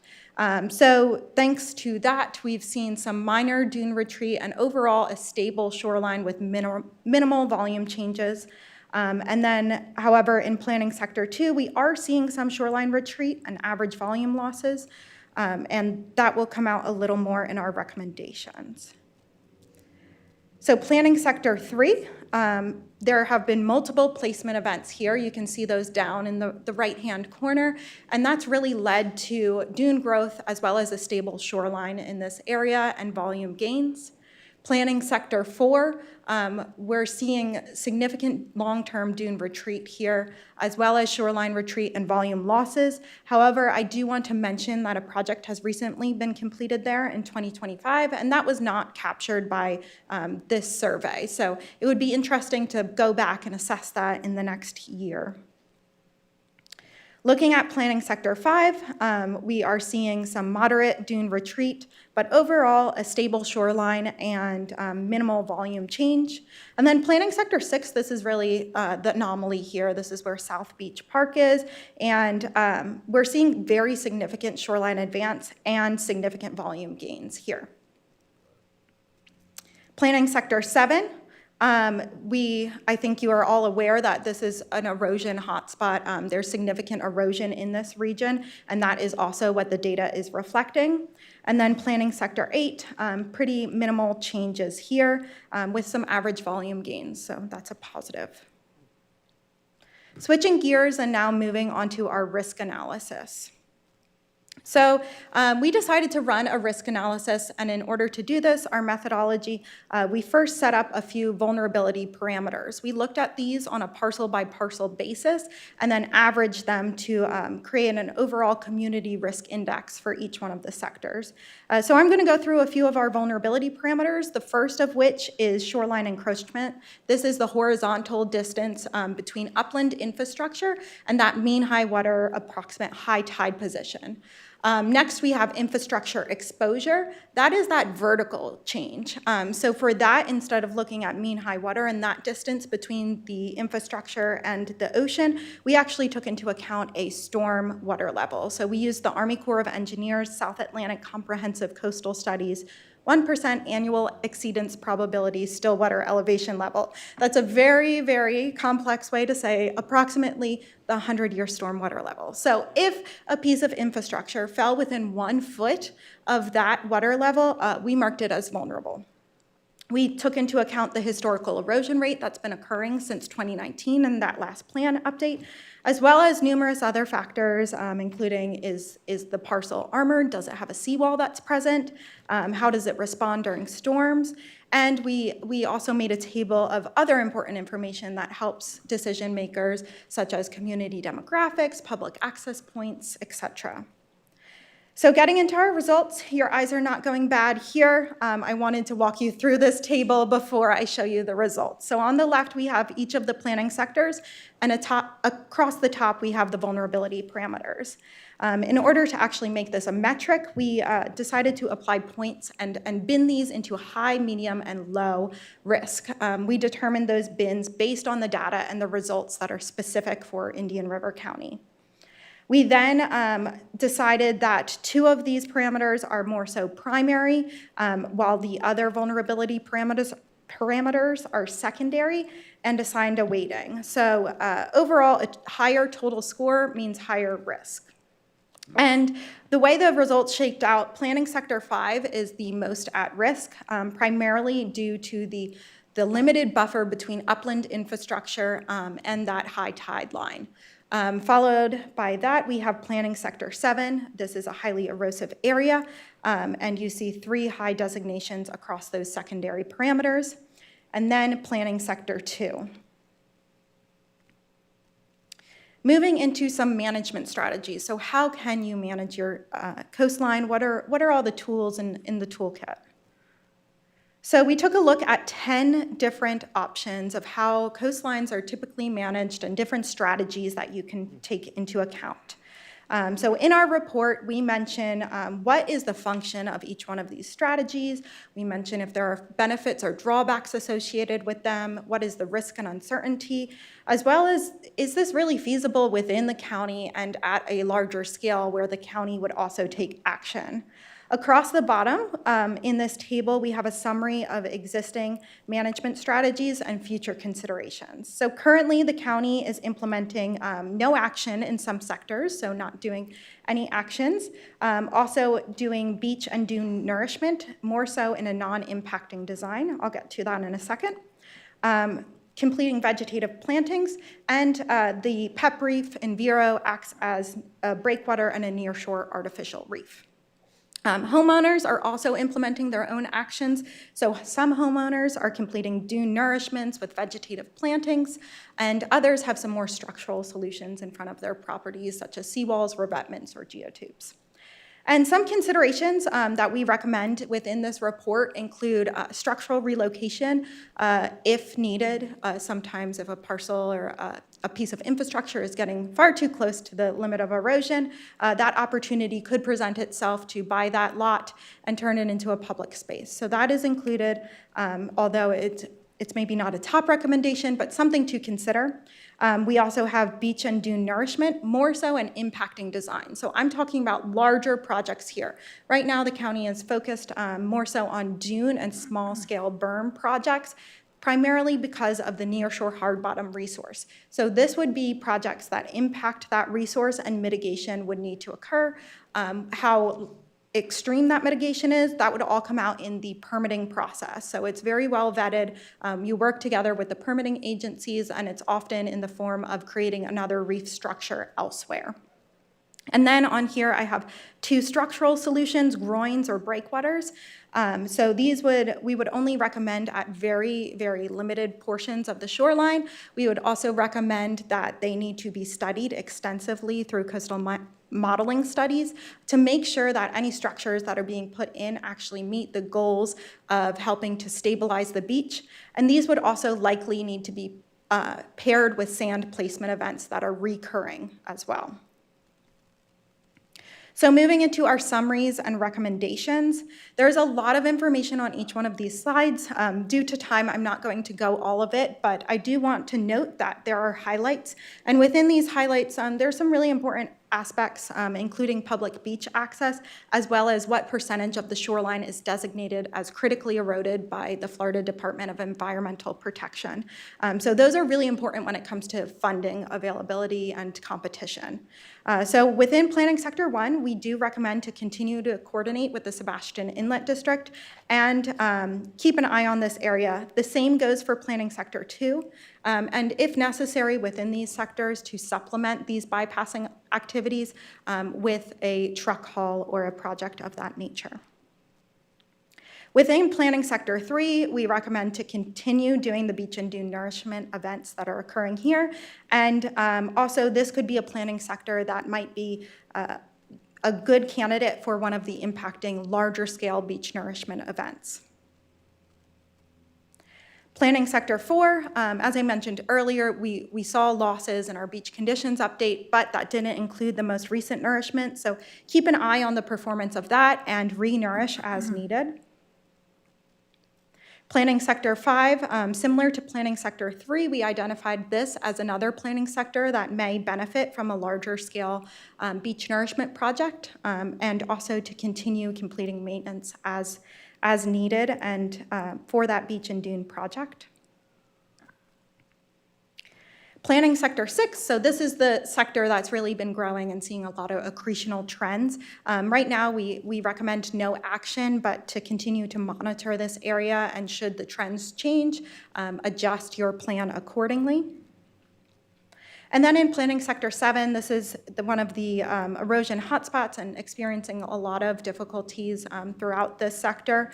At this time, we recommend no action without community support, primarily through signed easements. It's very challenging and very costly to complete a project if there are holes within the project area, because that limits rights to accessing that property along the shorefront. If you are able to gain that community support, which I know the Coastal Division is working really hard to do that, we would recommend sand placement here, and also to look more into structural measures in part of this sector, not throughout the whole sector, but again, potentially look into stabilizing the shoreline through structural alternatives.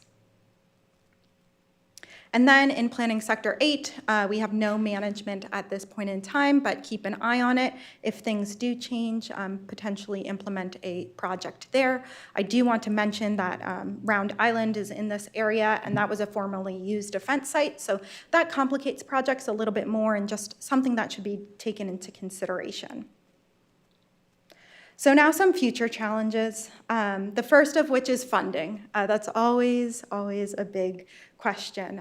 Right now, we have the current funding mechanisms, the primary funding mechanism being the tourist development tax, but there is the option, I believe, to use the local option sales tax as well, but the division hasn't used that. We've also received state and federal monies, primarily in response to major events. I do want to note that construction costs are increasing across the board. Costs are increasing, but really marine construction is getting quite pricey. Also grant funding, these are competitive programs, so public access comes into account. That critically eroded shoreline comes into play when you're talking about state monies. And they do require a local cost share frequently. So that's something good to take into consideration when looking at these projects. Next, we have our environmental and developmental constraints. So first, you're limited to the east by that near-shore hard-bottom resource. It's a great resource, but that does limit what you can do in your beach footprint. Next, upland to the west, we have development right along the beach. I mean, that's a lot of the reason people want to live here. They want to enjoy this coastline. And then also, too, within all the permits for these projects, there are regulatory authorizations that need to be completed and additional work to make sure there are no impacts to turtles, shorebirds, as well as that nearshore hard bottom resource. Looking forward to, sea levels are rising, and by 2050, we do estimate that there will be an additional 8 to 10 inches of sea level rise in Indian River County. And also, hurricanes and nor'easters are always a big question mark. What is going to come next? They might be more intense, they might be more frequent, so always being prepared for those events. And finally, this challenge is sand and industry availability. Typically, the counties used upland sand sources. Those are located by those yellow triangles on the map. And those are limited resources as well with offshore. So if a larger scale project, beach nourishment project, the county did want to look into that, we would recommend looking into an offshore sand resource, so using a dredge instead to pump sand onto the beach. It would be much more economical if using an offshore sand resource for a larger project. But for the smaller scale projects, you are limited in nature as to what sand is available, and really truck haul at this point in time does seem to be the most economical. This construction is really unique. It's the marine environment. It's a dynamic environment, so there is a very high demand for these contractors and a limited number of the contractors that can complete this work. Notably, too, there are projects all over Florida as well as all over the United States, and typically following a storm, we'll see very high demand for these contractors. I know that there are currently projects still being completed that are actions from Ian and Nicole 2 years ago. So there is high demand and prices are high. So some key conclusions. I don't want to end on all doom and gloom. Some of these are quite positive. And really what we saw through updating this plan is that the proactive management works, and overall the beach management program here has successfully maintained shoreline stability average on a countywide basis. But local vulnerabilities still exist. Those are highlighted in our risk assessment. They're primarily due to ongoing erosion, limited buffers, as well as infrastructure being located right along that shoreline. I didn't get a chance to go over this, but within our report, we do have a chapter on the economic value of beaches directly related to tourism in Indian River County. And Dr. James Houston completed this section of the report for us, and he is known worldwide for these economics of beach tourism in specific locations, and found that here in Indian River County, there is $248 million in annual economic impact directly related to beach tourism, and it supports 9,000 jobs. That's pretty incredible and really shows why making this investment in your beaches and your coastline is very important.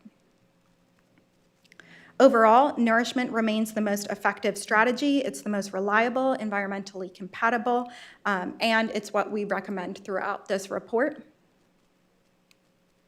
Coordination with local stakeholders as well as the communities is essential and critical. The county is doing really great coordination with all the local stakeholders, and there is a huge achievement in here with Planning Sector 4 and gaining almost 100% of the perpetual beach easements. That makes it so much easier to go out and do projects in the future. They can react as quickly as possible because they don't need to go out and collect new easements with each project. So that's really a goal and a gold standard there. Adaptive management is necessary. The county has been doing that, but it's important to remain flexible and also look into new options. So we do recommend looking at impacting designs. And with that too, to continue monitoring and make updates. So it's, as I said, it's a very dynamic environment. Things change quickly on the beach. So you do need to make changes there. And I do want to note before I pass it back to Quentin, it's been really wonderful working with your team here at the county. And we thank you for this opportunity. Thank you, Wendy. For anyone watching at home, we do have some QR codes that are going to come back on the screen here. So anyone watching at home or anyone in the audience would like to read this wonderful document. It's only 140-something pages. You can scan this QR code to take you to our website where you can download that and read it at your pleasure. We have a project page, indianriver.gov/BPP. And then we also are inviting folks to leave us a comment. We have a digital comment, and we'll also take email comments as well. My email, our division email is there at the bottom of the page, coastal@indianriver.gov. So the second QR code, that will take you to our public commenting portal. And again, just a quick reminder for those, public commenting is going to end on the 19th of this month. With that, all I have next is our staff recommendation that the Board of County Commissioners provide comment on the draft Beach Preservation Plan 2026 update for the incorporation into the final document, which will be brought for adoption at a later date. And I would love to take any questions if you have them. Commissioners, Captain? Oh, I'm sorry. No, that's quite all right. Historically, we've employed beach renourishment following storm events. So it seems to me that we'll be entering a new stage or phase where we will routinely be renourishing beaches. Is that correct? Yes, so That's the plan? that's the recommendation. Okay, then is to my continue. question, okay, no, I agree with that. Here's what I'm wondering. Historically, since we relied on, funding, grant funding, because it was an event, a storm event, if we're just doing routine maintenance, I would think going forward, we're going to rely more heavily on tourist tax and whatever other, if we can use the optional sales tax. Have you looked at that yet? I mean, in terms of what the projects will cost for routine maintenance compared to what we are taking in tourist tax? Has anybody looked at that yet? So I think Kylie will chime in here, but we are planning, after this project is done, we're planning to do a financial sustainability analysis on this program to understand what our expenses have been in the past, and then looking forward into the future and trying to project what our expenses are. Now, when it comes to hurricanes and storms, it gets kind of wild because we can't expect them or when they're going to happen. So it's important that we maintain our projects, and when an opportunity arises after a declared storm event, to utilize the FEMA public assistance opportunities if that still is applicable. But I'll hand it over to Kylie to chime in as well. As I was reading this, I was thinking, well, if we are going to go to more routine maintenance, then perhaps we should be looking at how we allocate the tourist tax on an annual basis, much as we evaluate CSAC, for example, on an annual basis. We decide, what amounts go where. And maybe instead of leaving tourist tax on autopilot, with the pennies and 1/16 of a penny, and by the way, the penny's, maybe on its last breath anyway, I don't know. But I still love the penny, and, you know, I don't know about the 16th of a penny, not as fond of that. But the point being, perhaps it's something we want to look at annually, so I'll leave that, you know, for people to think about, for the board and the staff to think about. Look at tourist tax allocation annually instead of leaving it on autopilot. Because I think, you know, some beaches have more wear and tear, for example, Sector 5, you know, as compared to Sector 7, which doesn't have public access. But that leads me to another point, and I didn't hear it brought up today, but I think it was stated somewhere in the plan that one of the goals also should be to shore up, if you will, property values. And that certainly applies to Sector 7. I mean, they don't have public access, so they don't have, you know, tourists per se, but tourism is not, you know, our sole economic concern, tourism and its byproducts. I mean, also, we need to be concerned with property value and preserving that. And that's probably also, I'm guessing, it's probably also an issue in Sector 4, where you might not have as many, you know, tourists or beach visitors. And by the way, are we able to distinguish how many visitors there are per sector? Do we have any idea of that? Yeah, we've got some, as far as the visitors go, the lifeguards do take some metrics down, and we can scale those and estimate those up forward to current standards.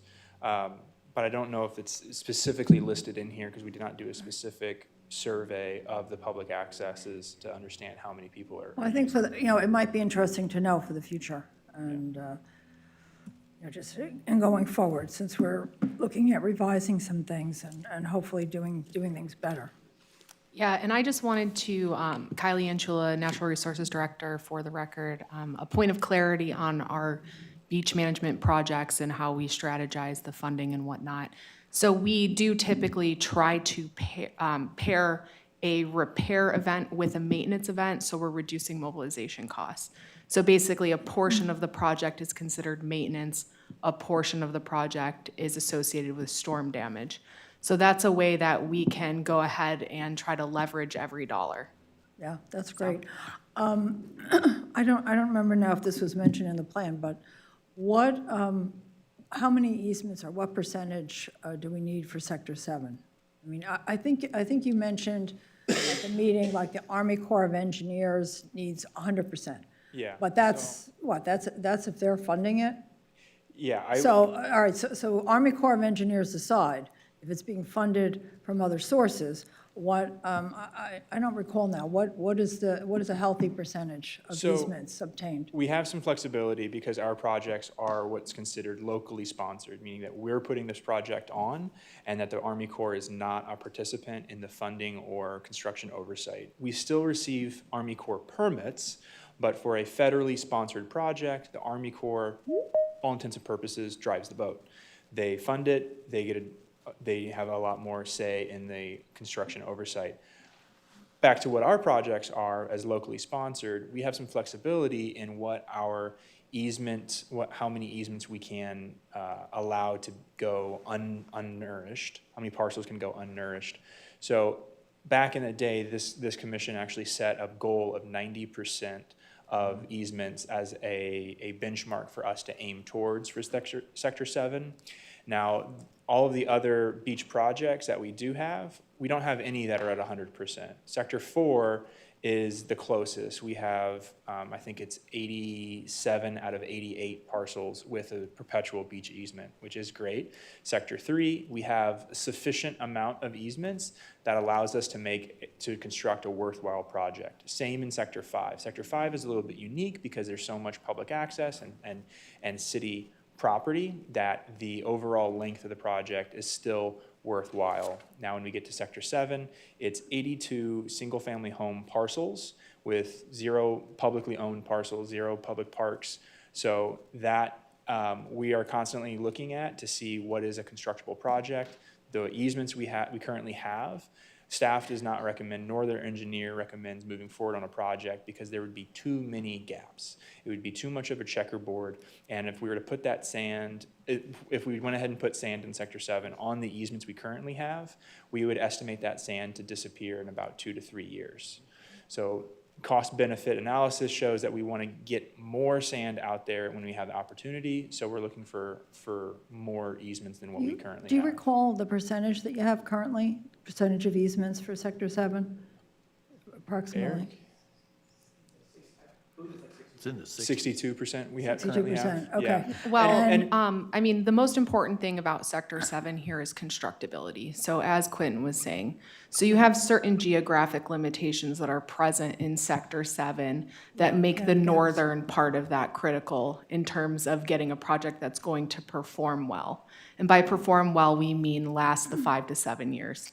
So basically, without the northern section participating, really your constructability factor is eliminated. There also have been a proposal from the community that funding would come from the community itself. It could come from Sector 7 itself, it could come from something that's spread over the coastline, similar to an, municipal services taxing unit, similar to that. Do you want to comment? I know you've heard it, heard about this. Would you comment on that? So when we had our public workshop, there were some individuals from Sector 7 who were present, and they handed out some paperwork to other Sector 7 residents with an MSBU proposal. So it was something that they were interested in. So I met with Jennifer, we discussed it a little bit, and basically, we would like to see a petition of some sort if that's the route that they were interested in going. A lot of our neighbors have adopted through ordinance some percentages in terms of what that petition would look like. We don't have a specific percentage adopted, but that could be board directed in the event that you wanted to entertain that as a proposal. We don't have any individuals here, I don't believe, so, that is something that could be considered.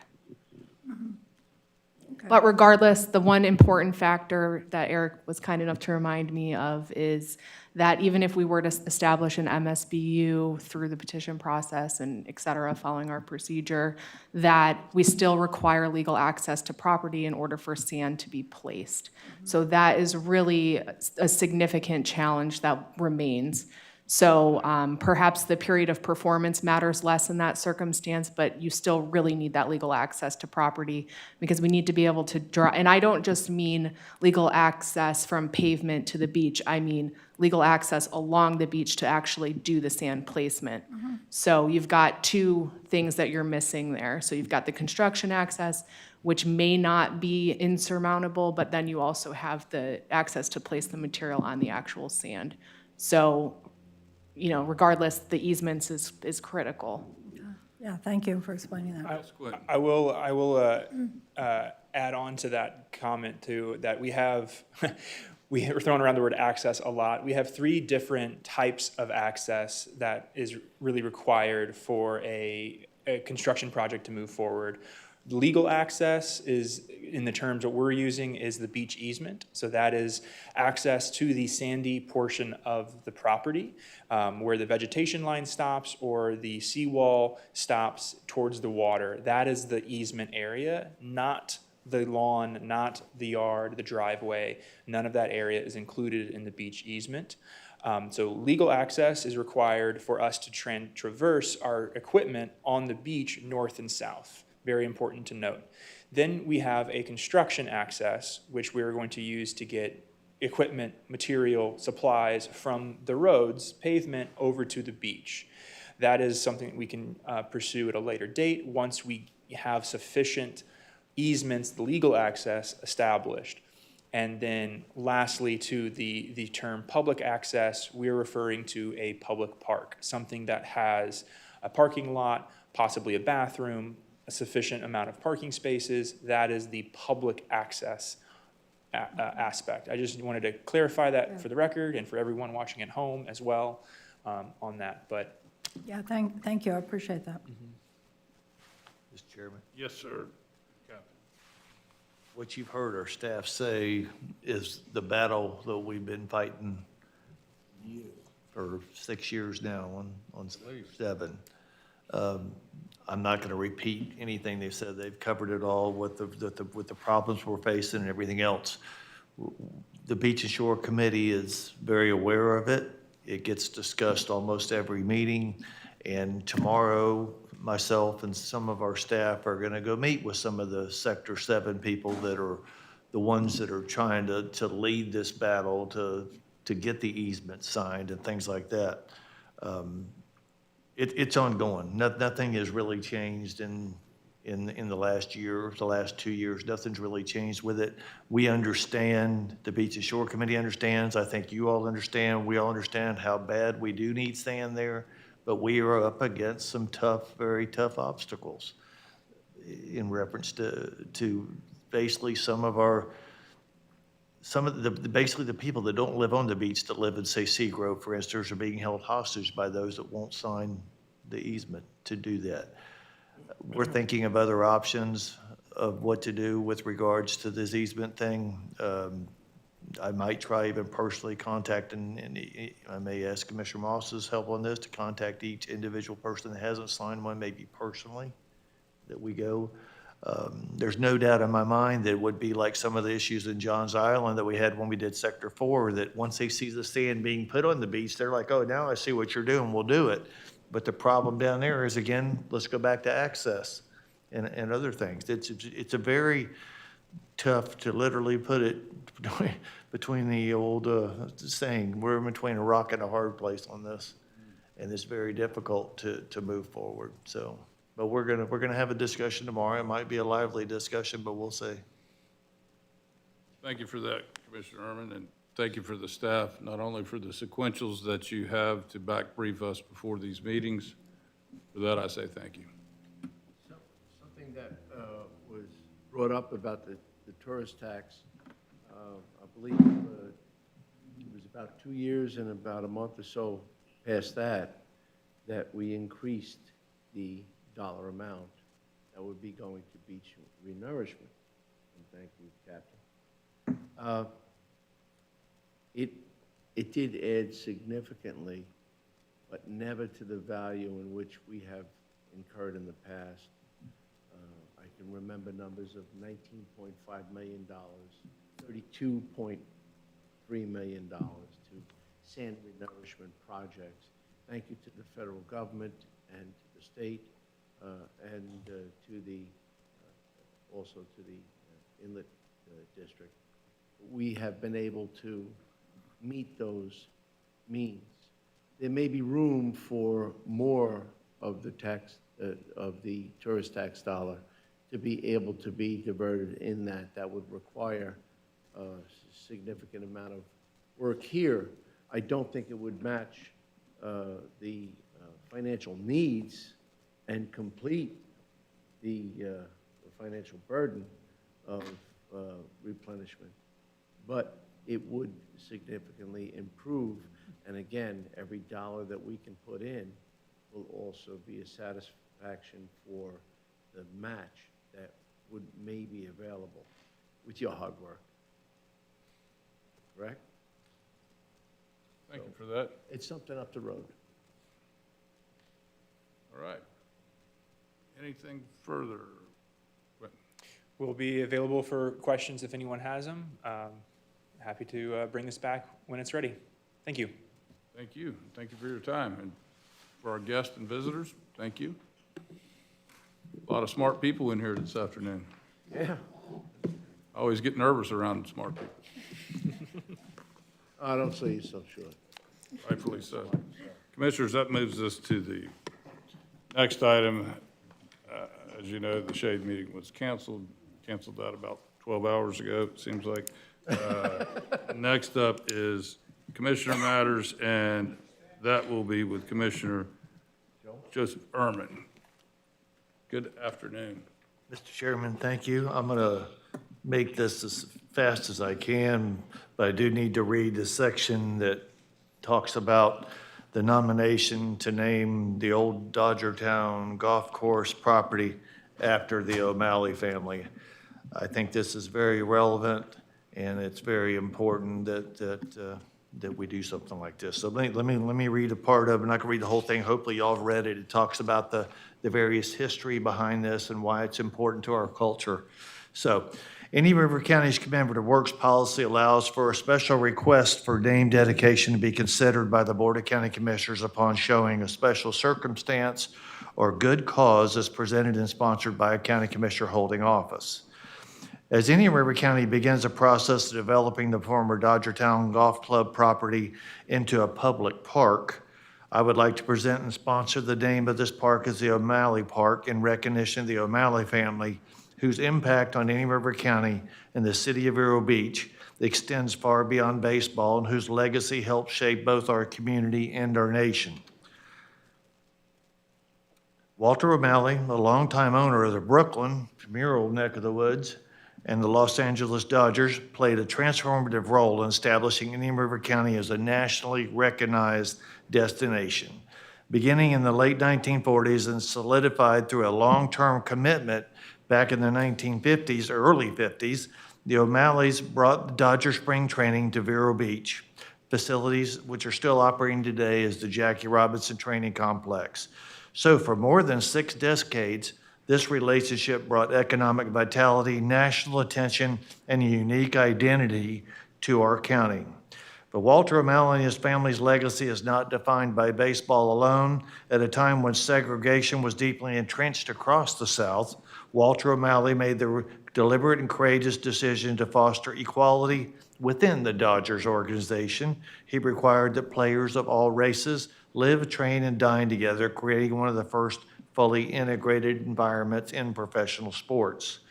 So in 1965, when African-American players were not allowed to play on local golf courses, I add to you at the time, the only golf courses in the county were the Vero Beach Country Club and the Real Mar Country Club on the beach. All races could play together. It became one of the only integrated recreational spaces in the area at the time, serving as a quiet but powerful step forward in bridging racial divides within our community. This was not simply about golf, it was about fairness, access, and dignity. This golf course was open to the public after completion. It was open to everybody, people from all races and walks of life. It was only closed when there was a home spring training games, when the Dodgers had their spring training games, or Mr. O'Malley had a special foursome or match with friends of dignitaries, and some of those are legendary, the money that was bet and the people that they played with it. So many county residents played their first round on that particular golf course. It was the first and only public course available until Safari Pines and Dodger Pines was built, and now Sand Ridge is open. It was where I personally played my first rounds of golf and learned the game, and it hasn't improved much since then, but that's where I learned to play. Former County Commissioner Richard M. Byrd, or Dick Byrd, was the first golf professional of that golf course and the general manager of the 9-hole course. So today we carry that legacy forward in a new and meaningful way as the property is transformed into a public park. It will become a place where residents and visitors alike can enjoy the outdoors and also reflect, and it'll invite people to learn and to do all those good things that parks do. This recommendation is especially meaningful given the location of the park. So naming this O'Malley Park would recognize the family who created this very property, preserve the historic significance of the Dodgertown Golf Club site, honor a legacy of inclusion and civil rights leadership, create a lasting connection between recreation, education, and community identity. So it's more than just a name, it's a story tied directly to our community and a vision for how the story can continue and to honor all that was Dodgertown. So for these reasons, I respectfully recommend the adoption of the name O'Malley Park in honor of the O'Malley family, so that the area owned by Indian River County that lies within 43rd Avenue on the west, 26th Avenue on the north, and the main canal on the south, and Holman Stadium and Jackie Robinson Complex to the east, formerly known as the Dodgertown Golf Course, be ensuring that history of this site and the values it represents are not only remembered, but generations to come be named as such, O'Malley Park. And that's my presentation, and I will tell you that that there was more to read on that, and I got to give credit to Steve Baracco with the Recreation Department. Steve helped me with this. He penned a lot of this. I added a lot to it. It had some of the historical data, but Steve did this. So, yes, I would make a motion to name it as such. So I would like, Mike Zito, you want to comment Absolutely. on this? Because he's talked to Mr. O'Malley, Peter O'Malley, Walter O'Malley's son, personally about this.